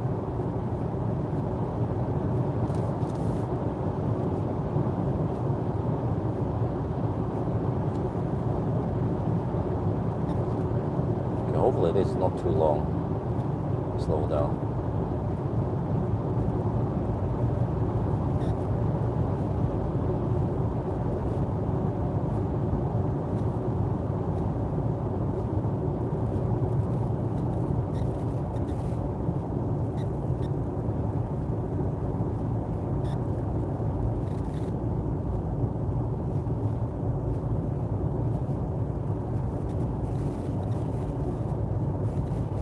Yeah, this is a short one.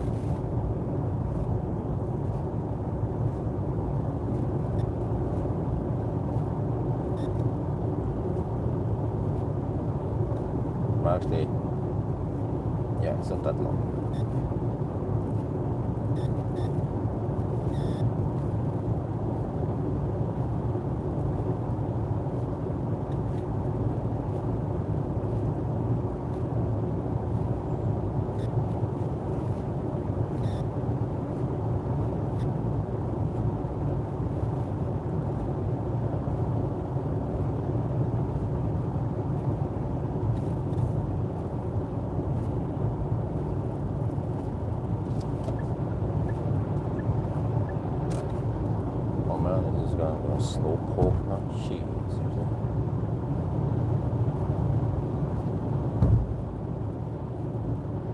seriously?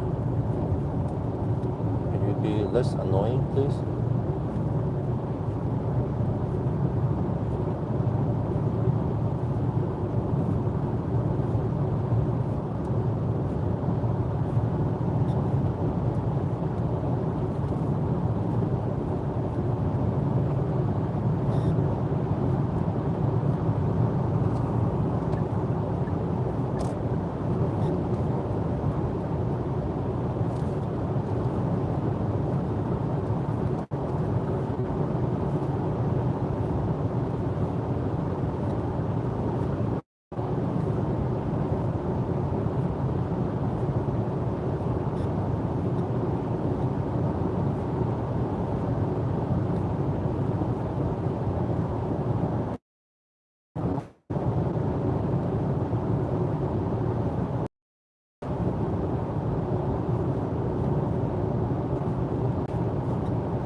Cooling is still running at fan 7, so it's just can't get rid of the heat fast enough.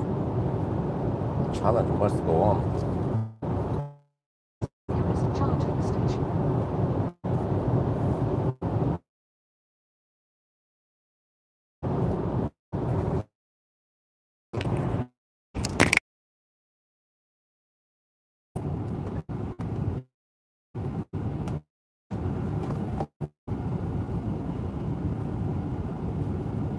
Okay, a slight detour, but from worth it.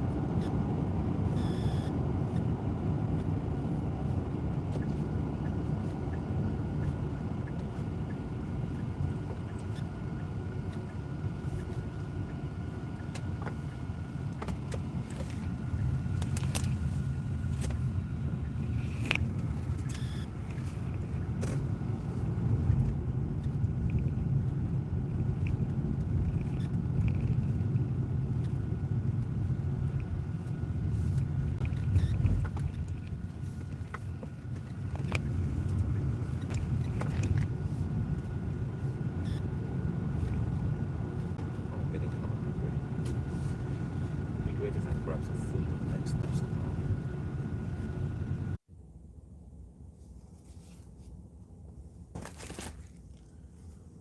There, we're back. We have unstable internet for some reason over here. I don't know what's going on. Okay, finally we're back. Also bad internet there at Cleavage.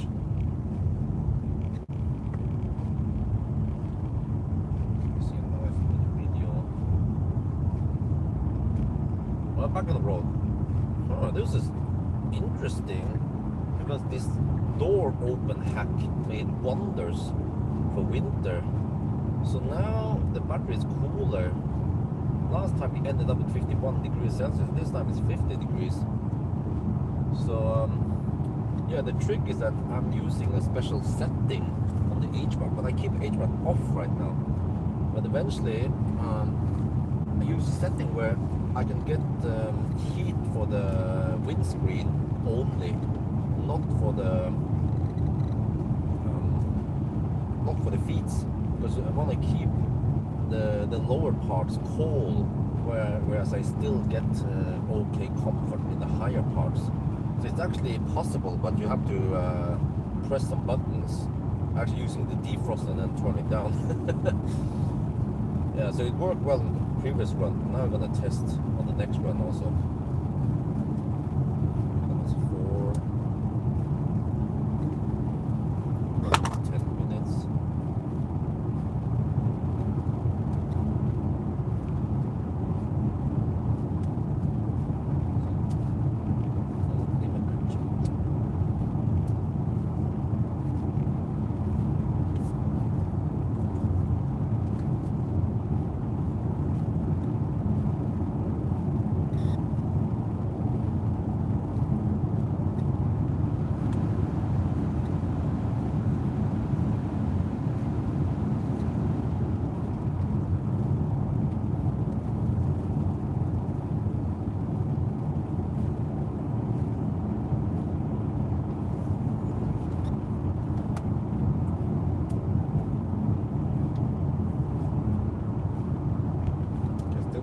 schnell hier. Och maybe not uberschnell.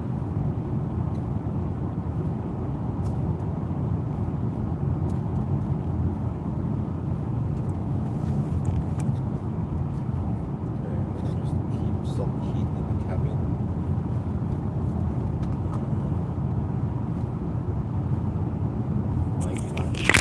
Yeah, we were in a black hole over there for a while, but that was only 14-minute charging session. Next stop is going to be a regular 50 kilowatt. Oh yeah.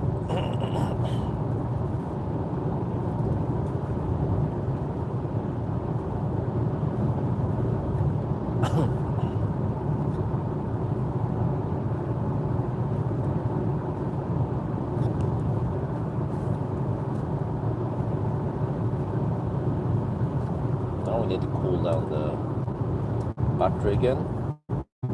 If we can get it down to 45 degrees or even 44, that'd be great. But it seems like actually the session, no, this is not critical this time because we have only 50 kilowatt. So the heat is not going to be that much versus when I had 60, 65 kilowatt earlier. But I should definitely try to record a charging session after the challenge.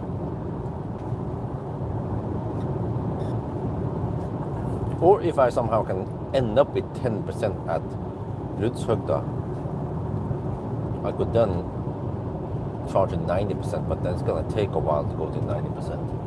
No, it's not. It's gonna be too hot here. I need to go after the challenge and wait until it cool down to around 25 degrees. But actually, no, whatever it cool down to, even 30, 35 will be okay.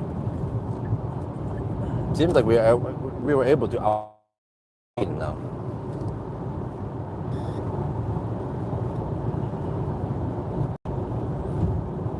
So we are around 4.5 hours so far. And we are at a little bit over 300 kilometers. There's some rattling going on here. Kind of annoying. Oh, the bus is hammering it.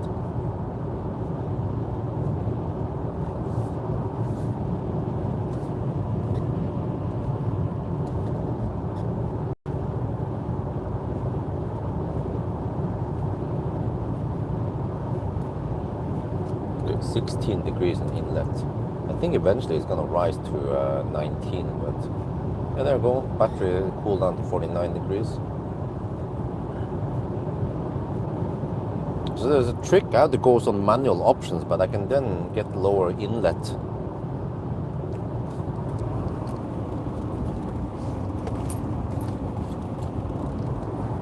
Keep the footwell cool.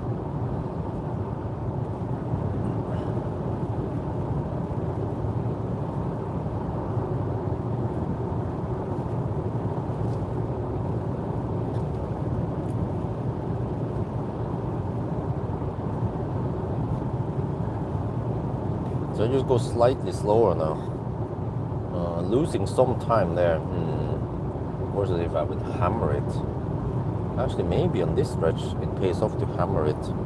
But I'm just not sure if I can afford hammering it yet.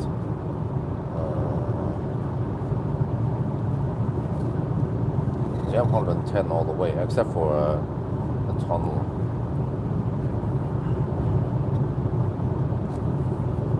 Eidsvolltunnel. There's 100.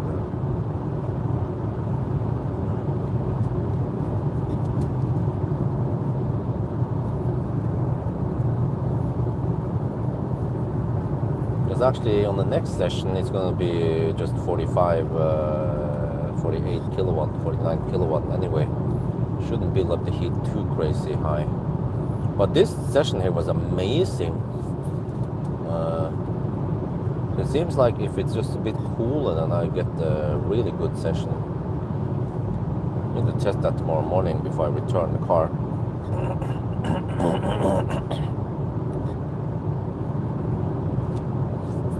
Oh yeah, I forgot. I need to tell the guy that I have to return it after kindergarten run. So probably be around 10, 11 by the time I return the car.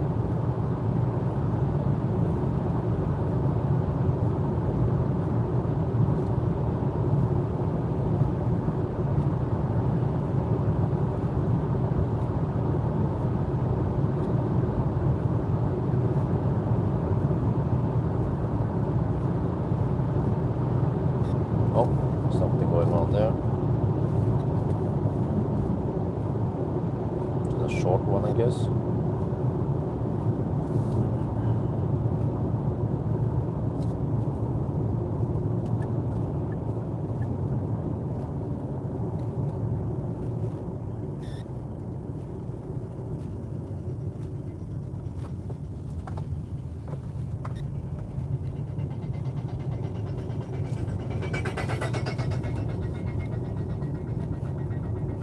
Was a nice example of Doppler effect. Ding, ding, ding, ding, ding, ding, ding, ding, ding, ding, ding.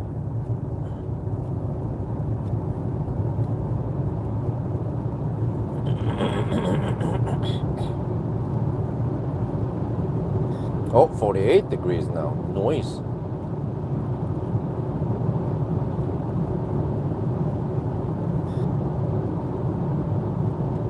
Ideally, I need to keep it freezing cold in the car. So actually, yeah,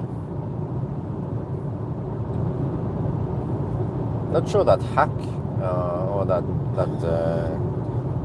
Valdemar's emergency box thing. It didn't really work because I mean it worked, but the problem was that I kept it too hot in the cabin. Well, no, it was pulling from the inlet. Yeah. It's kind of tricky that part.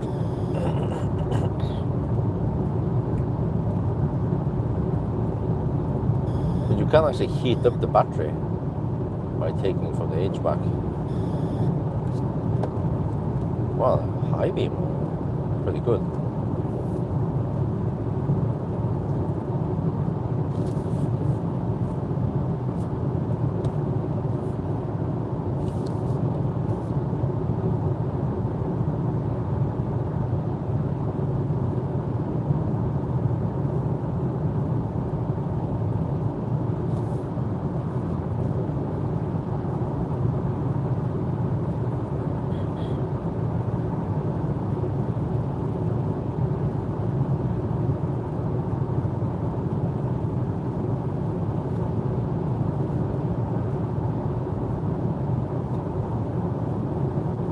Well, it gets dark. I think it gets bright quite late nowadays. Yeah, winter is coming. Brace yourself. Well, I need to plan stuff for Thailand also. Because once I'm in China, I might be quite busy there.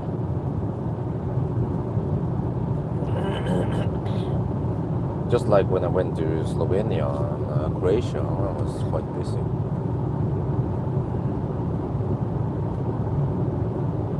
What, 47 degrees? Wow, it cools down quite quickly now.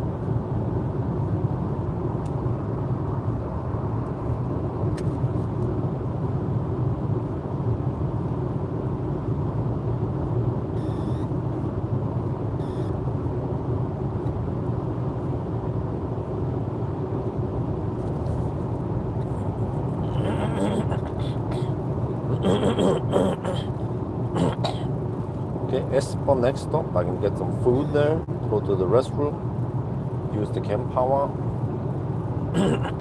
get 125 amp flat.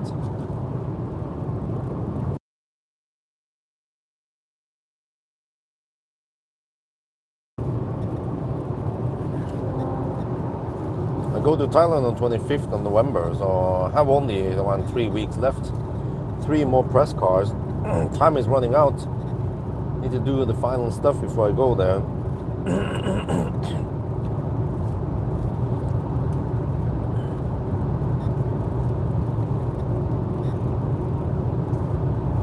Okay, 37 kilometers away from Espa. I think that'll be a good deal. Stop at Espa, charge there. Probably go for 85%. And then slightly shorter leg from Espa to Rudshøgda, and then I get one last 200 amp session. That'll be the last one. So I actually get 3 of those fast charger mode sessions. I think that's pretty good, even without the adapter. With a bit of planning, we might have to go for it. But unfortunately, I didn't get any 135 amp sessions. Well, unless I could stop at Nydalen.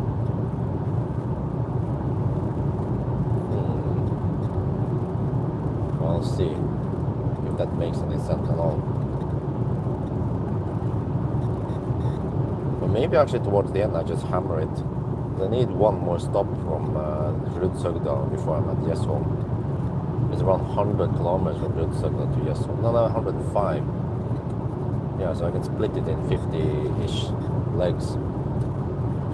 That means charging only to around 70-75% and hammer it against the wind. Wow, it cools down quite efficiently now. 35 to 46. I think I cracked the code. You need to manually heat up only the upper part of the car, so you still have okay comfort. And as long as you have warm shoes, then no problem. It's a bit cold on the lower part. So inlet is now 18 degrees. It was 25 earlier, and that makes a big difference.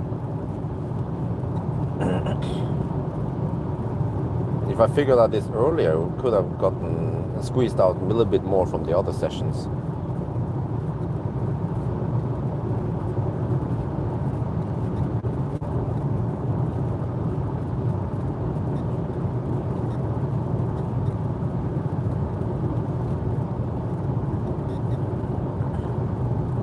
I think the other trick is that I don't hammer too hard. I'm losing out a little bit on the speed there, but hopefully gaining on the charging session. So I mean, if I hammer too hard, then I need to charge more kilowatt hour plus that I rapid gate more. But it's still pretty fast. I'm cruising at around 115, 117 kilometers per hour.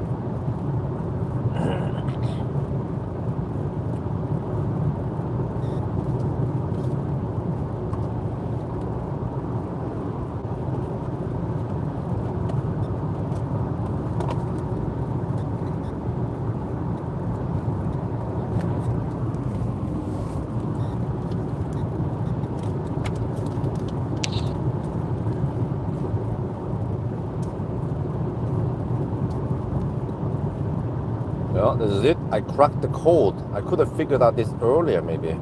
Let me show you that there's a quite big difference here between the speed and the GPS speed. So it's 110 zone we're at. So I don't want to drive too fast. That's also one of the key things about this, to make it the cooling efficient. But you see, the physics here is that the cold air stays low, whereas the hot air rises. So we still have okay temperature here, and then it's actually cooling down way better than before. Previously we would have 23 degrees Celsius on the inlet. Now we have 18. That's big. That's 5 degrees Celsius. So it's actually cooling down way more efficient. And the trick is that I use seat heater. I use the steering wheel heater over here, so you get good comfort. And then the setting here seems to work great. It blows against the windscreen, so I don't get any fog there. And yeah, okay, it slowly rises here. Yeah, 18 degrees now. But we already cooled down to 46, which is pretty nice. So ideally, I need to arrive with around 40, 45 or below to get good speed. But don't have to be worried too much, because the next stop is going to be just a regular 125 amp session. So then the heat buildup is not that crazy high.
Yeah, I could have probably shaved off around 5 minutes if I didn't hammer too hard earlier and try to do this optimized cooling strategy.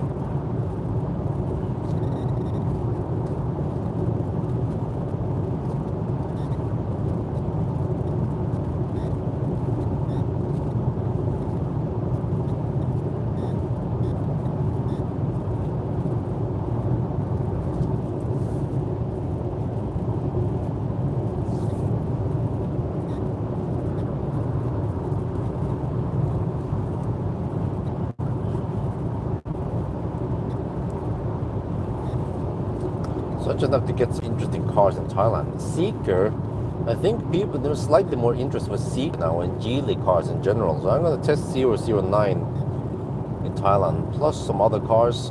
Some of them might be only for Thai market, or not that much in Europe. Xpeng. Yeah, ironically, I might be able to test the new Xpeng in Thailand before I can properly test them in Norway. What else? Yeah, they are. Xpeng is working on letting me test the new P7 Plus in Guangzhou, in China. I'm still working on getting more stuff done in China. Just gonna do a quick wrap and then go back to Thailand.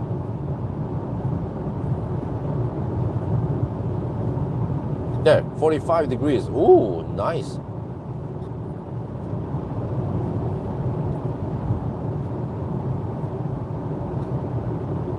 The lower the better.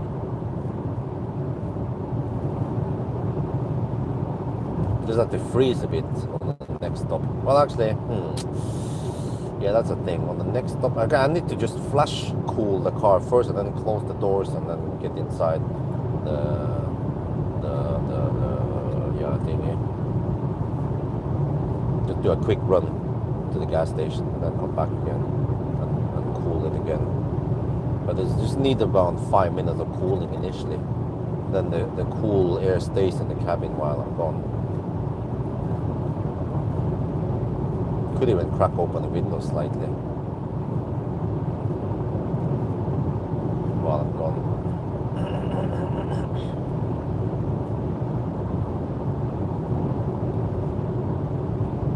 It's windy, but I think you have tailwind now.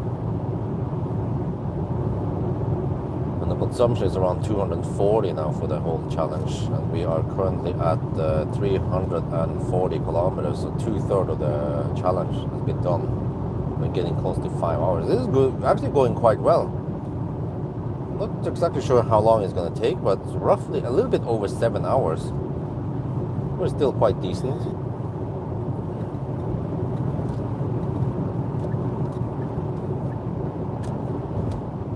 If the adapter worked, I could probably have shaved off a little bit more, maybe 5-10 more minutes. But then I have to deal with the whole cooling. Or if we just actually heat up to 50 degrees faster, and then I deal with the cooling once that happens. Because trying to cool down earlier when the battery is only at 30 degrees is kind of pointless. The car won't fire up the fan. And it's, even if I could force it on to 7 or 8, it's just waste of energy because the delta is tiny between 15 degrees and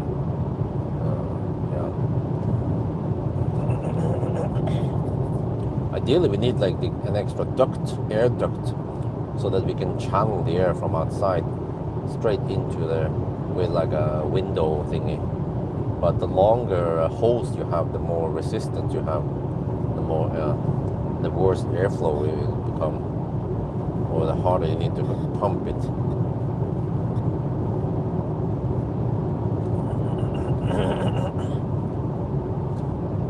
Is that guy still on high beam? Yes, he was. Is it Tesla? Or is it van? I have to say the high beam here are pretty good.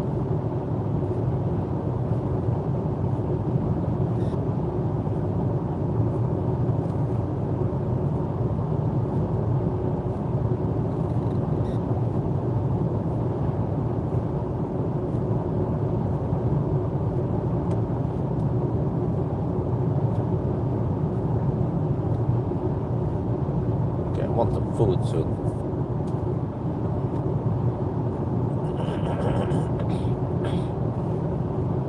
How are we cooking now? 33 to 45 degrees. Down to 37%. Oh, you're just 15 kilometers away. Wait. I could go to Tongan possibly.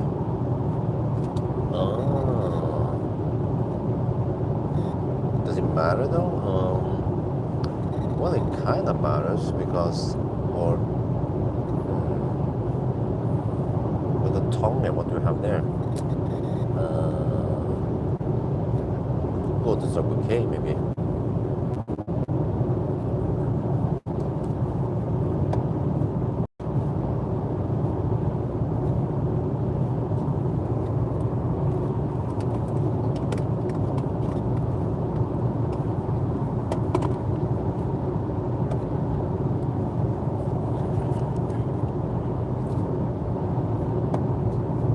Wow, the high beams here are pretty good. Huh? Not too bad for a almost 10-year-old car. And it's on almost 200,000 kilometers. You're about to hit 190k soon. And the car still feels nice and tight and comfy. Wow, this is really impressive. Okay, 18% degradation, that's kind of high-ish. But it still works fine. You still have good range. Over 100 kilometers of range, even now during winter-ish. So, yeah, very impressive. Now we just need the range extender. Get a 17 kilowatt hour, that will be 40 kilowatt hour roughly. Oh, then it's going to be game over. The only problem is that it will eat up some space.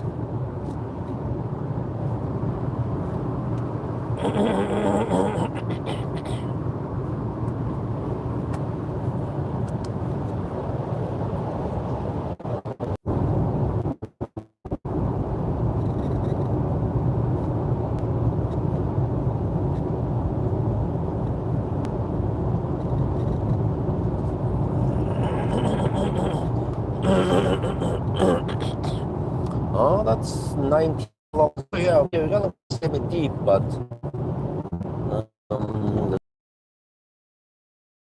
yeah, I think it actually matters. Okay, I think I'll go for. I could just go to Circle K there. It's also fine. Chart at Circle K also instead of Fortum. Actually, I think Circle K is slightly cheaper than Fortum. Then they're gonna arrive with around 10%. Or we'll see by the time I pass Espa soon.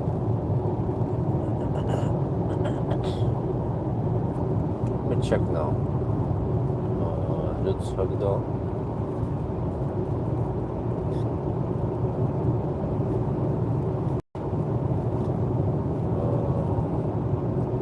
61 kilometers away from Luke, huh? Oh, so that would be around 55, no, 61.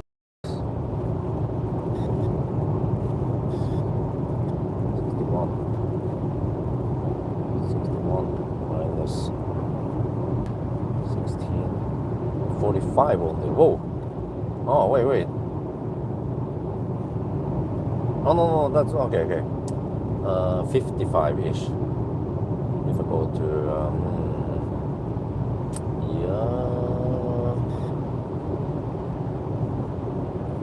do I stop at Espa or Tongan? But if I stop at Tongan, then I only have to go 45 kilometers.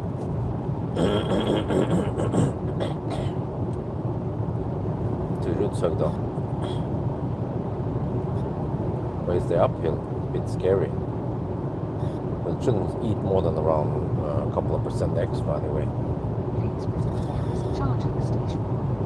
You see, 25%. Slight bonus is that if you go with higher state of charge, we get better. Well, we get less heat build-up and actually slightly better speed than going deep. Okay, I'll decide once I get right by the exit what to do. I think we should arrive with almost 20% then at Espa. And then alternatively arrive with 10% at Tongan. Oh, it's like hips and hop.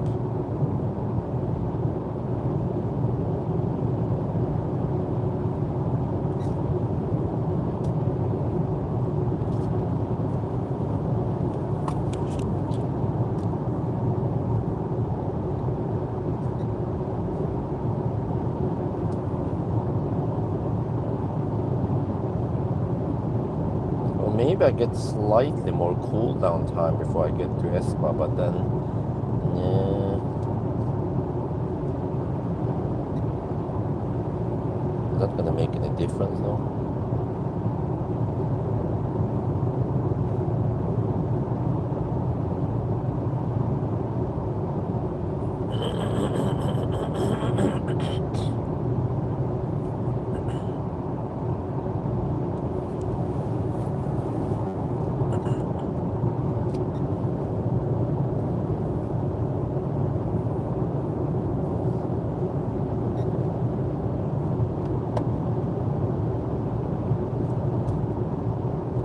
Okay, 20.5%.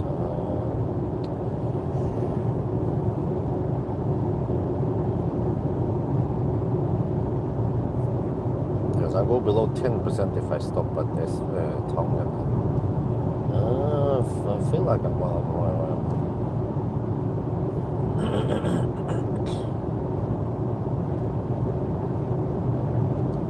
Don't want to hammer it anyway.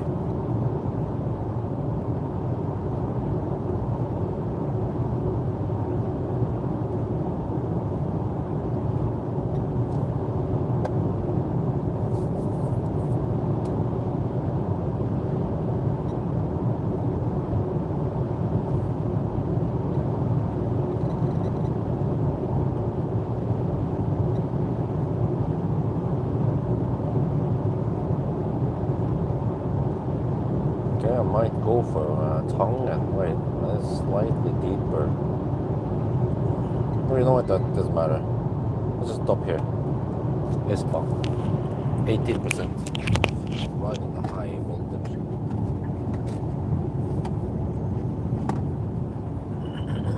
Actually, the heat buildup might be bigger if you go deeper.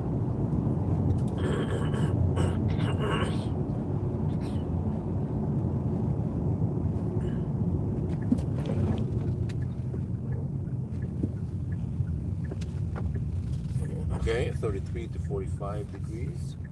Hopefully 4 before we plug it in. Here, boiler. Go to lower levels because we find power here. The Godfather Kinetics. How many charmos did they? Oh, they actually have charmon each everything. There's this. Why is it red?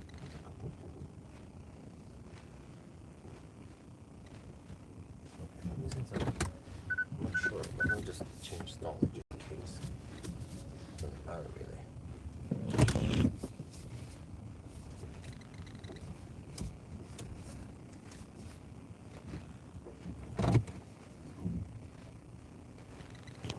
Okay.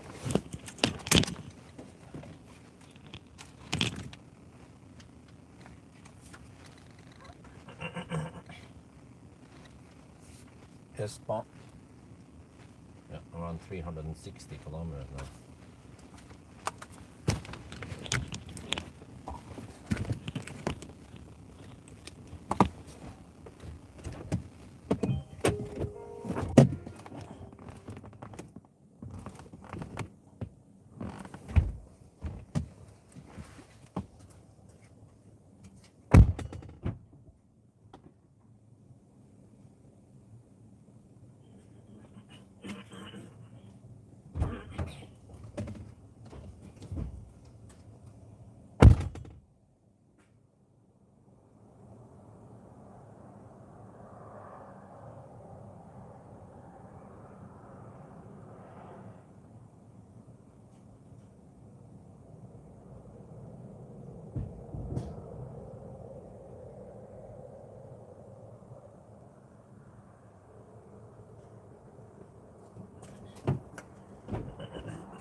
Okay, another charging session.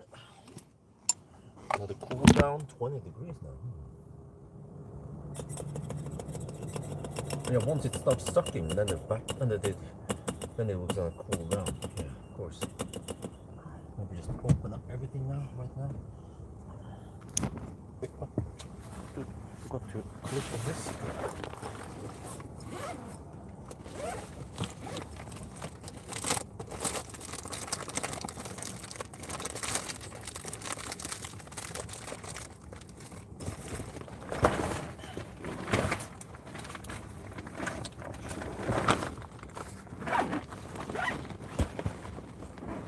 Yeah, now it's cool on 43 degrees already.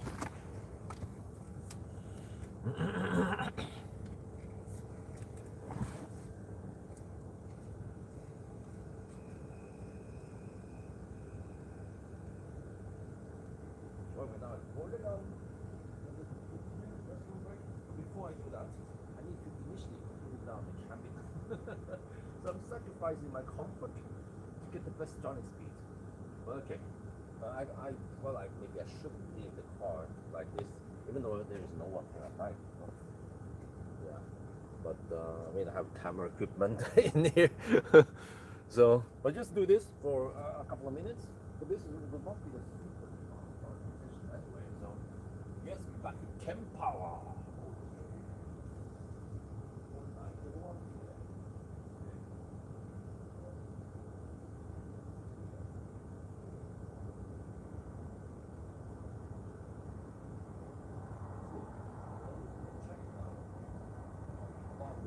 Keep it like this before I go to the restroom and so on. See, it's not charging that fast. I'm just gonna go for 75% again anyway. Yeah, now inlet is 15 degrees. Yeah, I feel the wind here also, so it's blowing through here and right into so ideally we need like an air duct here, you know, maybe Valdemar can make it and then somehow channel it out of the window there or something like that. Yeah, so that we don't have to open up the whole car. But then it means that if you have a longer hose, then there'll be some friction there.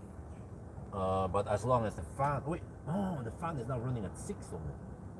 If the fan running, we can force the fan to 9 or 8, right? Then that should work. Eh? Then we can actually get 5 degrees here. Where is it? Okay, I don't see the ambient, but it's around 5-6 degrees Celsius now. We get that low temperature. Oh, now we're cooking. I'm gonna give Valdemar some more ideas here.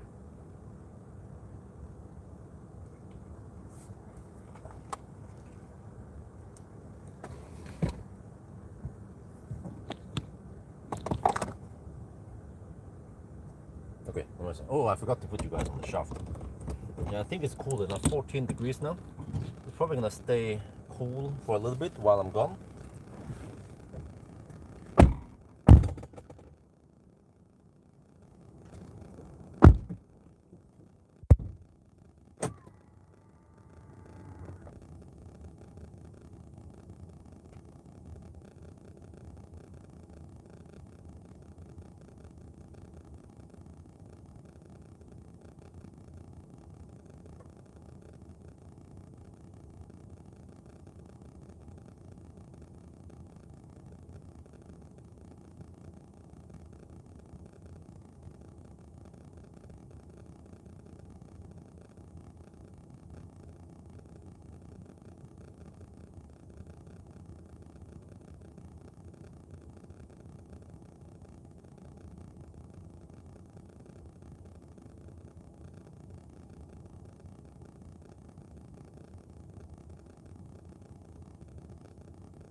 it's still heating up, but not that bad. Oh, okay. Good now. Hopefully it works. Thermal camera.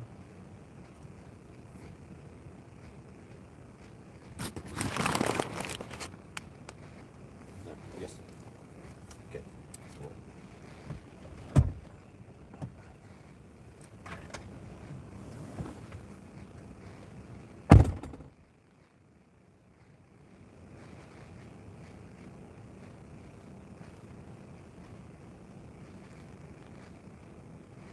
Back.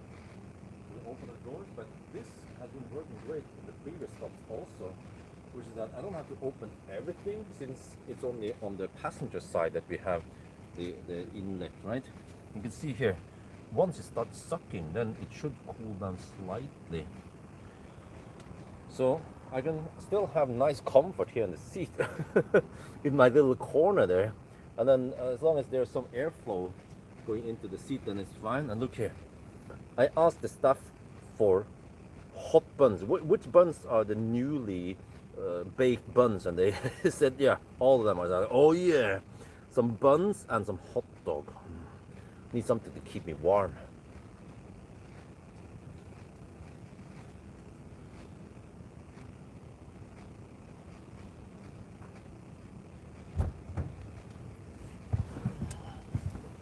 It's actually okay heat in here.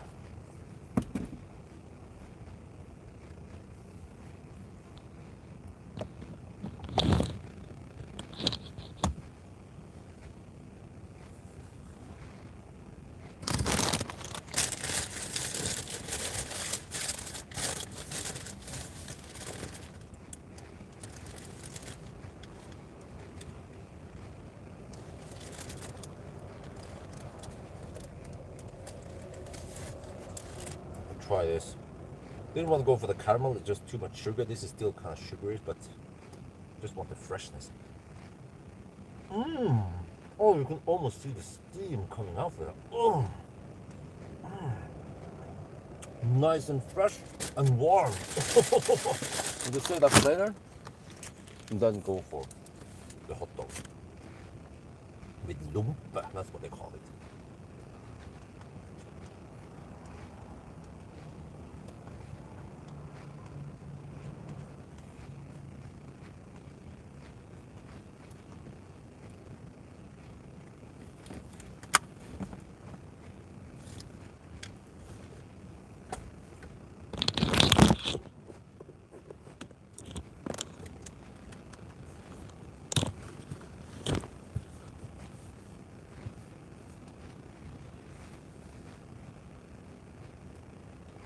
Well, had this phone for a while.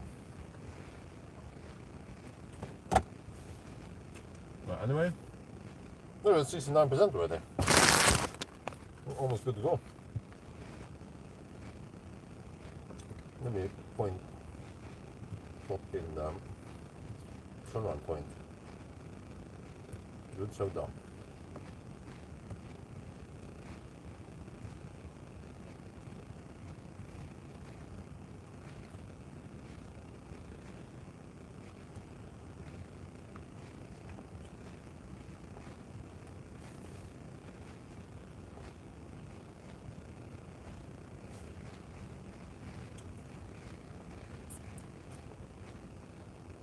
The white one, that was like a year ago, bro.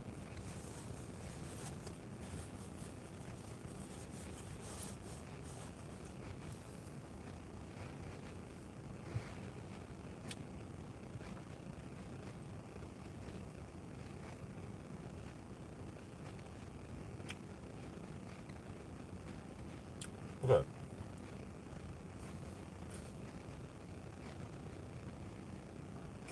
%75 should be enough. I wonder if I can even hammer it. No, I want to have it till it's cool, yeah.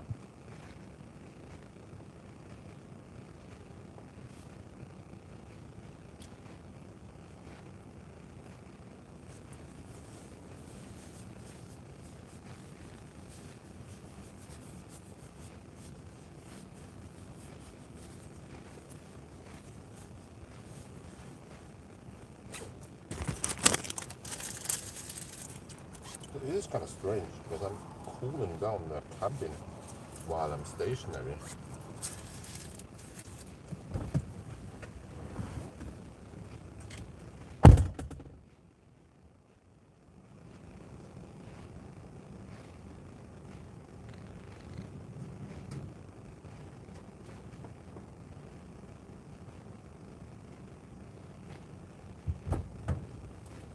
Unfortunately, it's dry now. And with the seat heater, it's actually okay.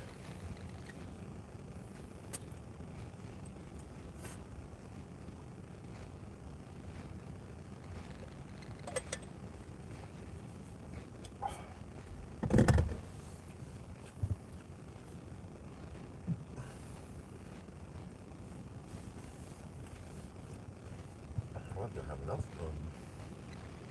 I hope so. Okay, let me get ready to leave.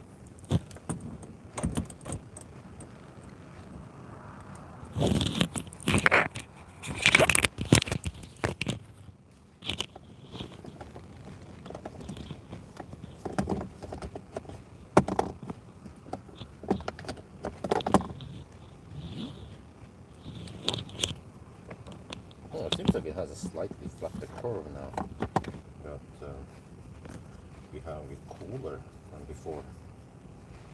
I wasn't too aware of the heat problem earlier. Just drop a little more once it hits 50 degrees or 49 even. Okay, but I think you should leave now. Get ready, 80%? Yep, more than enough.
After ESPA.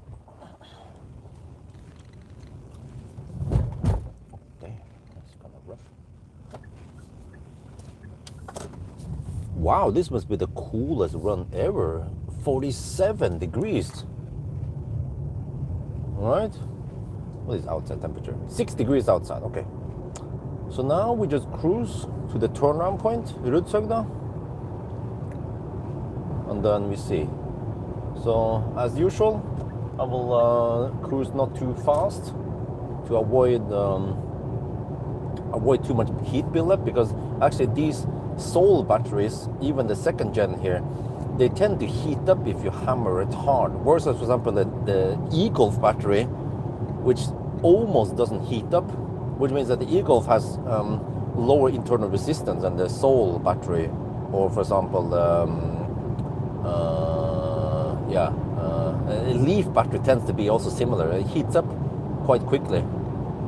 So, right, set on the manual cruise control, no adaptive cruise control here, and I could hammer harder, faster, but the disadvantage also is that it consumes more energy, and especially for a boxy car like this, then I think cruising around 115, 120 kilometers per hour might be optimal.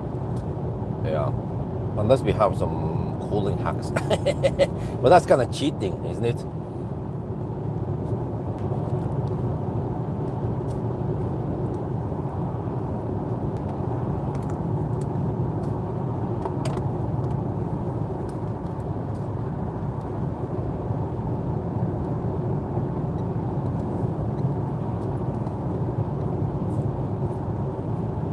Okay, 56, right?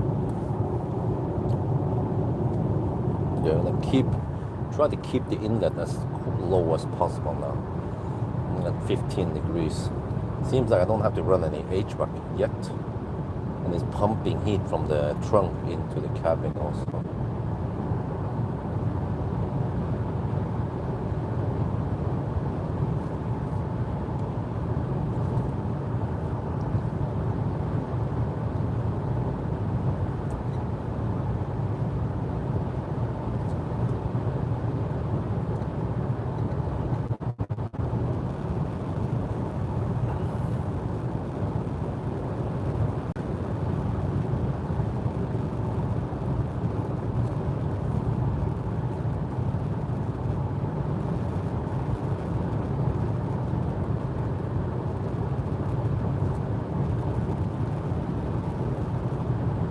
So actually a normal charging session doesn't add that much heat compared to the faster session. But it seems like it's around 5 minutes slower. So next session should take around 15 minutes only.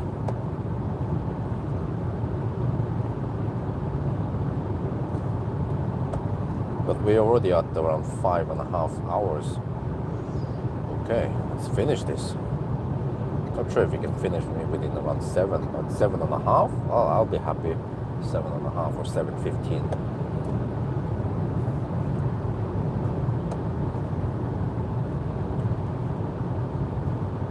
Man, I don't remember how was the high beam that good on the other sole, or maybe it's upgraded on the next sole.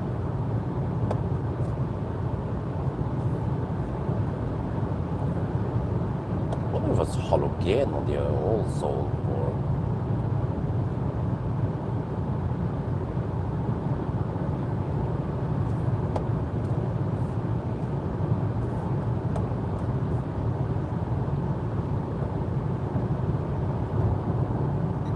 Well, it seems like we totally avoided the rain for now. That's good.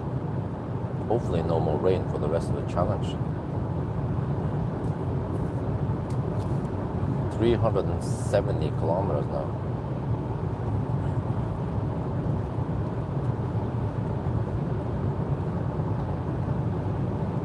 Yeah, it actually doesn't feel that cold in the cabin. Probably because we get some heat from behind.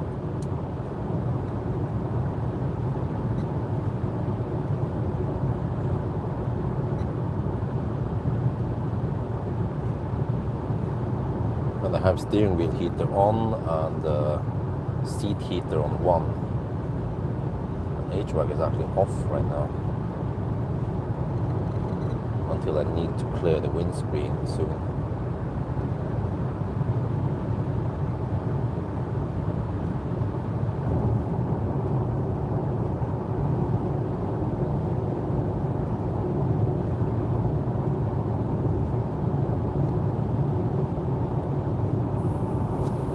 Let's have some buns. Nice hot buns.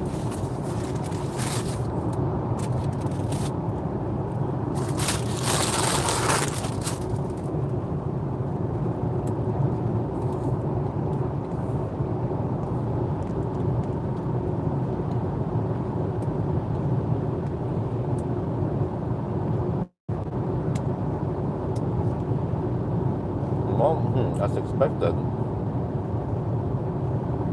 If the battery temperature is 47 degrees, then it doesn't cool down that much. Well, it takes a while before it cools down. It needs to cool down the lower cells first before the higher, hotter cells cool down.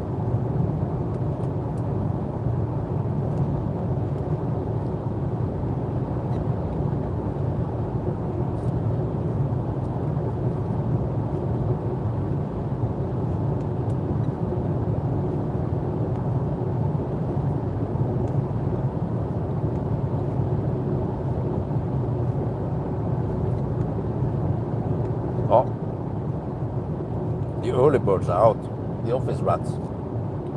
5 in the morning.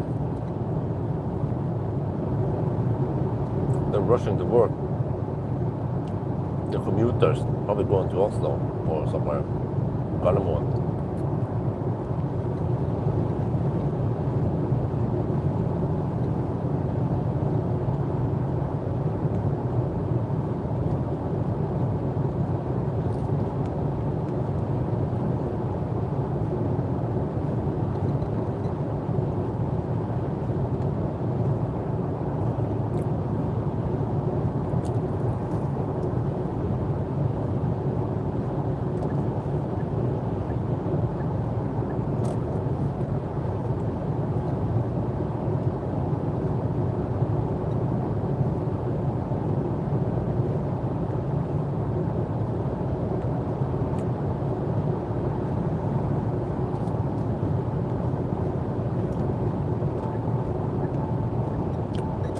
So the last charging session, I just need to top up 5 minutes just so I can finish it.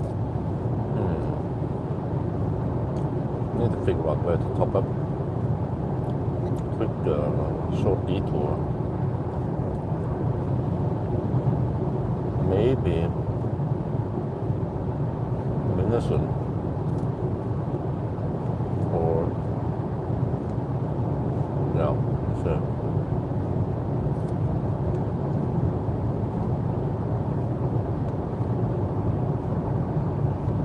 Probably gonna go for 75% again. Or if the speed is good, I can ride to 80%.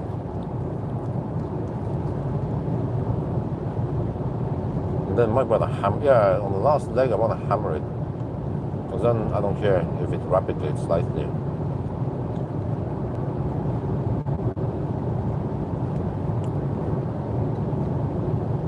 There we go, 46 degrees. Nice.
5 degrees. Oh yeah, it's cooling down nicely now.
Second-hand EV.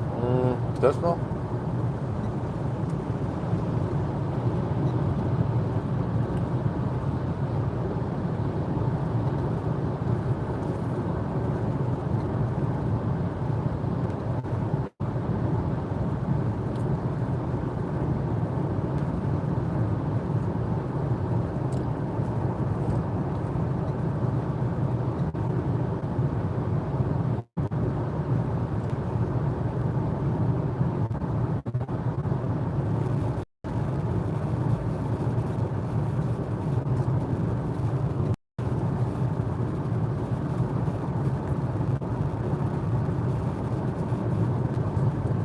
Well, 388 kilometers now.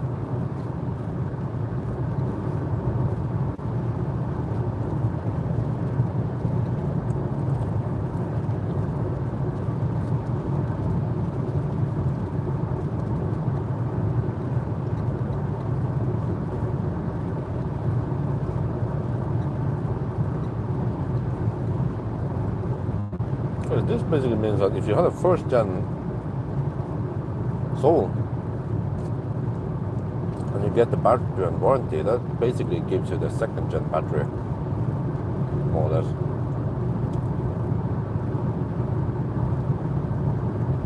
It means that the first gen sold with a warranty battery is worth actually a lot.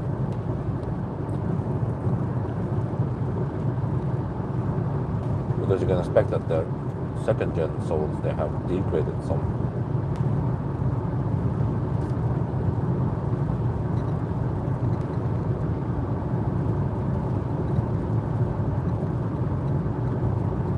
Yeah, maybe 1 year make that 40 kilowatt hours sold. That'd be awesome.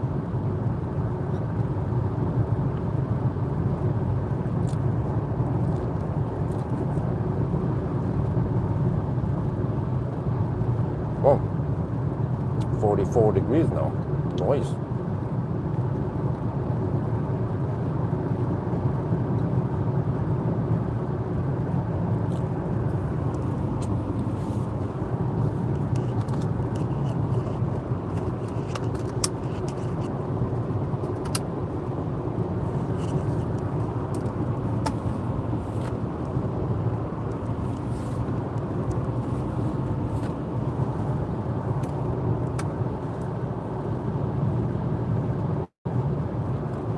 I'm expecting some awesome charging speed. That's really so dumb.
last leg, I just hammer it and possibly charge at Minnesund or at Espa again. We'll see.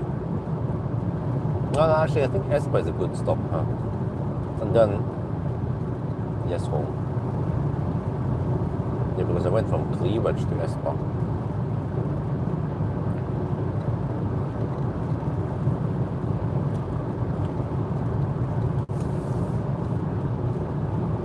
That was looking good. 44 degrees, 32 to 44 degrees. Should be getting quite good charging speeds. It's possibly going to cool down even more. Yeah, also by going slower, you give the battery more time to cool down.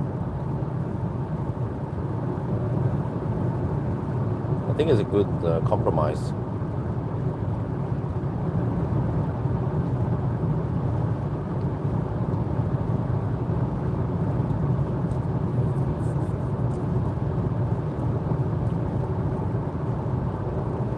Of course, at the very end, then I don't care. If I am with 51 degrees in the battery, then no problem.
Well, good morning.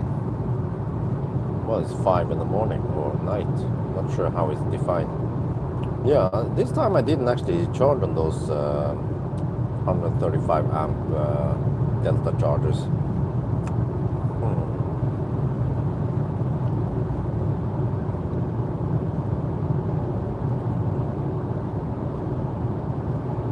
Right, 16 kilometers away from Rudshøg now. I have 41%.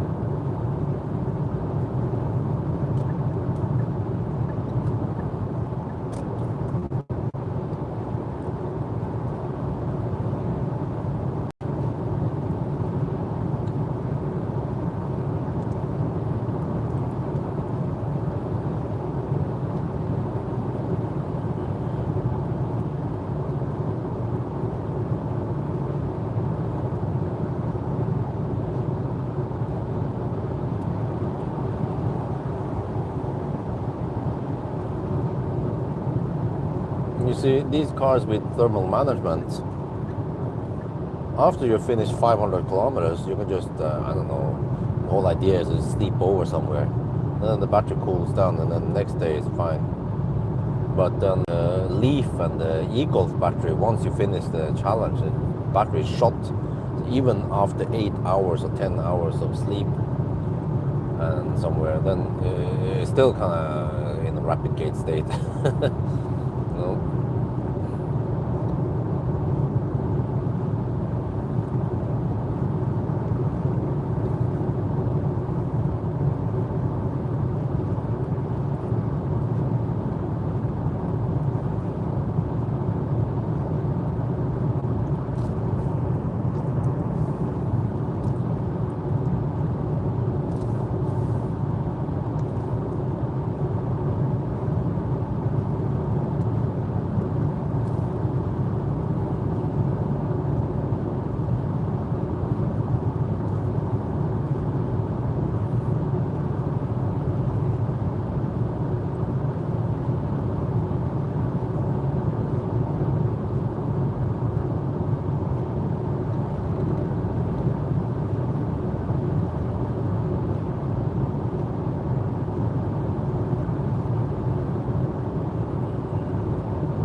Right, Brumunddal, 33%. No, actually, by the time we hit Rudshøgda, it might be down to 10-15%. Have to go uphill. There's no scary experience going uphill. Well, 43 degrees Celsius, that's wonderful, man. I'm gonna get some awesome charging sessions now.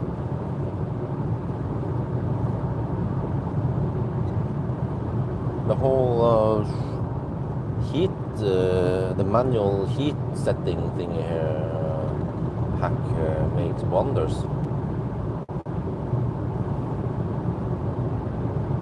If I knew about this, I could have done it with the other Soul. And actually same with the Ioniq. Yeah, when I think about this. So this is a pro tip for the classic Ioniq owners also. You can get okay comfort.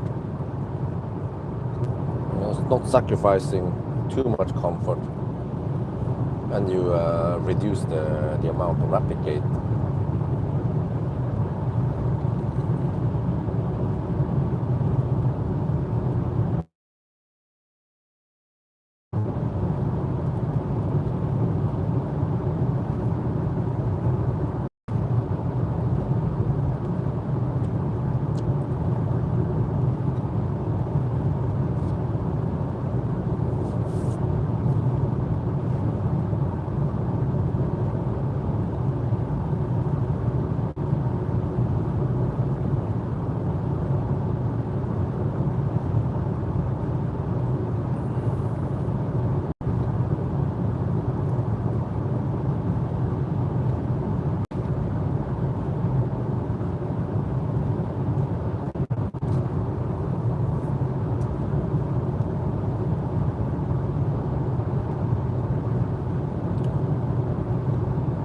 Alright, 28%.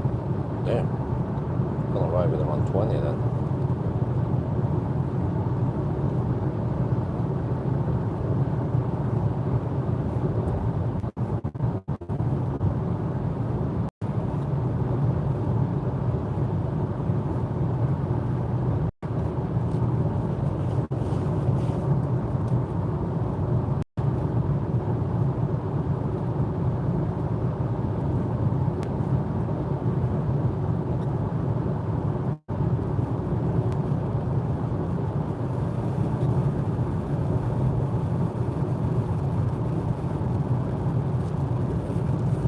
Please visit the nearest charging station. About 25% plenty.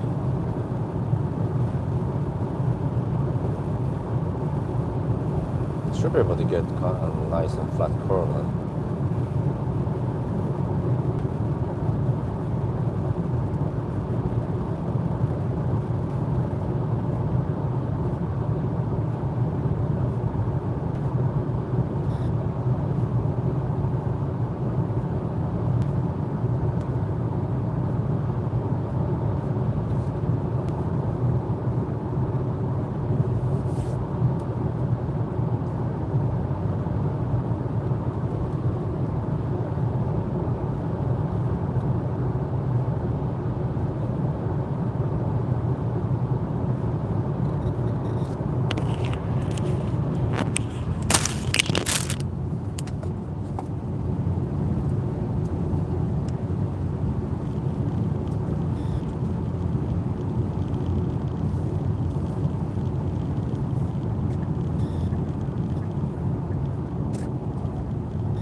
Here we go.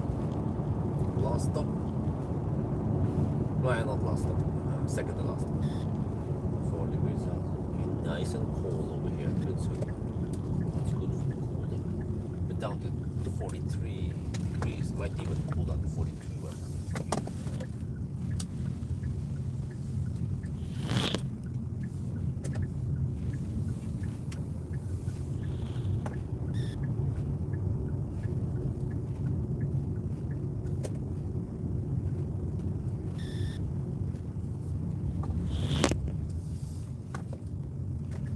Actually, I didn't have time to power nap. I thought about doing that, but I was just too busy shooting video and pumped up.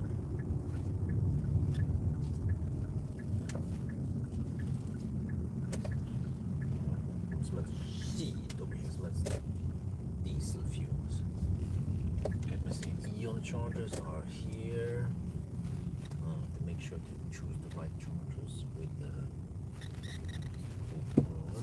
That is near charger. Here. Charger mode. Alright.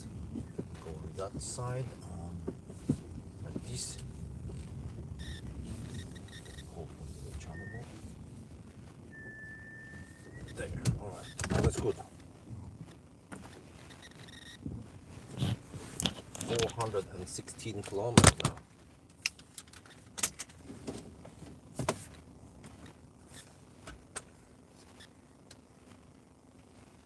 Ruddsøgda. Consumption is around 240.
All season tire? Nope.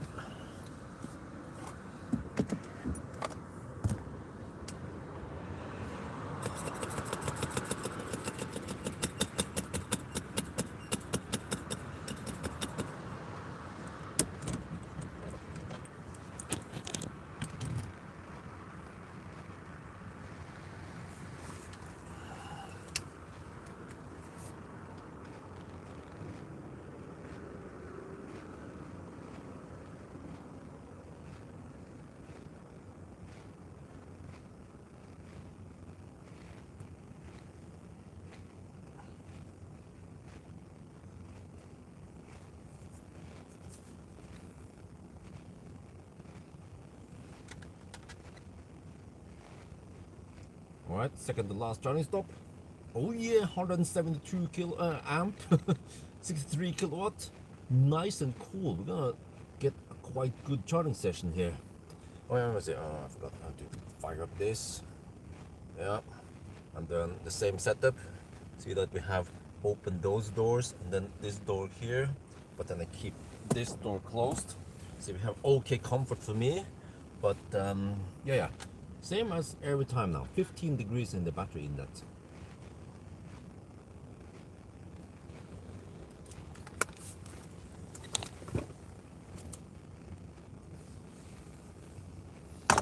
And now we wait. Oh, let me get the jacket. Oh sure, it could be in the front, like up on the floor. I was wondering why I see it. So we wear this. Jacket with the seat heater on, and then this is actually pretty good comfort.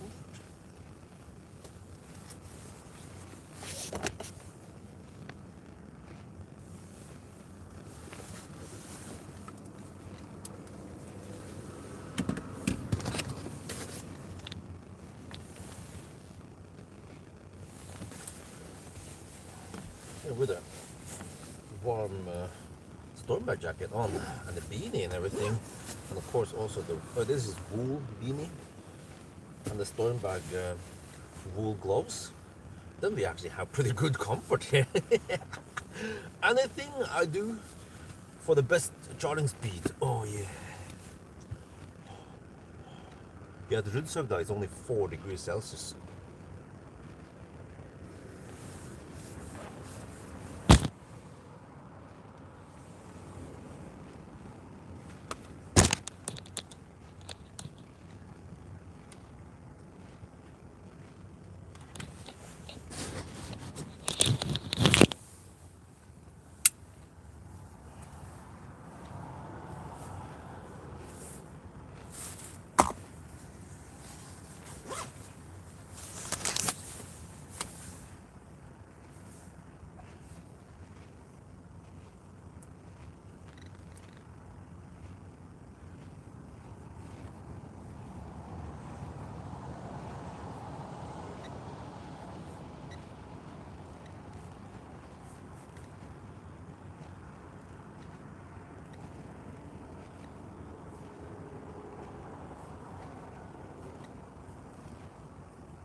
13 degrees in the inlet. That's quite nice.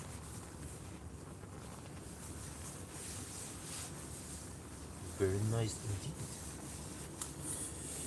No, you should get this nice flat curve all the way to, I don't know, 75%. Well, actually, as long as I get more than 125 amp, then I should stay here. Yeah. So we have downhill, but then headwind, but not that strong headwind. But from here, I'm gonna hammer it.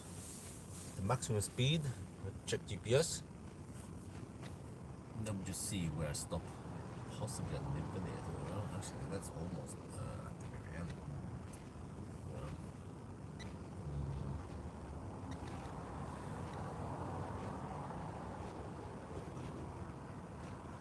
Right. I could go 400 and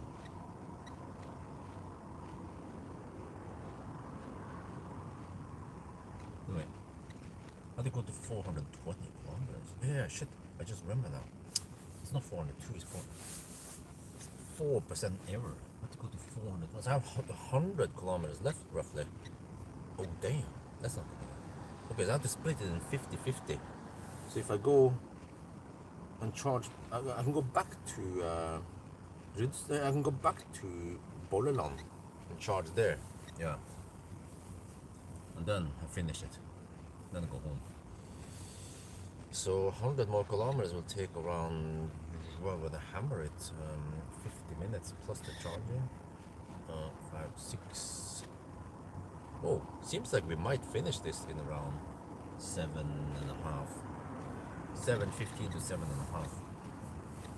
Now we're at 6-hour mark. Taking amazing speeds. And the inlet is 12 degrees. It's wonderful. I'm actually not suffering at all. Wait, the microphone is a bit far away. I'll move it closer. But yeah, I have pretty good comfort here.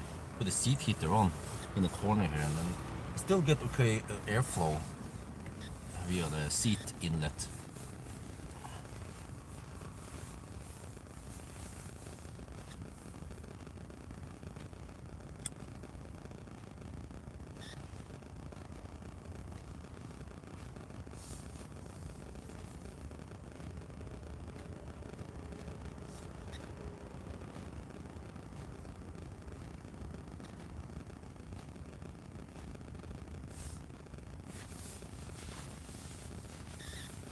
I just wonder how the charging session would be if the battery is at 25 to 30 degrees. Yeah. Wait, okay, no. It seems like 173 amp is max, just like the other upgraded battery. Wow, it is cold at 4 degrees Celsius. That helps. This makes me wonder if it's, let's say if it's minus 10 or minus 20 degrees outside. No, we need to somehow be able to channel the air from outside or straight into, because now it mixes. Yeah, that's the problem. It mixes with some of the heat, residual heat inside the car. We need to just channel the air directly from outside so that the inlet will be maybe just 5 degrees or something. Yeah, and of course that duct needs to be insulated so that it doesn't pick up heat from the from inside the cabin on its way into the hole. That would actually be quite a neat little hack.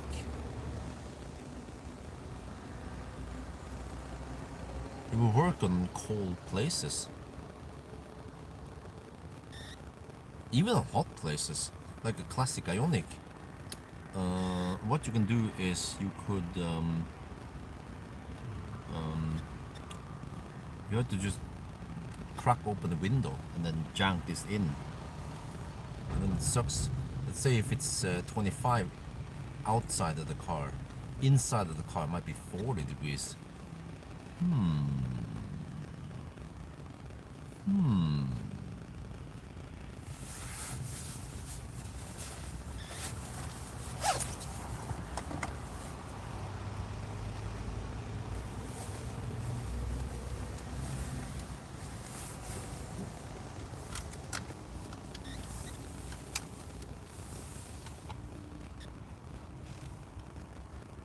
Right. 47 degrees. Inlet is 12 degrees now because it's 4 degrees outside. So this got me thinking. Maybe someone could make a little accessory. It's just a passive thing, okay? It's not crazy as the thing that Valdemar made, but it needs to be a pipe or something that you, I don't know, connect it there if it's possible. And then you have this hose, right, that goes to the top of the window there. So you have to crack open the window, dangerous position, and then you poke it there. So in winter it would be wonderful. If it's minus 10 degrees outside, you might get, I don't know, minus 5. It is crazy, right? But that hose needs to be insulated because you don't want to pick up too much heat on the way in here. But it also works in summer, because in summer, if you're just locked with a car, it might heat up to 40 degrees here, right? Eventually, if it stands in the sun. But then outside might be 20, 25 degrees only. And it should also work with classic Ionic. You just have to have a different mouth or piece that you put here, right? And you channel it, I don't know, back there or something. And the same thing with classic Ionic. I've seen it before, I experienced it before. On hot days, it will get quite hot in the cabin if no one is here, right? So yeah, maybe someone can make that adapter thingy. Just gonna pay attention here. Wow, look at that. So I will stay here as long as the amp here is more than 125. So we need one more charging stop. When it comes to distance error, yeah, it's 4%. So we have to count to 420. So we need to drive another 100 kilometers. That means a little bit past Ayuntidal. From here to Ayuntidal is 92, so 10. Yeah, so we count down around 5 kilometers before we end up at home. So I'll probably just go back to Espa, charge up there, and then we finish the challenge.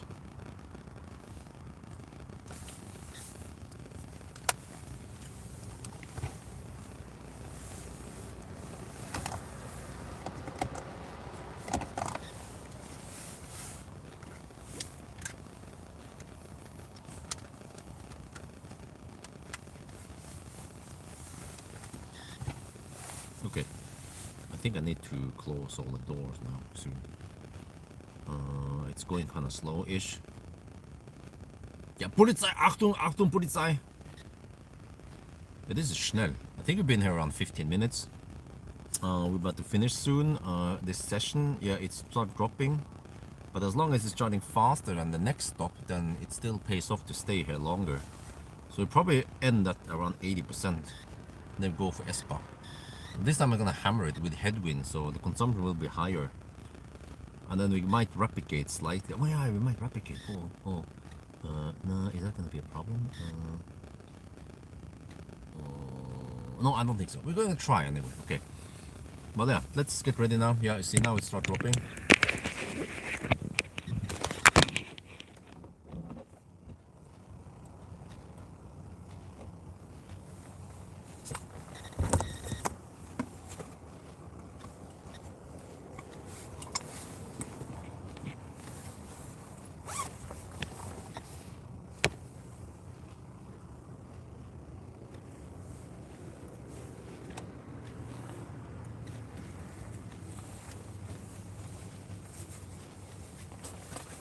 Okay, 80%. Time to leave. Wait, do I have enough juice to go straight? Yeah, I think so. Let's see what happens with the camera. It's dry after all.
Okay, wow, this time we charged 14 minutes all the way to 83%. But now I'm gonna do slightly different approach because now I will hammer it. So I'm not gonna go just 7 over the speed limit. It was a little bit faster, barely legal, that's my middle name, you know? And then see what happens. Okay, go snell, go snell. So yeah, you see it's only 49 degrees Celsius. Wow, it's amazing, right? This hack here. Okay, all good. Now let's hammer it. Let's hope we don't have any people in front of us.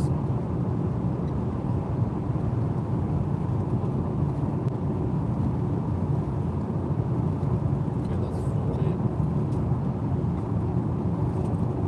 Wait, 10 more minutes with hammering.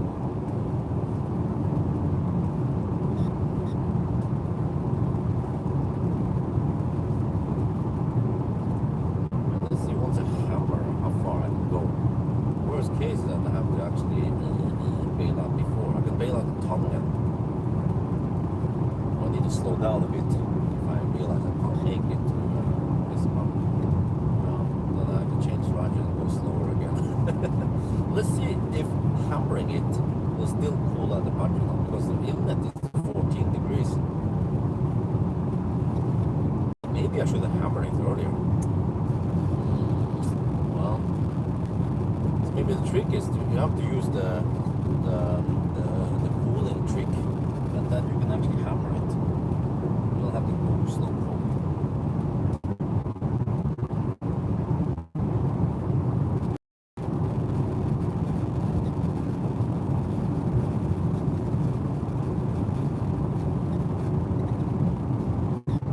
Well, that's what we're gonna find out now.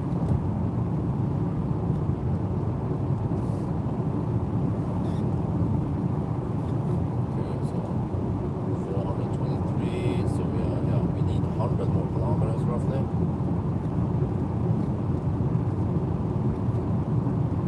520 kilometers.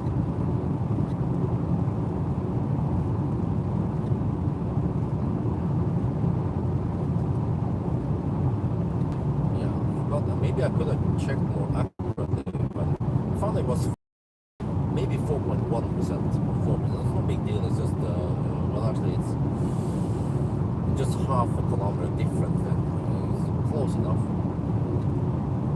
520 could have been maybe 518 or 522 possibly.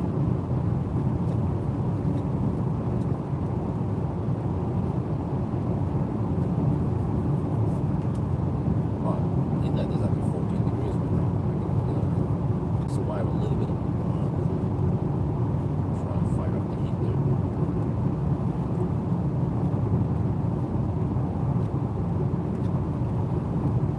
Now she's getting cold. Fire up the heat now.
saving several minutes by going faster now.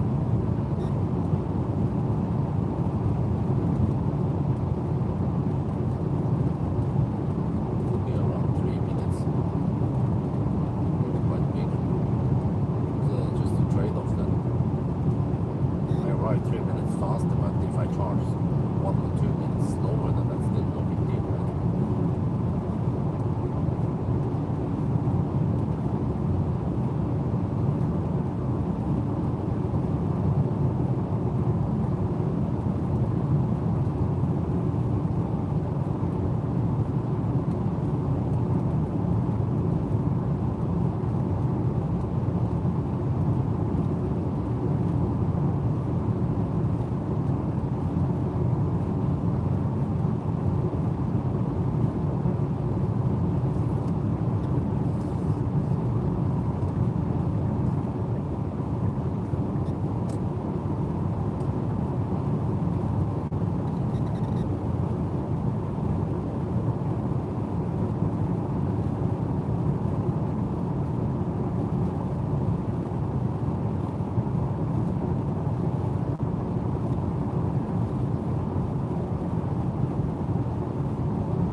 Wow, when I hammer it now, then the battery temperature doesn't drop. So then that's the magic. You just have to drive 7, 8 kilometers per hour slower.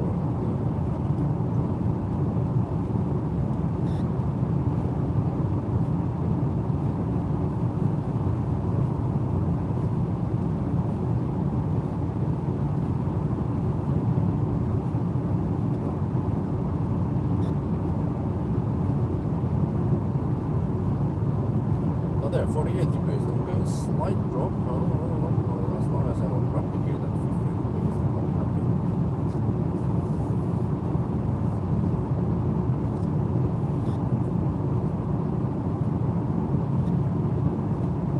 But I can feel like it's dropping a lot slower now.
Okay, it's hooked now.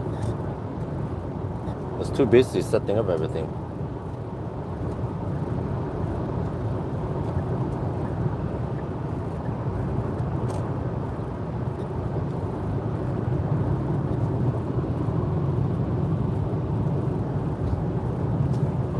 Alright. Yeah, inlet is rising now slightly. Battery is not cooling down much.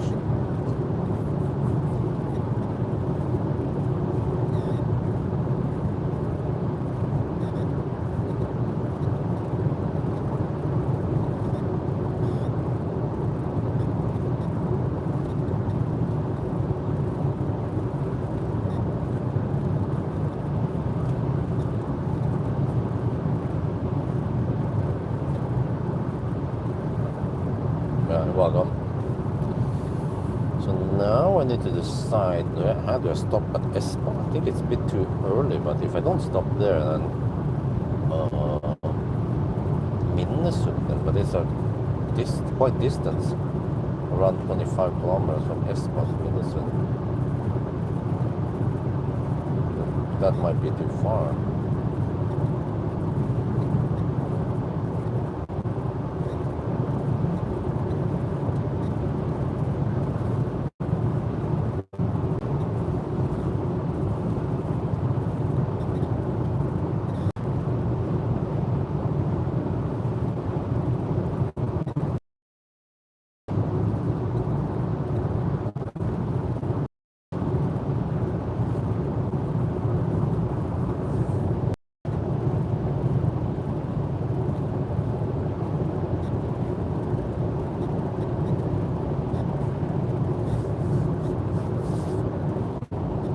I'm getting tired. I need to finish this.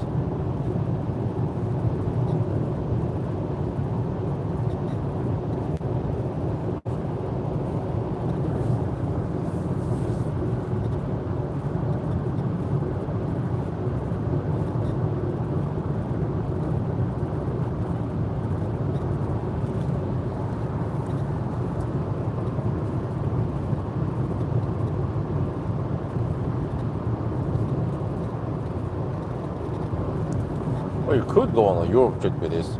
Just needs a bit of time. We can drive only around 100 kilometers within each charge. And then ideally you need 200 amp plugs.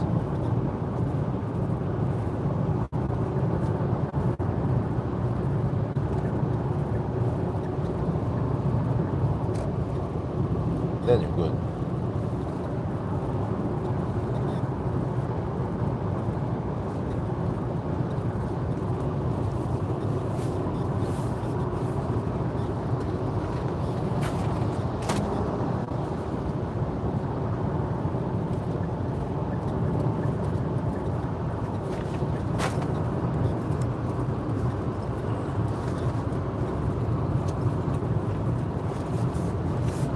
Oh, the temperature is slowly dropping, 47 degrees now. But this will be a slightly slower session, but maybe it doesn't matter. This is a long session. We'll see. Well, fair.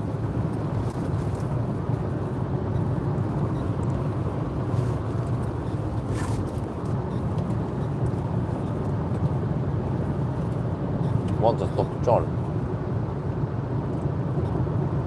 Slovenia. It's great.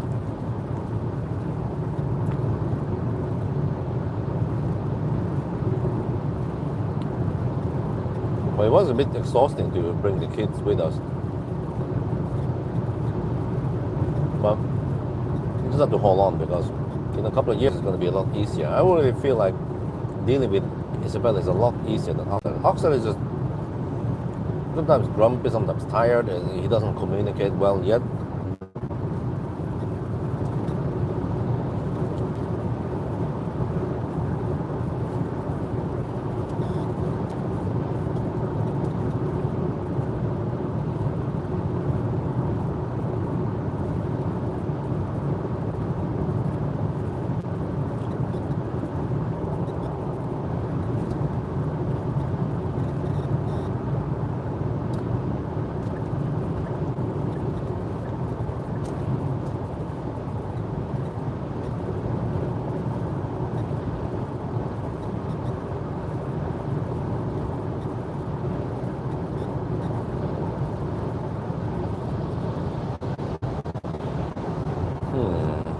see, on the first session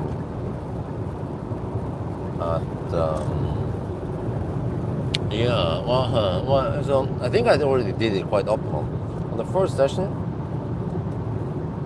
it wasn't that hot yet at Stureberg. At the second session, it was getting hotter, but it was raining outside, so I couldn't simply open the doors. I get too much moisture in. So actually, on the other session also, some of the earlier sessions, it was also raining, so I couldn't open the door fully. It would be soaking wet inside here, inside the door. So it was already quite optimal given the circumstances.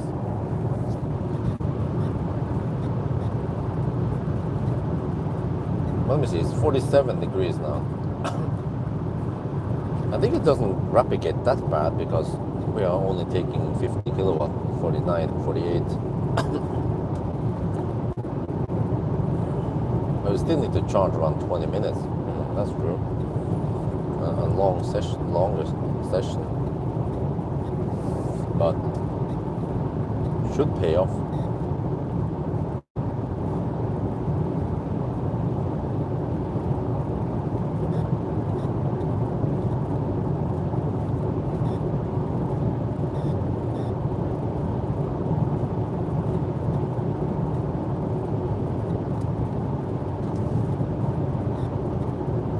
Someone is hammering fast at me. Interesting.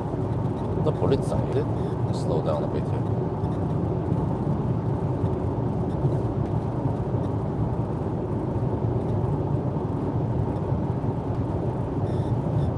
That's probably just the early birds. Office rats.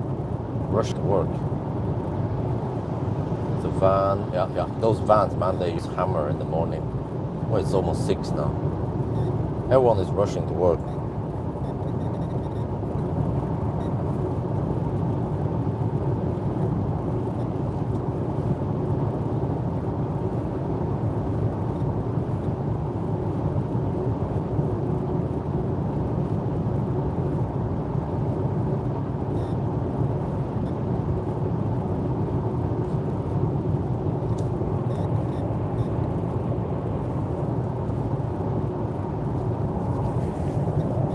Yeah, I need to stop at Espa. It's too far away to go to Minnesund.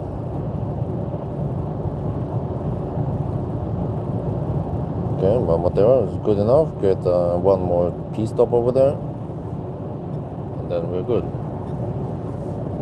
But that means around 20-minute charging stop at Espa. Possibly longer if it replicates. We'll see. But on the other hand, I'm not going too deep. Going deep also tends to introduce rapid gate.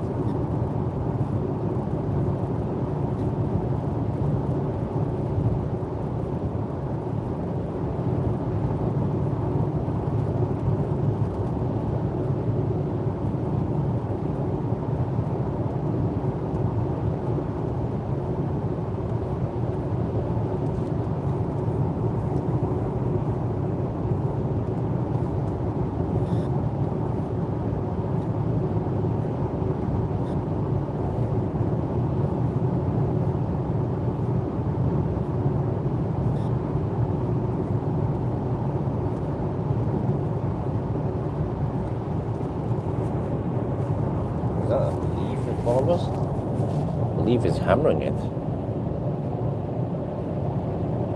No rapid gate there. A commuting leaf never replicates.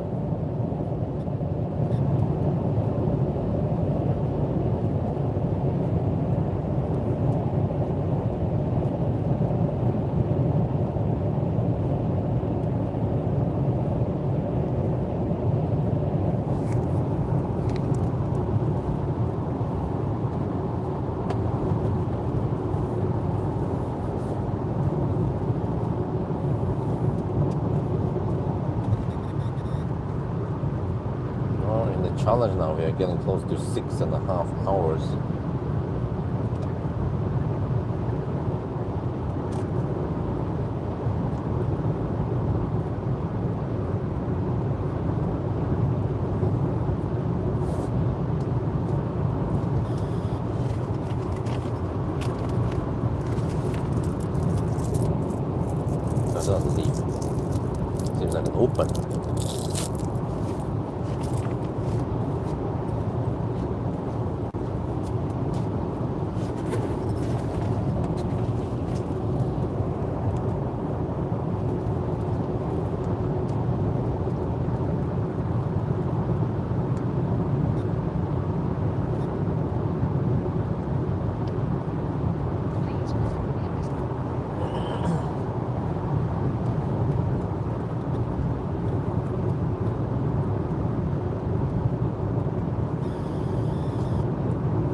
like 47 degrees.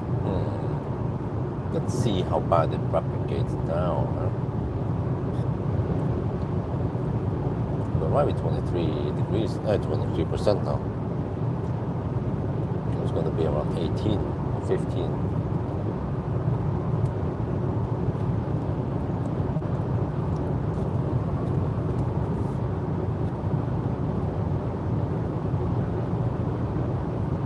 Rematch? Oh, no, not a chance. Not even test ride.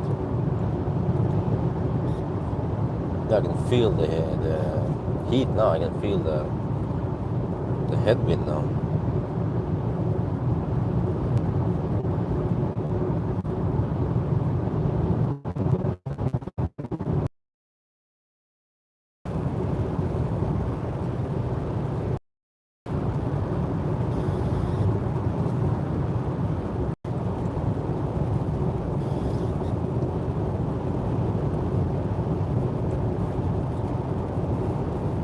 Right, almost at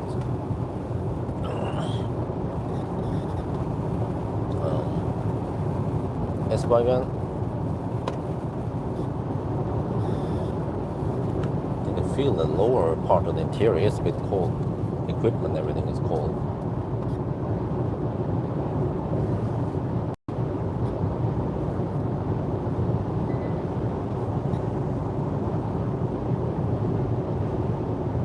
So did this pay off?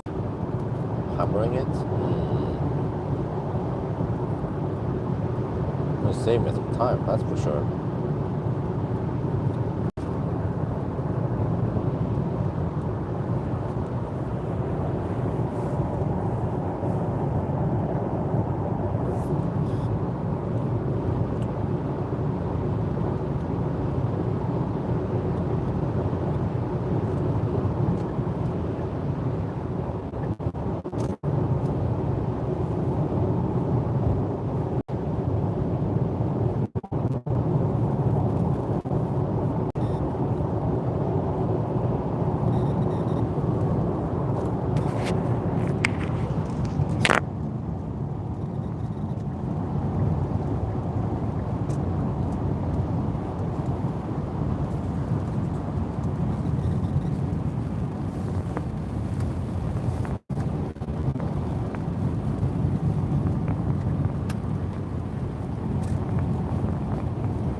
Battery heat up to 47 degrees. Could be because we have headwind now.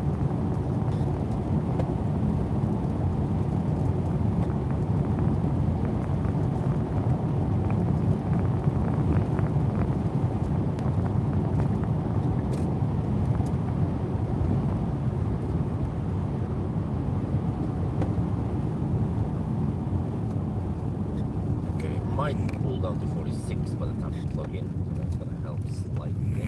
But I think the biggest thing here is that we're going to open the doors again. Yeah, that might actually save us because we're charging at only 50 kilowatt now.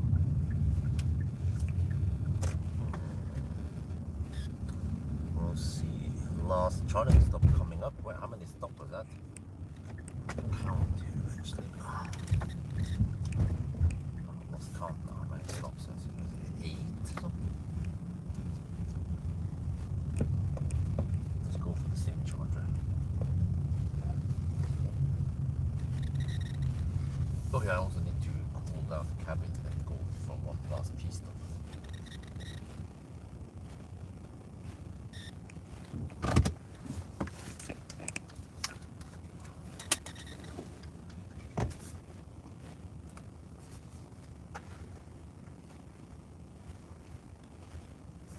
Spot.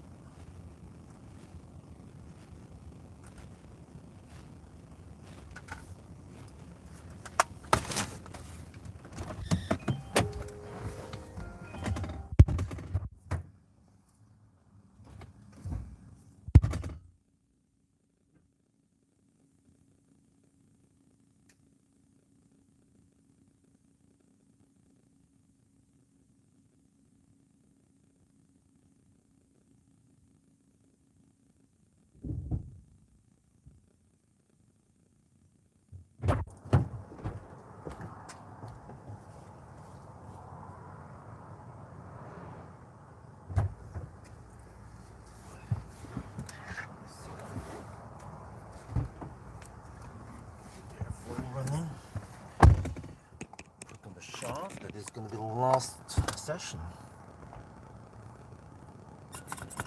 Wait, I forgot to.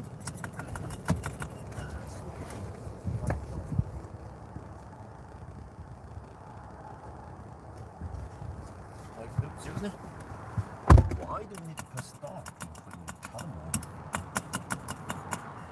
Almost lost a minute there. Now it's charging. Last stop.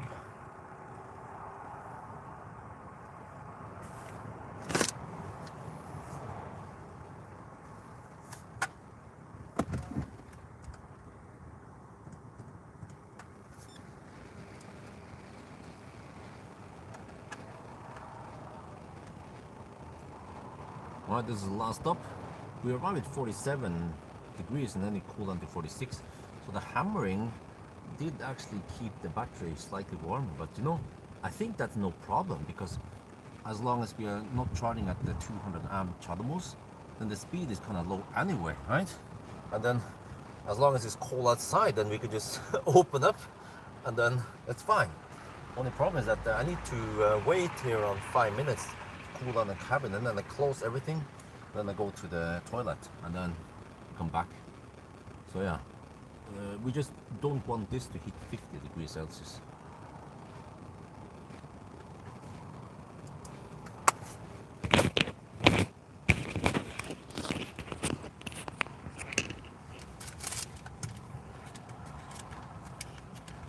I think I don't have to stay here too long before it's already cold enough so I can close everything.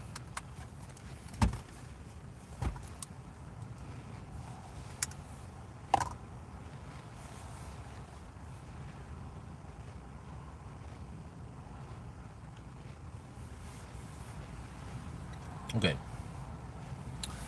Now let me see, how much do I need here? Well, I need to get home, that's for sure.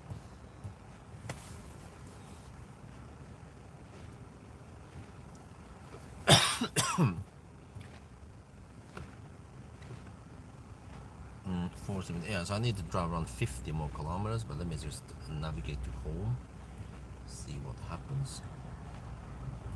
Yes, home, there.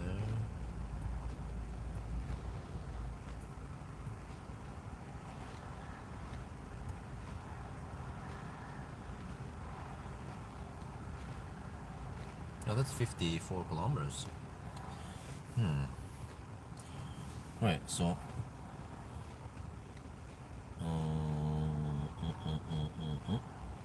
I don't need 75%, even if I hammer it. Yeah, especially now, it doesn't matter in the last leg. Especially now, it doesn't matter. Yeah, true. Because I did arrive at over 10%, so I can go deep, but maybe I don't want to go that deep. But so the previous leg was 50 something, right? Okay, and we have downhill. Okay, we have slight uphill last. Okay, so around 75% then should be good enough. And then I hammer it, finish it. I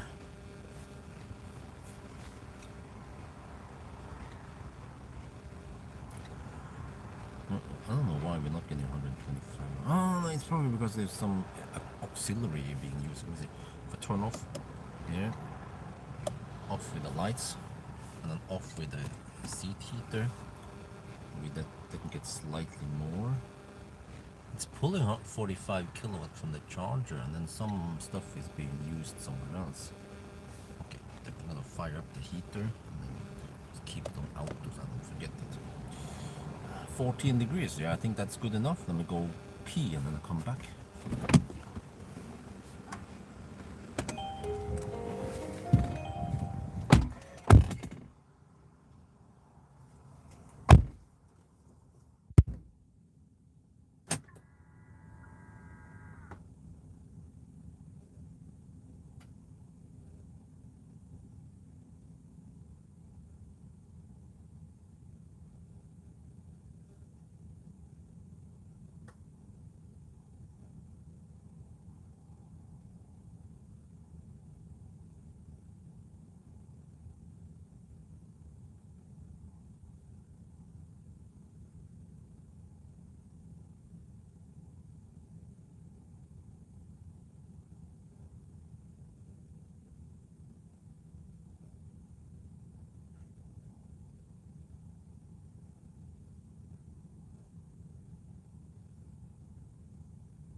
Wait, it stays cool. You know, I think at this point there's no worry. I don't have to open up the doors again. Yeah, as I'm kind of freezing.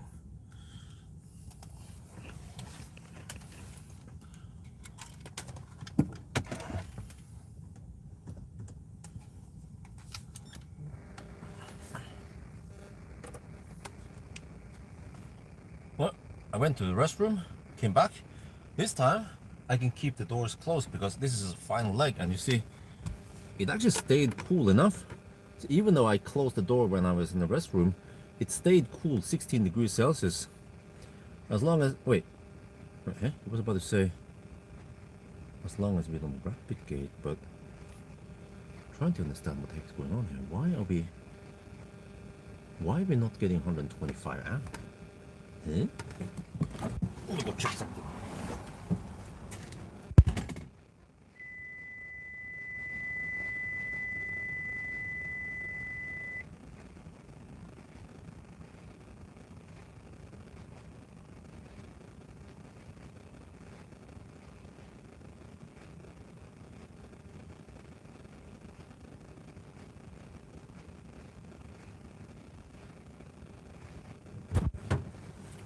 Is the heater running? Oh, heater is off. No, the thing I'm hearing is the fan in the back there. So it's just doing some heat scavenging right now. Yeah, okay, all good. So I can actually have for the last leg now, for the last half an hour or so, or actually, yeah, I can have some comfort and actually have some okay temperature in the cabin. Oh, all right, let's finish this.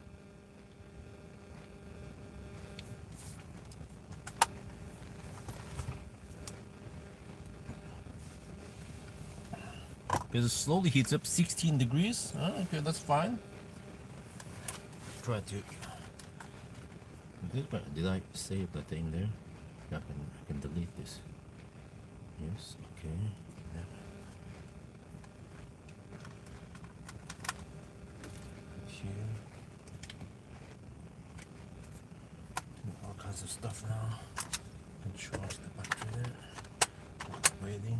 I'm actually getting some okay heat from the trunk. But it's slowly heating up, but well, as long as we don't hit, or I don't think we should replicate that much, right? Or do you need to actually open up all the doors now? Just need to hit 75%. That's more, just 25 more percent. Takes what, 5 minutes, right? And the battery temperature doesn't just rise that fast. It's 47 degrees.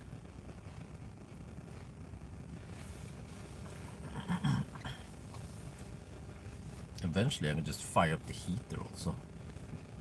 I'll get even better comfort here.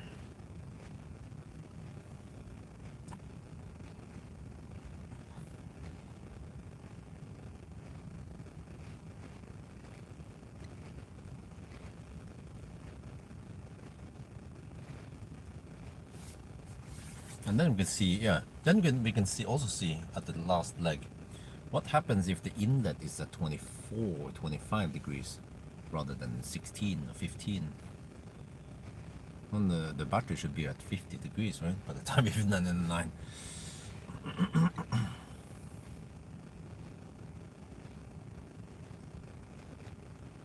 It seems like it's charging slightly slower here. I don't know what's up with this. And why we're not getting 125 amp unlike the first session at Studeberg.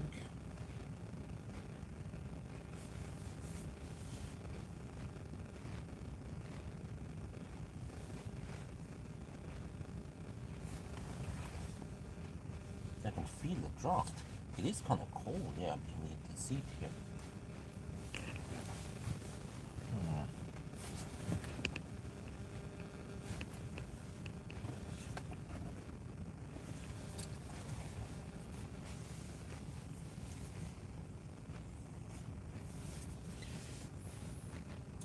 So that was the problem when I replicated. It was maybe 25 degrees in the cabin at the previous run. It was sunny outside, yeah, at the Rudshögda. It charged quite fast, so it replicated.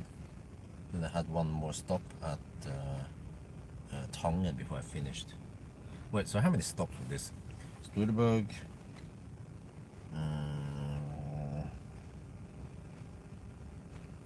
We're stopping. Stop at Studeberg. Stop at Sarpsborg.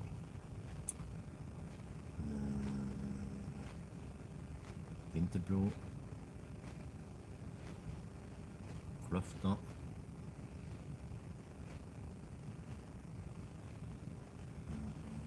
Here, Espa. And then, well, that's 7 stops. And then Rutsug, then Espa. 7 stops. I think I had 8 stops on the previous run. No, 7 stops, the same number of stops. Okay, but it was only 7 hours and 5 minutes. Not sure how much reduction I had. It was slightly warmer on that run, yes. But I was probably getting faster up the speeds with it. Don't remember exactly where the heck I started. At least 2 of those sessions were normal 50 kilowatt. And then we had some native. Yeah, I stopped at Vinterbro, I remember, and some other stuff, and then maybe also Nebbenes to get some good speeds. And I think also I hammered at full speed. I didn't go reduced speed. That's probably why we are kind of slow-ish now.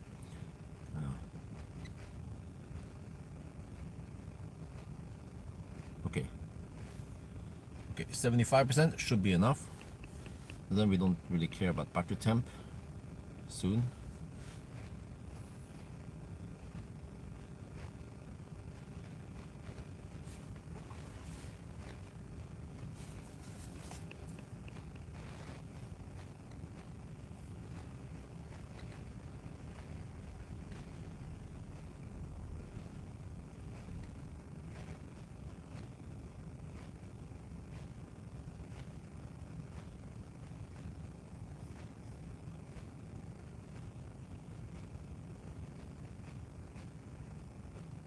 Neos at 100%, man.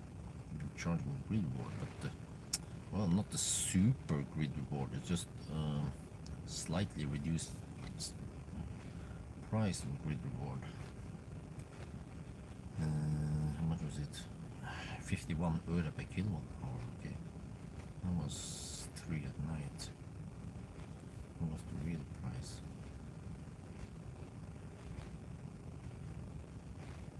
Okay, well, I got around 10 euro per kilowatt hour discount. No big deal. Tomorrow night is gonna be cheaper. We have to pay attention here. Okay. Alright. I think it's time to fire up the heater.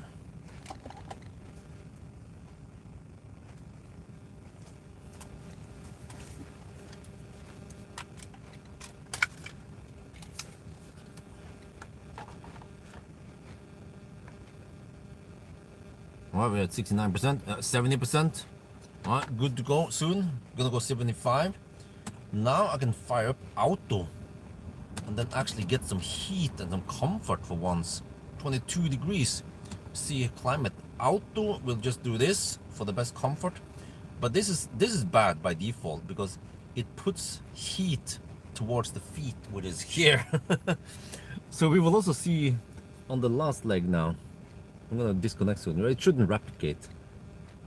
Once this goes up, will we stay at 50 degrees then?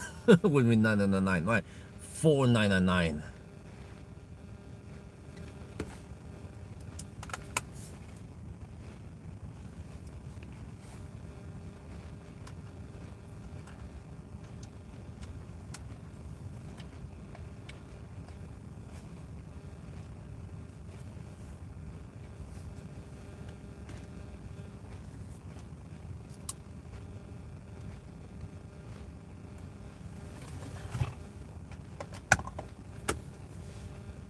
Okay, start throttling, kinda ish.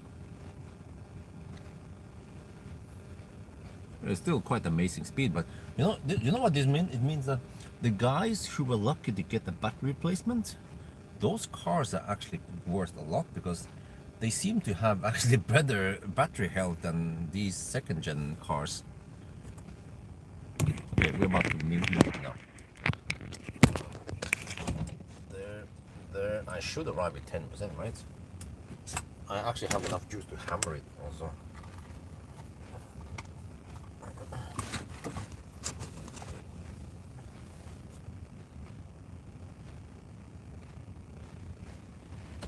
%75%.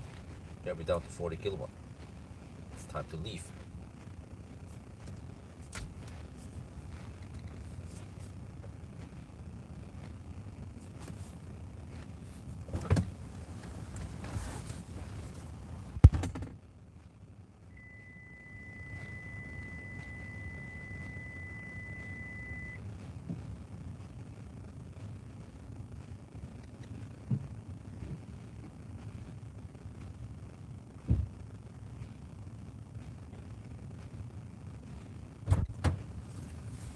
Yeah, that was a 19-minute journey stop. So those 200 amp sessions, they are usually 5 minutes. They're roughly 15 minutes versus 20 minutes.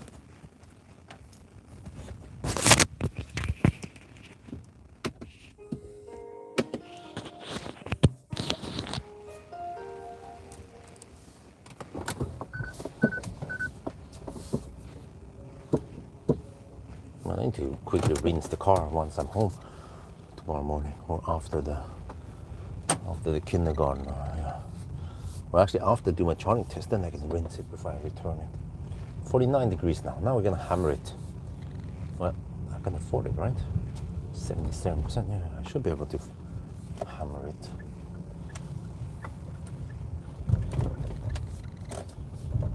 Worst case, and we probably need to take it slightly easier towards the end because it's going to be crowded near Yes here. Anyway.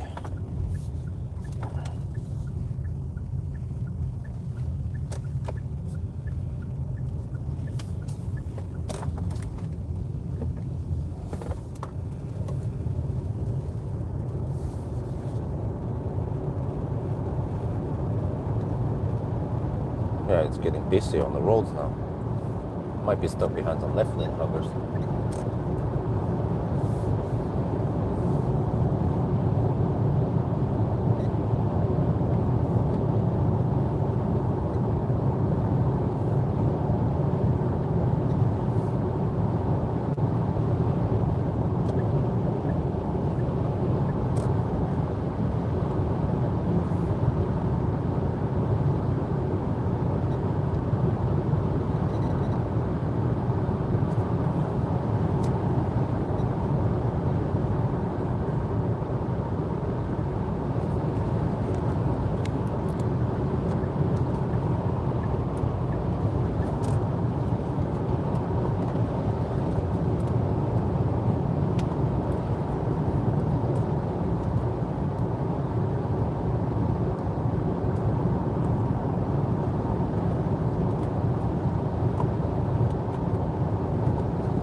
I think that was okay. Tried to avoid some of that. Came a little bit sudden. Probably some plastic.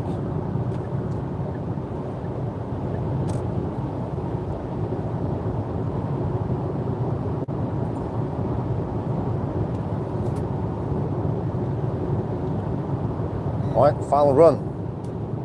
Now it's 6:30 in the morning and the roads are getting busy because all the office rats are going towards town. Oh shit. Yeah, the early bird started already 5 in the morning. But yeah, so the way we count time is that we take current time plus 26 minutes.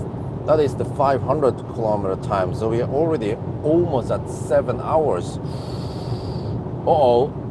Can we beat the smaller, or I mean the whatever I should call it, the upgraded Gen 1 battery, You know, the one that is upgraded on warranty.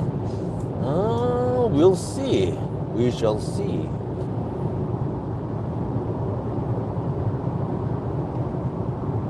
And of course, that debris, what there was on the road, just happened to happen right when I was not looking at the road. This is why it's so important to pay attention to the road at all times. Especially at night, because then I have poor visibility. Yeah, and also because I couldn't use high beams. I couldn't really see that far ahead. The problem is that with low beam, you only see 40 meters ahead. And that means in motorway speeds, you have only just 2 seconds.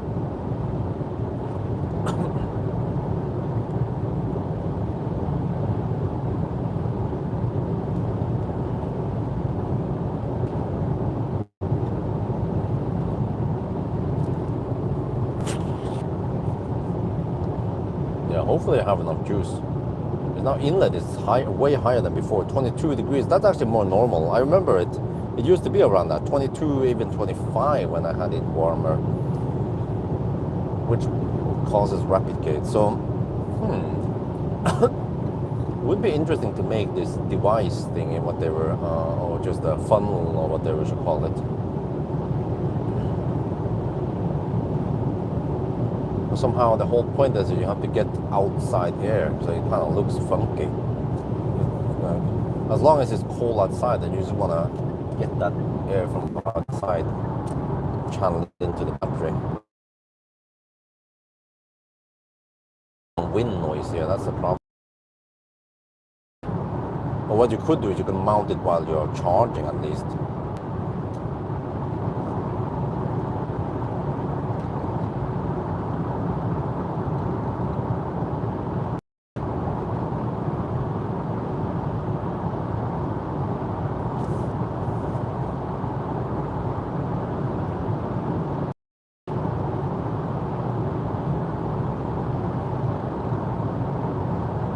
What, 485? We have to go to 5.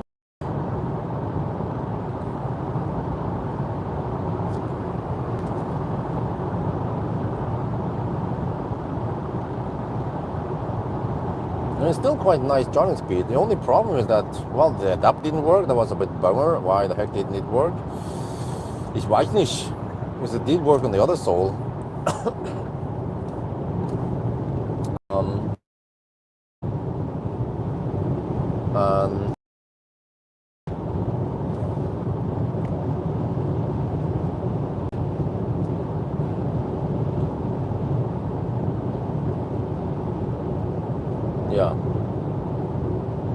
Yeah, that's pretty much it.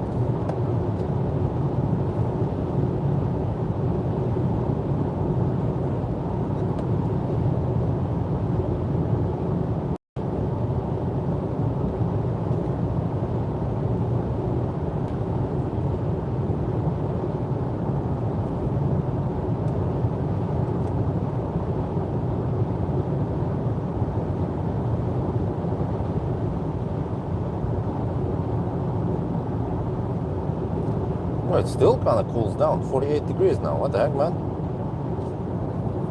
But, oh, wait. I could have hammered faster then. But then the problem is that I might have arrived with 48 degrees or 47, which is a bit too high. 45 was actually quite good. It actually depends. You can arrive with 46, even 47. Yeah, I think what is important is that you cool down while you're charging. Yeah. That's actually the most important thing.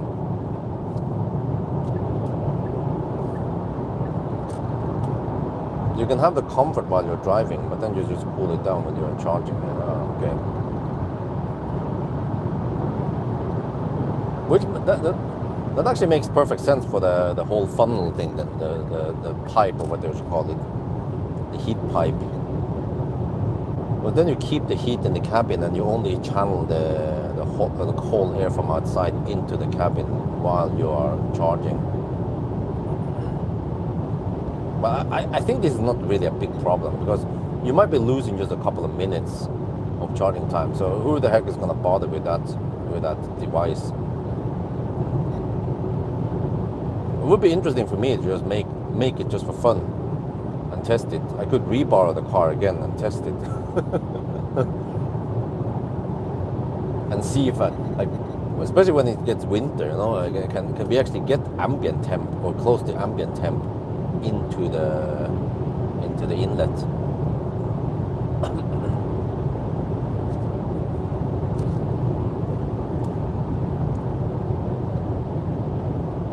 Which means that if I have that device thingy, could I even get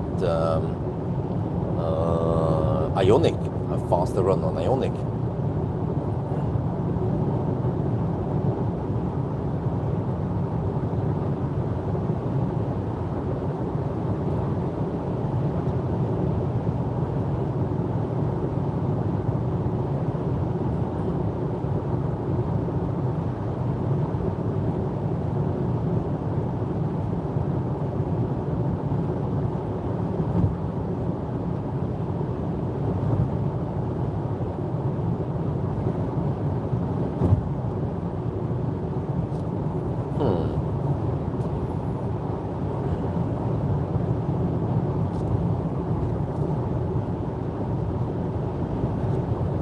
$4.94.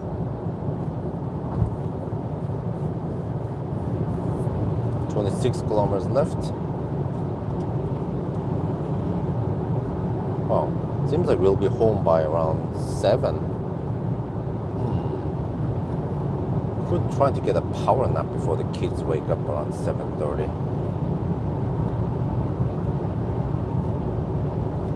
Or I can always take a power nap after.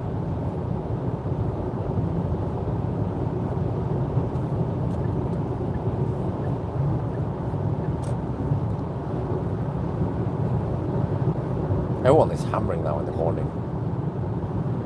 I always see this. People are, office rats are running to their jobs. Yeah, look at this. I was expecting this also, that there will be some left-lane huggers camping all the way. They won't move. Like this BMW dude here, iX3.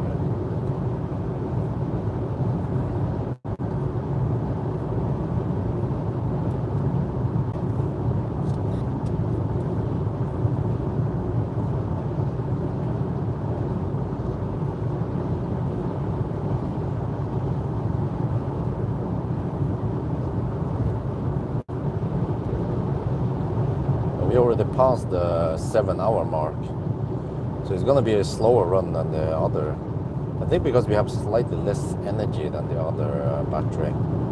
Plus that it was warmer, yeah, so the consumption was also lower on the other run.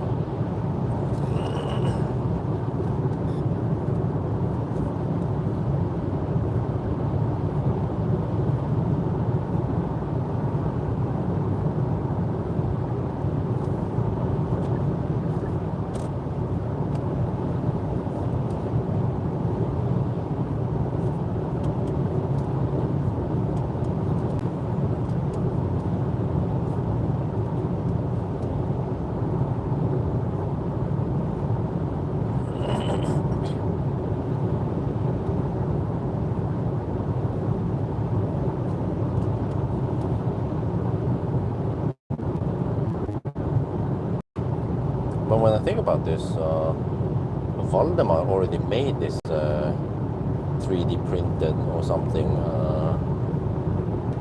mouthpiece for the inlet. Don't remember how he did it or what kind of. He channeled the footwell over there.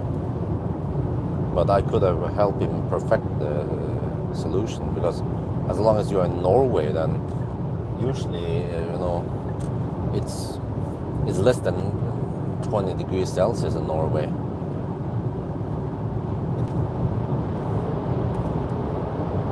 So you can just get the outside air instead.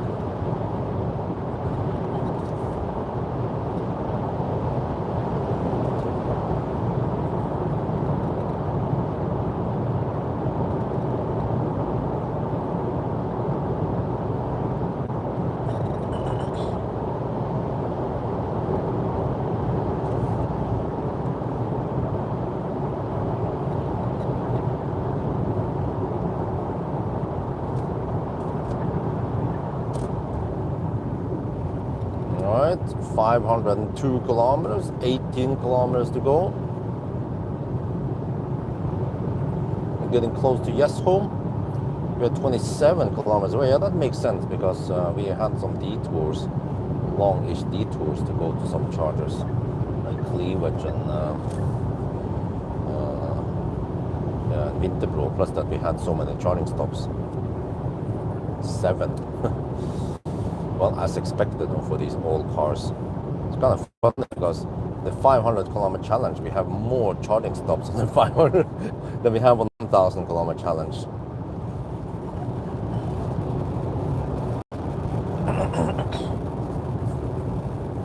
Typically these cars, they go around 50, 60 kilometers only between each charge, rather than 150, 200 kilometers.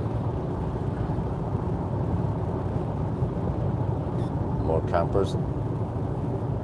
The battery's at 48 degrees. It's actually not that bad.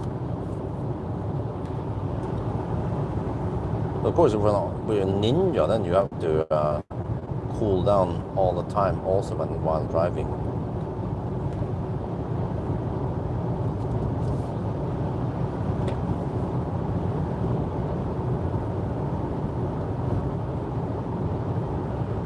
The inlet is 24 degrees now because it's nice and warm in the cabin.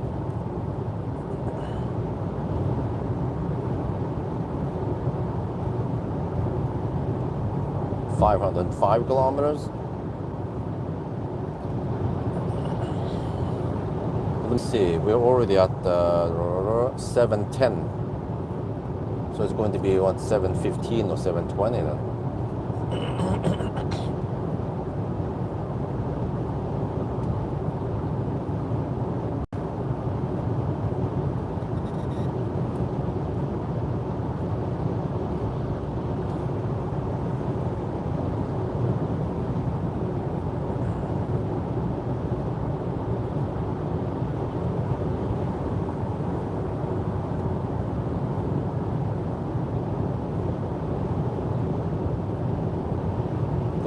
Left. Okay, I think we'll be at the home with around 10%.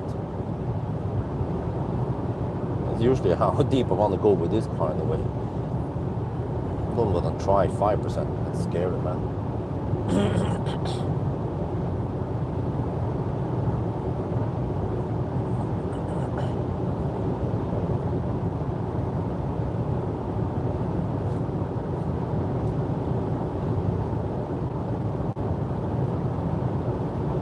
$508 kilometers. Actually, there we have 710.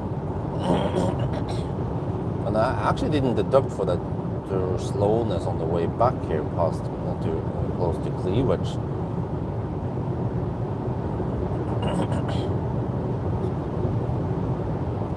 Yeah, there's some roadworks around Cleavage, so I could deduct 1 minute there.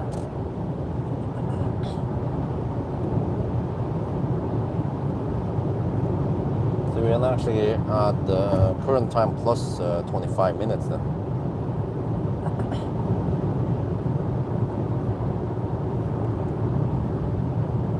But I guess it doesn't matter because it seems like it's going to be 7:15. And that's 10 minutes slower than the other. But it was colder and also rainy. So I think it did well, but it means that freaking upgraded battery that you get on warranty is a bargain. It's actually quite good. This doesn't seem like the new Soul has that many other improvements. Unlike, for example, e-Golf, you get the digital display and slightly different design. But here I can't really distinguish this car from the previous gen except for the battery. So if you can get a first gen Soul with the upgraded battery, that's a good deal. And I think many people don't realize that battery actually has a good battery capacity versus these older degraded Gen 2 batteries. But it depends, of course. This car is on almost 200k or 190k. If you can get the second gen with 100k, then that should have slightly more energy, but Still not going to be night and day. Okay, 512, it's going up fast now.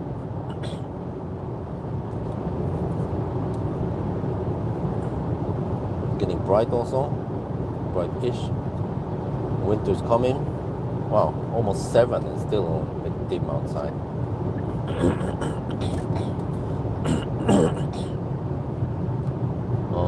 I have 30% left. Wow. Battery is hot though, 48 degrees. Yeah, 25 degrees inlet. Yeah, this is the design flaw with the Soul. If you want to have it nice, in winter you naturally want to have it nice and warm in the cabin, and then you rapid gate, and also the consumption is higher, so you generate more heat from driving, discharging. I think they kind of designed this thing for summer when the consumption is lower, and then you get the air conditioning into the footwell. And that also makes sense because the cold air sinks.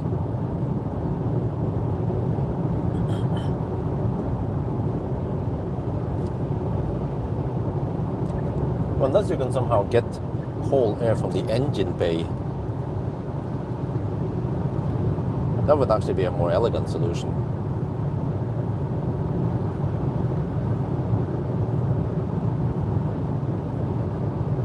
Oh wow, it's going up schnell. 516 kilometers, almost there.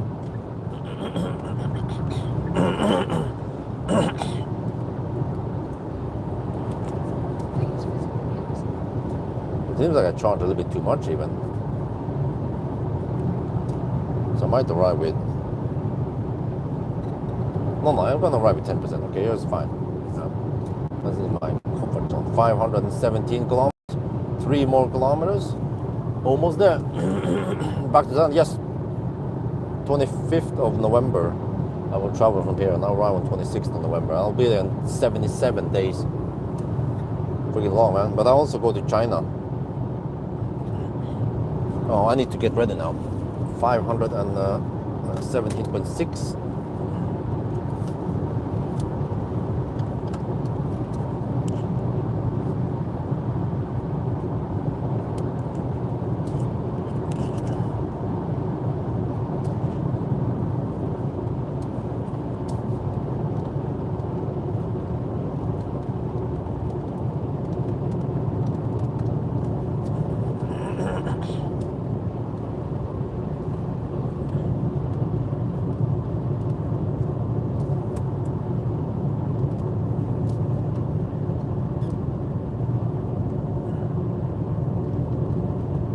Well, let's do the countdown. 4991, 4992, 4993, 4994, 4995, 4996, 4997, 4998, 4999. 500 time 650, which means 7 hours and 15 minutes. Whoa! It was slower than the other battery, upgraded battery, and then consumption was 237 before correction. That's roughly 250. Oh shit! Well, it was colder though. Yeah, that's true. And it was also wet many places. So okay, and well, okay. But I arrived with 19%. Did I charged a little bit too much, but it doesn't take 5 minutes to get 10%. So yeah, you could probably shave off, I don't know, 2-3 minutes if I went a little bit deeper.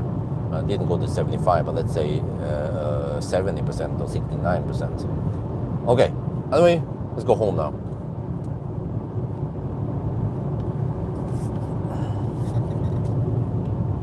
Oh yeah, by the way, battery is at 48 degrees, huh? It's not that hot. Wow. Okay, maybe I could have had the heater on then. Maybe the most important thing was when I was charging. Okay, now it bugs me about low battery. Maybe the most important thing was to while I'm charging, then I open the doors, yeah, to not generate too much heat.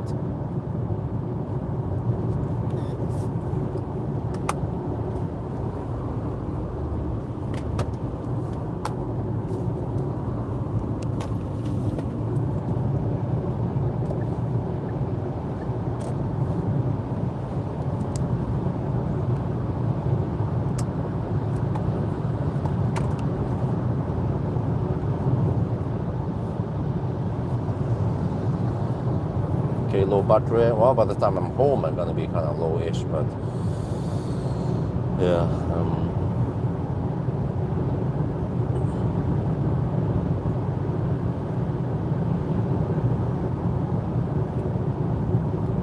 45 kilowatts. That means half an hour to get to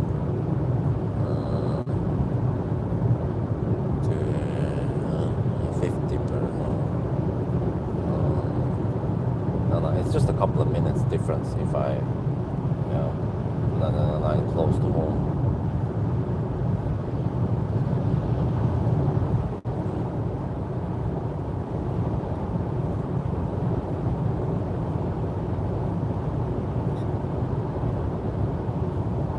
Could of course, I could count it as a convenient charge.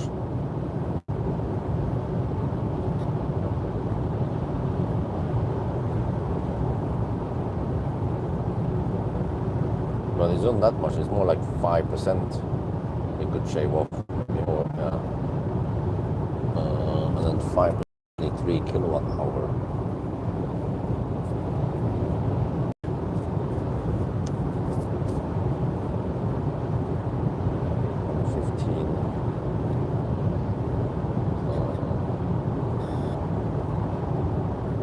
Actually take 4 minutes.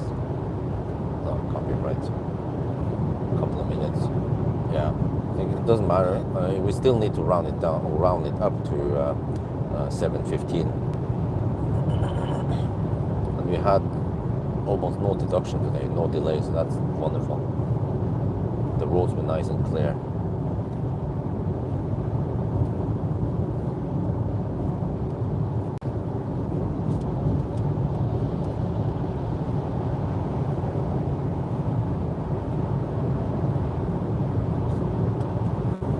Seems like I'm gonna be home right before 7.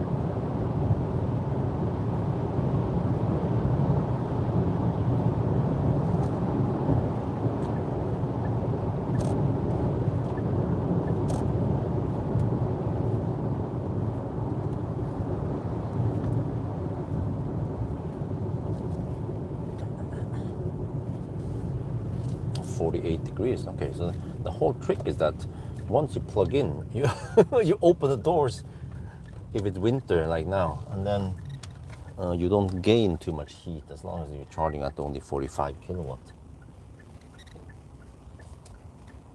Okay, traffic. Oh, look at this traffic, man.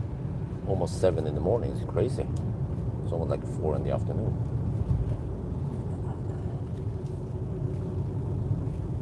Yemen is open, but do I do nothing there? No. Too lazy to go there.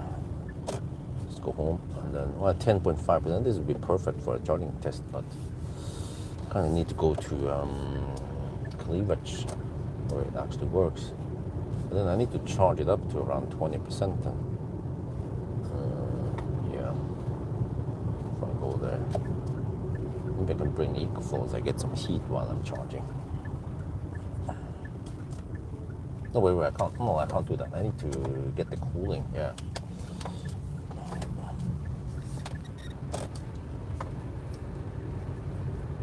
Just need to freeze for 20 minutes.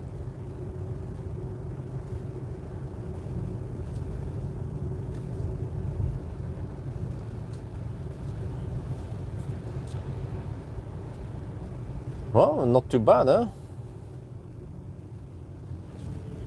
7 hours, 7:15. It's like that modified. Wait, not sure if that hack really helped or not. I think my gut feeling is that Valdemar hack didn't really help that much.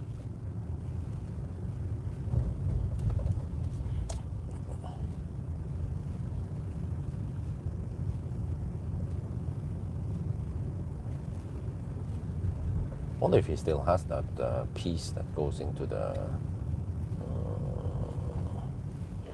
air vent intake. Maybe I check the meal. Okay, check after that. it's 6:56. Okay, so now we'll let the battery cool down in the garage. It's 8 degrees and 8.5 degrees actually in the garage. So it's a bit nice. Well, actually, the only fan is still running. Maybe I can just take a nap in the car here while we're running, I think. Also charging, yeah, why not? Neighbor has a fat eagle. Huh? What happened to the ID7?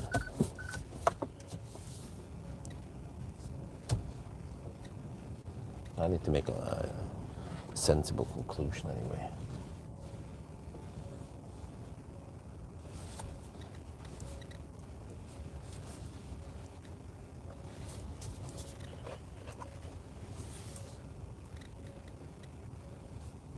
Well, the schmutz is real now.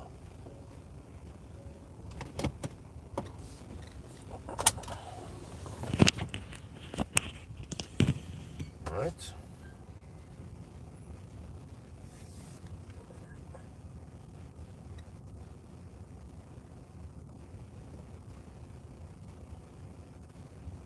Just keep it running, right?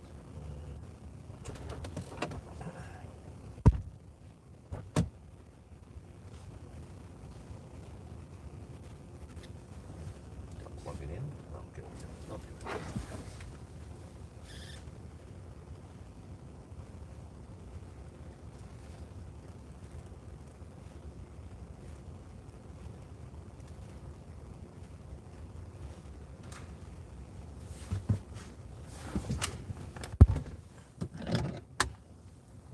I guess I could just cool down the car a bit.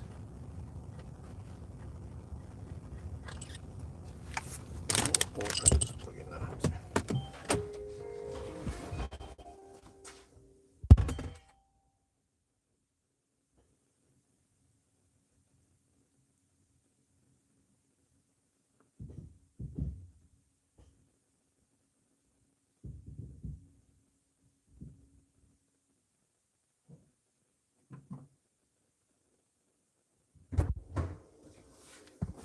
Let's see. Is it running? Yeah, I think it's running. Har du gått på den hjemme? Så bare, okay.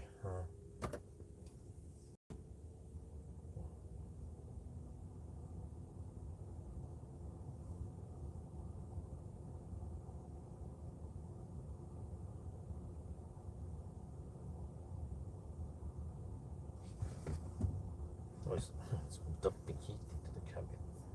Okay. Fan speed 7. Okay.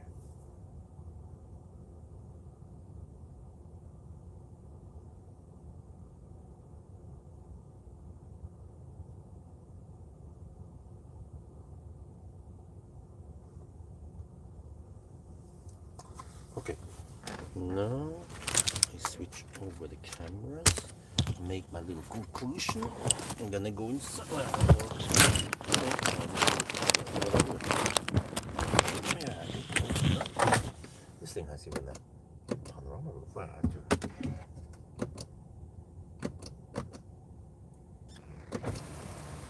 Wow, impressive. Look.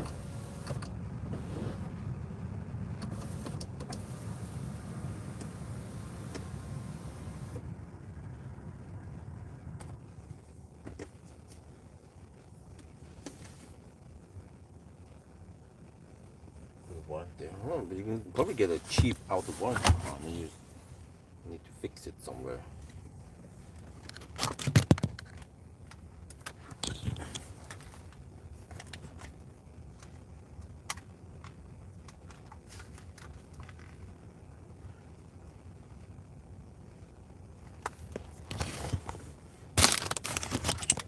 So I'm not sure when Isabel is about to wake up. If it's now or in about half an hour.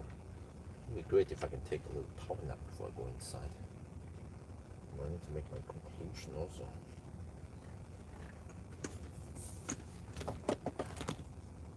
So I'm not done yet. I also need to prepare, get all the equipment out of the car. Except for the LVD adapter since I'm going to do the charging test. try to gather as much data as possible.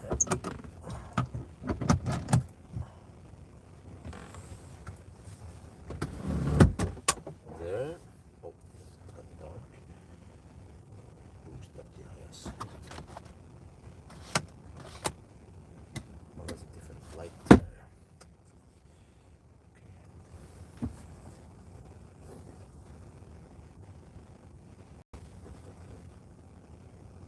Now I can go off here maybe.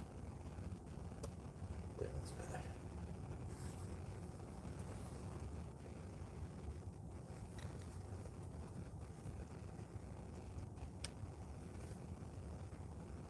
Now we'll get to the results. What did I upload the last file? Yes, it is. Okay, great. Yes, it is. We are pretty much done with the test. Took them up quickly.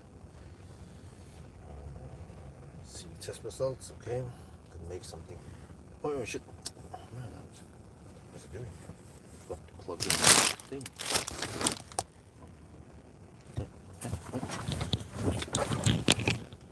No. Where is the mic? Where did I put it? It's here.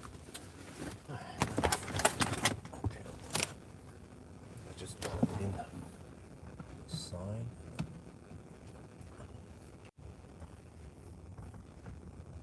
There's the exact thing. Okay. Charge it eventually. Okay. Type that in. Okay.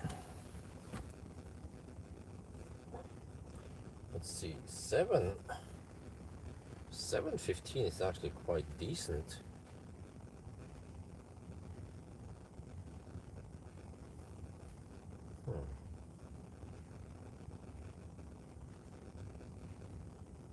Well, it couldn't be the i3 33 kilowatt hour. That was impressive stuff. But it was warm outside. Yeah. So, but it did the cooling thing. It didn't really hurt, right? Yeah.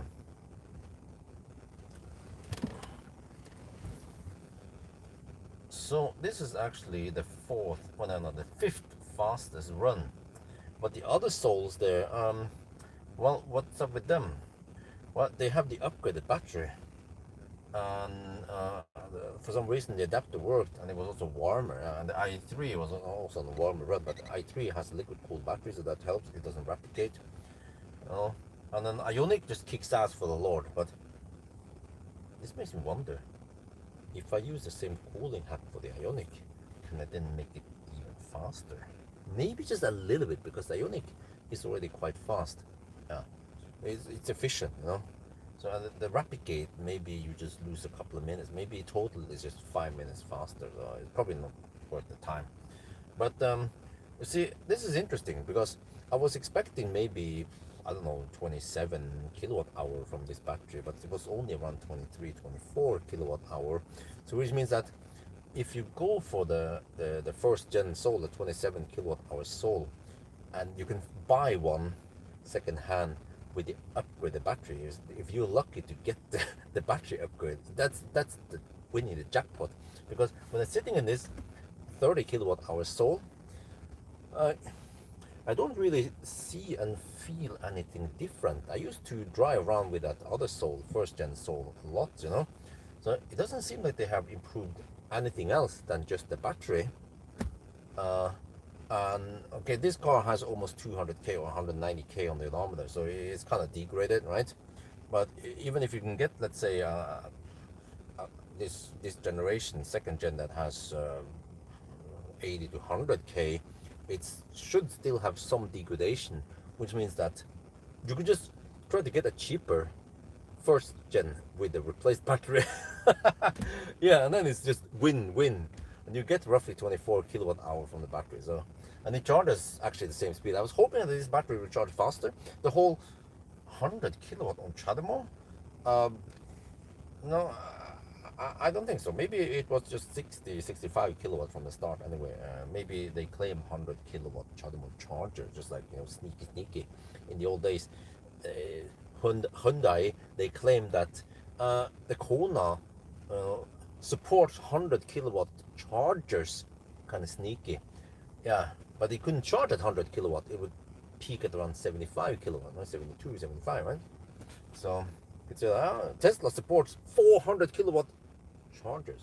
But overall, though, it is a nice car. I love it. I like it. You know, I still believe that Soul is one of the best bang for the bucks. You have 32 amp onboard charger, quite fast onboard charger, plenty of space, good comfort. You know, active cooling of the battery, unlike the e-Golf, and actually quite big battery. So there are many things I like about the Soul. So highly recommended both of these, the first and the second gen Soul, but stay away from the first gen Soul that has degraded battery, or if people are trying to sell some and they say, yeah, it has degraded range, just stay away from them unless you want to spend extra money to get it repaired. But even if you try to get it repaired, it's not going to be that great. So it's going to be similar to that Frankenstein, that leaf that Valdemar fixed. It's like you might be able to recover maybe 0.5 kilowatt hours. So it's better to just get a full replacement on the battery instead. So that's gonna be it for now. Hope you guys enjoyed this video. As always, thank you for watching, and talk to you later.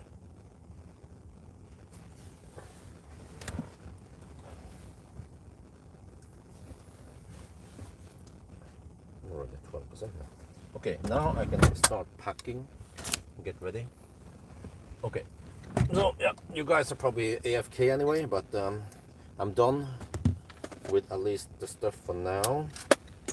And then I will just do the charging test. It's cooling down the battery now quite rapidly. We are already down to 34 to 45 degrees. Yeah, with the fans running, it helps. And also, yeah, when you're AC charging, the fans will also run. So it actually heats up the cabin nicely. Dumps the remaining heat in here.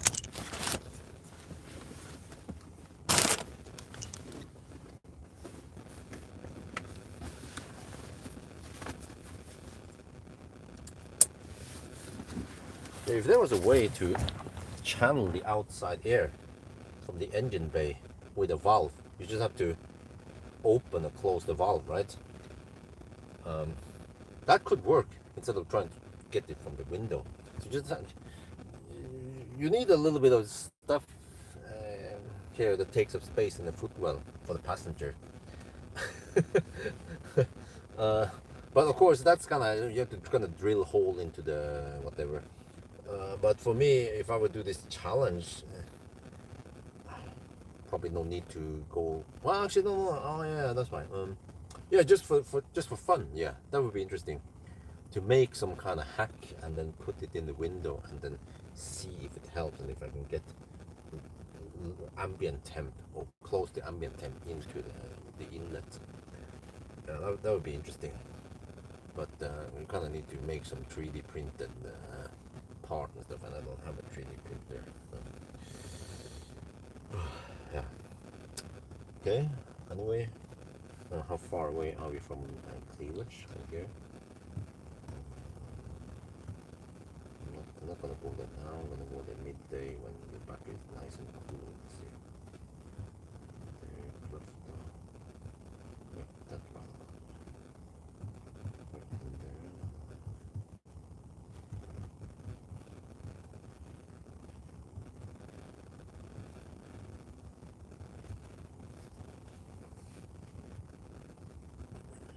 Oh, 8 kilometers away.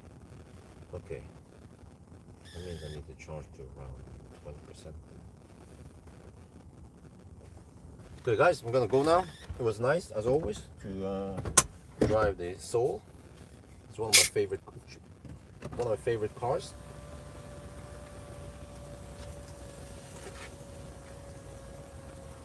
No doubt about it.